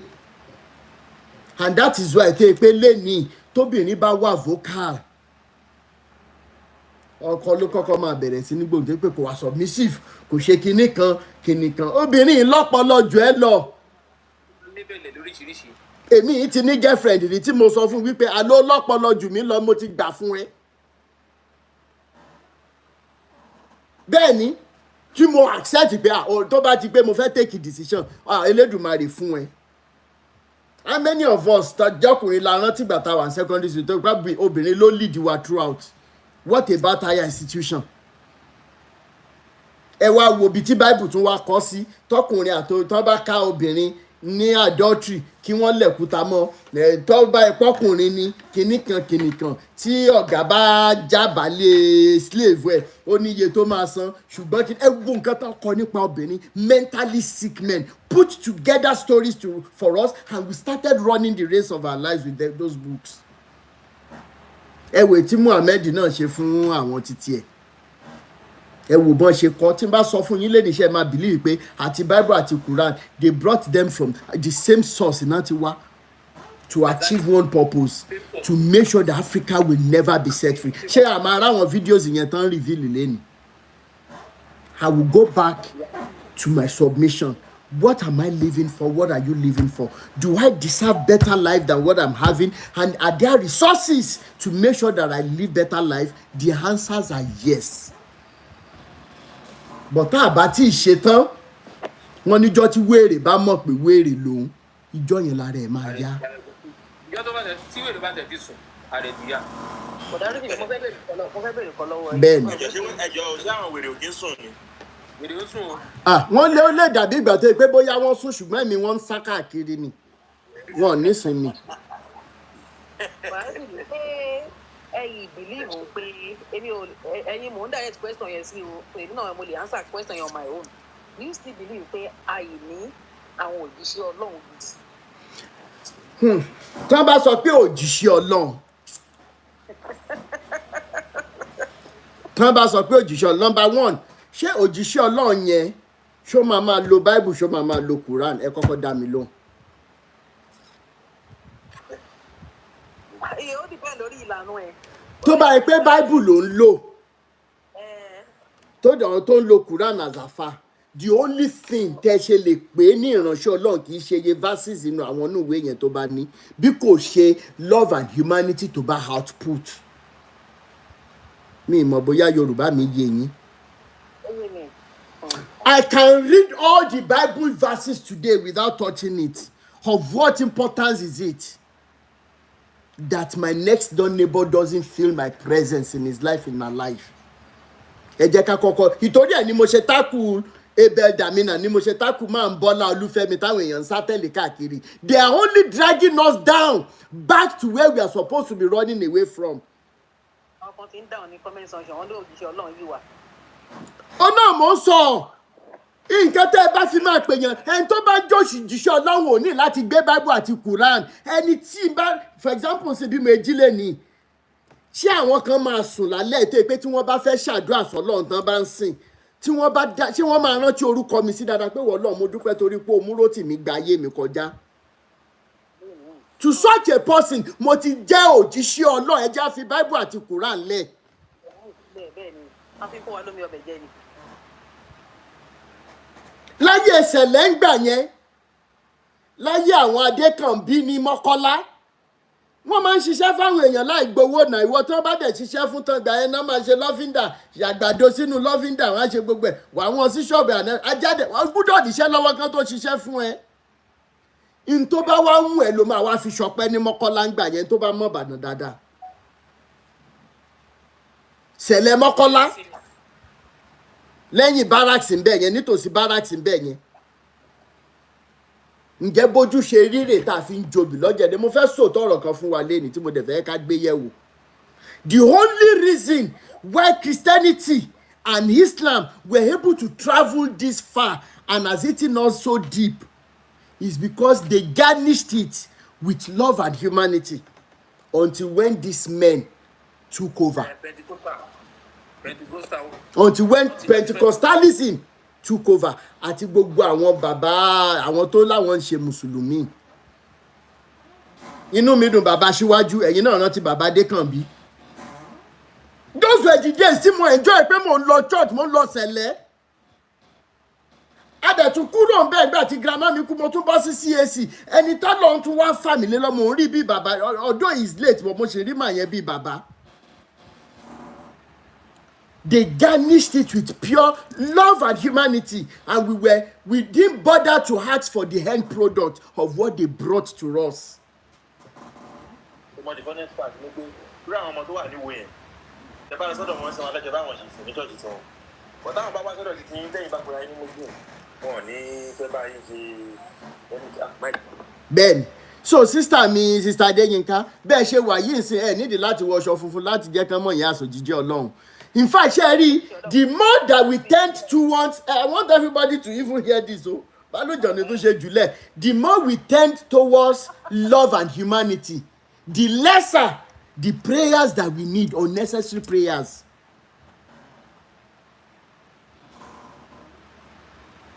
I'm telling you the truth. The more we tend towards love and humanity, the better or the less our prayer and the endless time we spend on praying will be. What is the essence of your prayers? When your next door neighbor is wasting away in penury and you can feed that person. What is the essence? I'm asking. That a whole bishop controlling millions. There are spiritual forces that wants to destroy. Spiritual forces that wants to destroy life. That wants to destroy you. Destroy you. Àwọn babalada spiritual forces. Àwọn ni wọ́n ṣe life lọ́wọ́. Ibi táwọn èèyàn wá dẹ̀ máa ń lọ nìyẹn. Spiritual forces that wants to destroy your life, that wants to destroy your enemy, they destroy you. What am I trying to say today? Ẹ jẹ́ ká fi gbogbo complicated questions yìí sílẹ̀.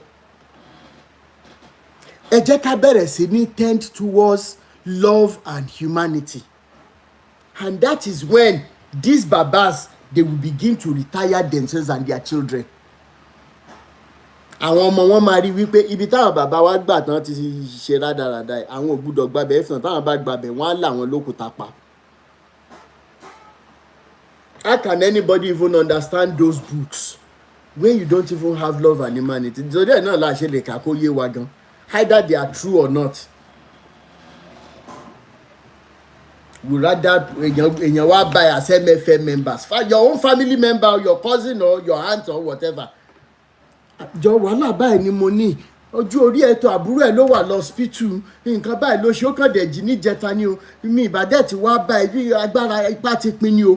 Ó dẹ̀ ní owó yẹn lọ́wọ́ as MFM members. But you told them that they must come for deliverance first. Bí ogun kan wà láyé wọn.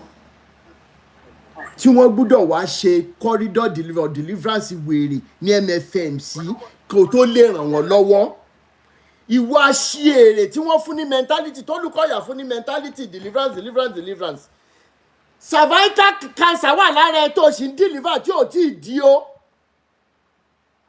Ìwọ tó jọkùnrin prostate cancer or whatever problem wà nílé ayé òde ti wà ní MFM camp for donkey years.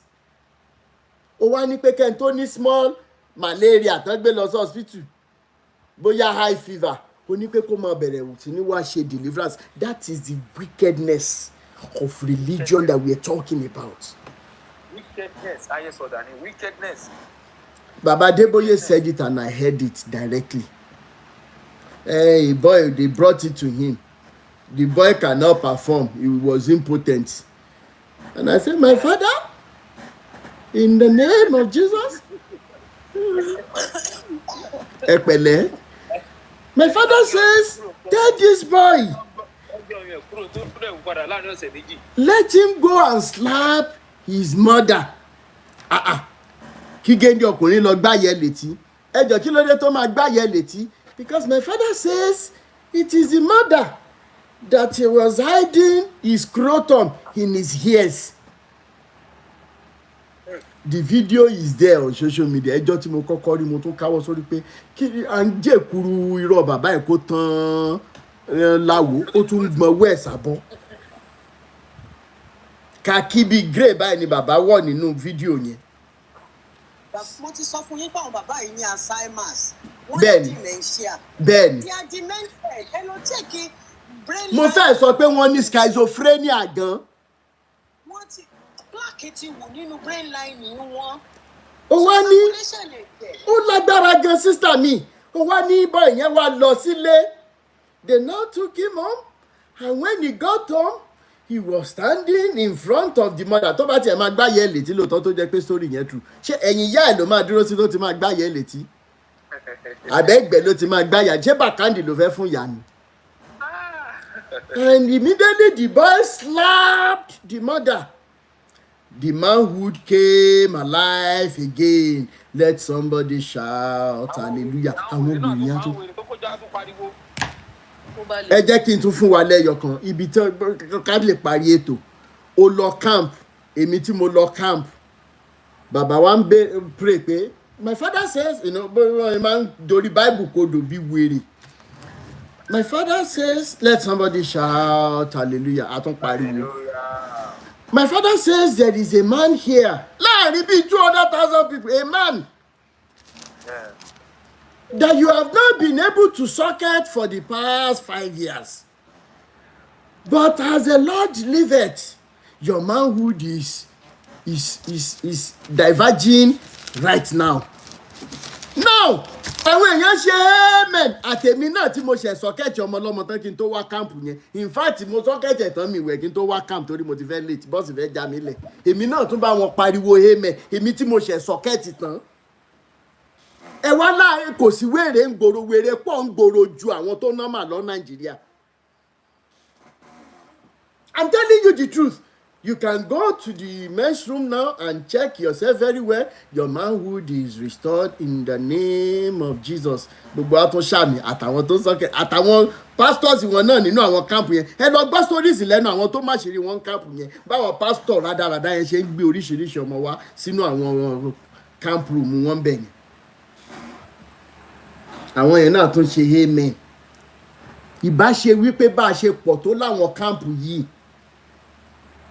Pé wọ́n show by example pé what is kí bàbá jáde níjọ́ kan kó ní what is the essence of all this private jet àti ilé àti gbogbo ẹ̀ta ní ẹ kó gbogbo ẹ̀dá síta fáwọn aláìní ẹ dáṣẹ́ sílẹ̀ àmọ́ rántí bàbá ìsírere even 50 years to come but gbogbo ṣé ọwọ́ wọn ẹ lè sọ wọ́n ti lead àwọn èèyàn sí Christ o wọ́n ti lead àwọn èèyàn sí Christ o how many of them will we remember tomorrow nígbà tí ò mẹ́ni tí ó lò. wọ́n ní àṣírí kú ọ̀rọ̀ jọ kí làwọn ń kójọ yìí. Ẹ mo ti pè wọ́n láṣìírí rí ìkan lára àwọn members wọn Rotimi you cannot call them that mo ní okay bá mi ṣí bible ẹ̀ sí ibi báyìí báyìí mo ní sórí pé wọ́n ló pè wọ́n láṣìírí báyìí kì í ṣe mi.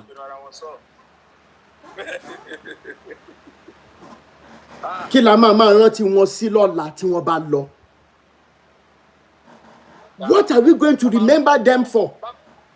bákan méjì ni at least bàbá ń sin ṣe mẹ́rẹ́kù ọyàn tó ń gé kúrò láàrin ọ̀sẹ̀ méjì wọ́n fi áǹkì sí ọyàn dẹ̀ wù padà. wọ́n fa kájí yẹn jù.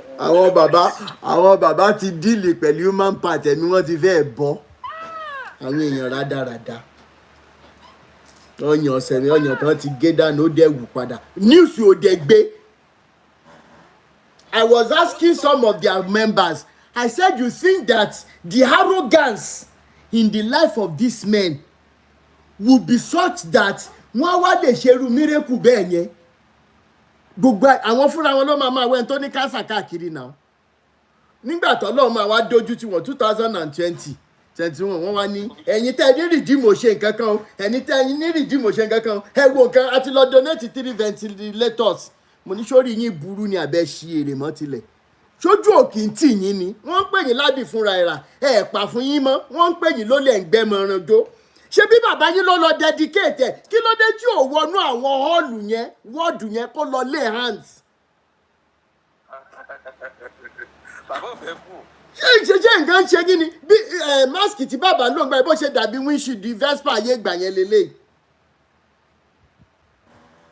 lẹ́yìn tó ń ta mírèkù tó ń sá fún covid virus 3 ventilators péré ni bàbá gbé lọ UCH wọ́n láwọn dedicate ẹ̀ ó dà pé wọ́n ti ẹ̀ra ríbì ńlá fún àwọn ventilators yẹn gan láwọn aláìlójú tí a pò dáradára ẹni tó lè kọ́ UCH standard hospital sí Lagos Ìbàdàn express road ó wá ra 3 ventilators àwọn wèrè ẹ̀yìn ẹ̀ náà wá ń celebrate ẹ̀.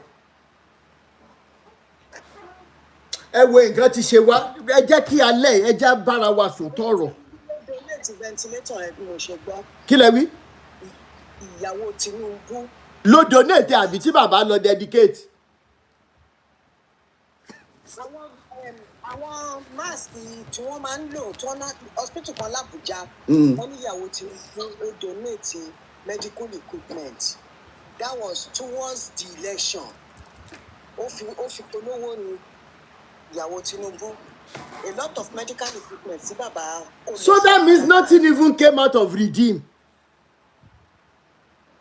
Nothing came out. It wasn't not the first time that Winner's pastor came online and was crying.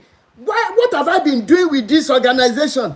that we are struggling with what our families will eat. We wouldn't even know how long the lockdown will be, that we won't be able to go to work and everything. You are sending links to us to continue to pay tithe and offering. Was it not a Winners Chapel member, pastor? I don't know how many of you saw that video. One dark man like that. I don't know what happened to that man eventually.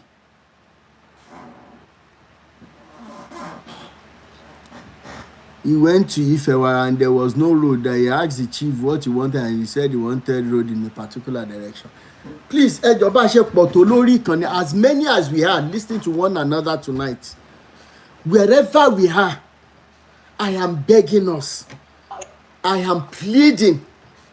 I beseech. I am not commanding. I'm begging that the next money you gather, that you are gathering already, you want to go and give to a church.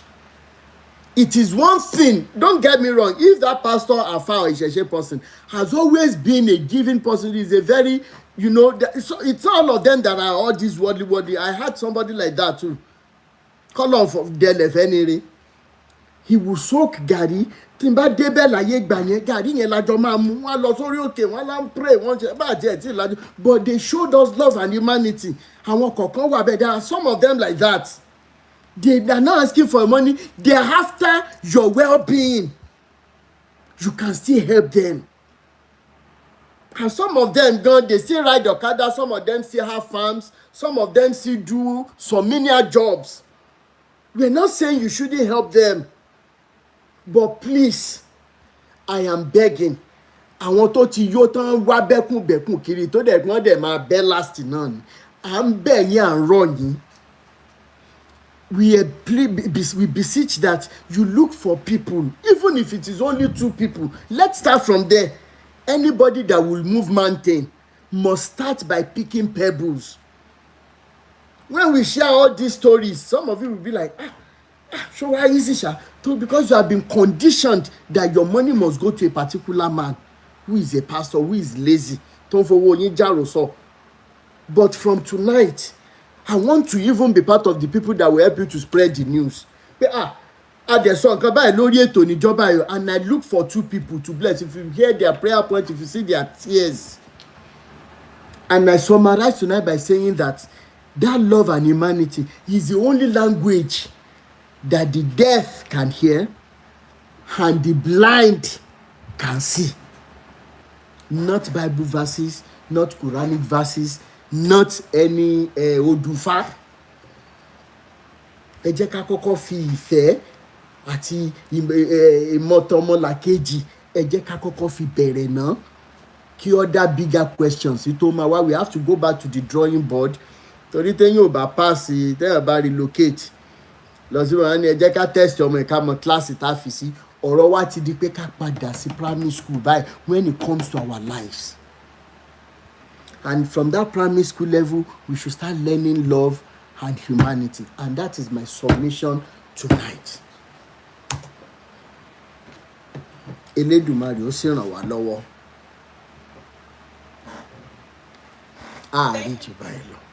Thank you so much, Uncle Rotimi. Thank you so much. That has always been my banner too. Let's love and humanity. Let it be the flag we fly on a daily basis. On daily basis. Everywhere we go, let's love rule. Let humanity in our thinking. Let's think, what I'm doing to this person, would I have taken it if the table turns around? Let's treat other fellows. We're first a creature of one mighty being. I don't want to know what his name is. There is a supreme being somewhere. Either you call him God, either you call him whatever language you call him, there is. But let's first see ourselves as one creator of a supreme being who is greater than everybody. And we should treat the next human being like a creature like he created. And we should respect, love, and let humanity live. Thank you so much, Mr. Rotimi. Thank you so much. Before I shut down this page, if you are a civil servant, you are listening to me today. There are so many forms, there are so many letters that require your attention, just your signature. these letters that you are supposed to sign, this document you are supposed to sign, fún ìlọsíwájú àwọn kan ni. Mi mọ reason tọkàn mi ṣe lọ síbẹ̀ nsìn, mo ti fẹ́ shut down already, ó kàn wá sí mi lọ́kàn. Wherever you are the boss, ẹ jọ̀ọ́ mò ń fi títóbi Ọlọ́run ọba bẹ̀ wá, I beseech, I beg of you, please go and help sign those papers in this new week. Ẹ jẹ́ káwọn èèyàn rọ́nà lọ. I am begging, I beseech. Maybe after this, maybe somebody will come to you and say, maybe please, you said something so, thank you for saying it. But whosoever you are as a civil servant, you are seated on papers, on people's documents and letters that require them to move ahead. Ẹ jọ̀ọ́ nítorí Ọlọ́run, gbogbo tán bá tiẹ̀ lè ṣe fún yín, ẹ má bínú. Ẹ jèbùrẹ́, torí àgbà tí ò bínú lọmọ ẹ̀ pọ̀ jọjọ. Ẹ jọ̀ọ́ ẹ lọ bá wa sign àwọn ìwé. Number 1. Number 2, gbogbo ẹ̀yin tẹ́ ẹ̀ ń ṣiṣẹ́ ní hospital. Mo fi títóbi Elédùmarè bẹ̀yín, ẹ ní dùbúlẹ̀ àìsàn tí ò gbóògùn. Bọ́n bá ṣe ń gbé àwọn èèyàn wá, ẹ jọ̀ọ́ ẹ máa bá wa fi ìfẹ́ dá àwọn èèyàn lóhùn. Tí ẹ bá fi ìfẹ́ dá àwọn èèyàn lóhùn ní hospital, ó ní ipa gidi tó ń kó nígbésí ayé ẹni tó dùbúlẹ̀ àìsàn. Lóòótọ́ Nàìjíríà ò rọrùn fún ẹnìkankan, ṣùgbọ́n iṣẹ́ tẹ́ ẹ gbà ni. Ẹ jọ̀ọ́ nítorí Ọlọ́run, mò ń bẹ̀ wá, mò ń rọ̀ wá. Ẹ jọ̀ọ́ nítorí Ọlọ́run, ẹ máa fi ìfẹ́ yẹn máa ń jẹ́ kí ẹni tó dùbúlẹ̀ àìsàn ní ìrètí ọjọ́ ọ̀la tó dára.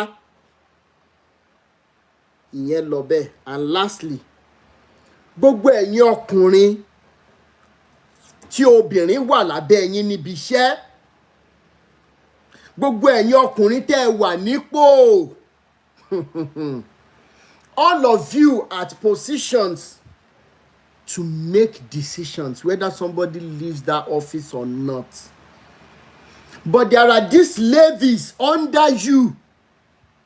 You have sworn an oath. You have said, no, your ego will never be rubbed on. That you must see their nakedness before you let them breathe. These ladies we are talking about, I want a breadwinner family one. These ladies we are talking about, they are not doing it out of pride that you are too small to sleep with them. These ladies we are talking about, their parents, some of their parents are even sick. They are depending on those jobs to take care of their younger ones. In order to help you as a man, please, I will ask you this question. Ito Shelana, another lady to Basulana, pre-production, production and post-production. Gbogbo ejaculation wa ò gbọdọ̀ ju 5-10 seconds lọ. Tó bá ti ju time yẹn lọ, ó ti di wárápọ̀, ó ti di epilepsy. Let's use this 5-minute rule to hinder us, to help us from victimizing these ladies. Pé tó o bá ti gbà fún mi kí n bá ẹ sùn, mi ní sign paper ẹ. If you don't allow me to see that thing that you are packing, you will never move ahead. In fact, I will make sure that you leave this work. Mo ń bẹ̀ yín, mo ń rọ̀ yín ni, ẹ jọ̀ọ́ nítorí Ọlọ́run. Ẹ̀yin náà lẹ tó bẹ́ẹ̀. Ẹ̀yin lẹ lè ṣe. I don't know why I'm talking in this direction. If my talk is for you, ẹ jọ̀ọ́ nítorí Ọlọ́run, ẹ lọ ṣàtúnṣe. Don't let us chase away these people to increase the population of those that are already dejected in the society. Wọ́n ti lọ school. Lecturer ti terrorize ẹlòmíì ní kí náà ń pè náà extra years because she didn't want to do it. It is not out of pride. It is out of principle. it is out of principle. Gbogbo ẹ̀yin ọkùnrin bẹ́ẹ̀ tóbìnrin bá ti wá ṣẹ̀ tẹ́ ti wá sọ ẹ̀ pé irọ́ ẹ máa dá lóru ẹ máa ṣe kinní kan, ẹ jọ̀ọ́ nítorí Ọlọ́run ẹ fọwọ́ wọ́nú. Bẹ́ẹ̀ dẹ̀ ṣe ń fi ọwọ́ wọ́nú tẹ́ máa ṣe àtúnṣe ní ọ̀sẹ̀ yìí. Gbogbo ọmọ tó bá wá jáde lára yín wọn ò ní rárìn rá. Àwọn ọmọbìnrin yín wọn ò ní báwo mo fẹ́ ṣàdúrà ní Yorùbá, wọn ò ní kó sọ́wọ́ alágbèédá. Gbogbo àwọn ọmọ tó tara yín jáde ó mọ bá láàánú pàdé. Ẹ̀yin náà ọkọ ọba ò ní ṣá yín lẹ́sẹ̀. Bẹ́ẹ̀ bá ṣe ń lù yín ó mọ̀ dún. Porogodo ayé ò dẹ̀ ní lù fún yín jó. Awíkoko ò ní sọ jù báyìí lọ ná. And until we come again on this Liberation Movement shows, I remain your friend, your brother, Rotimi Daniels. Ire.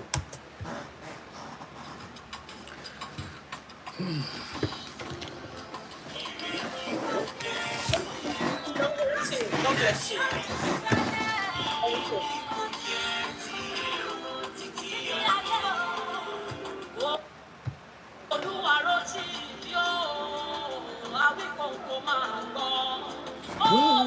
Rotimi Daniels,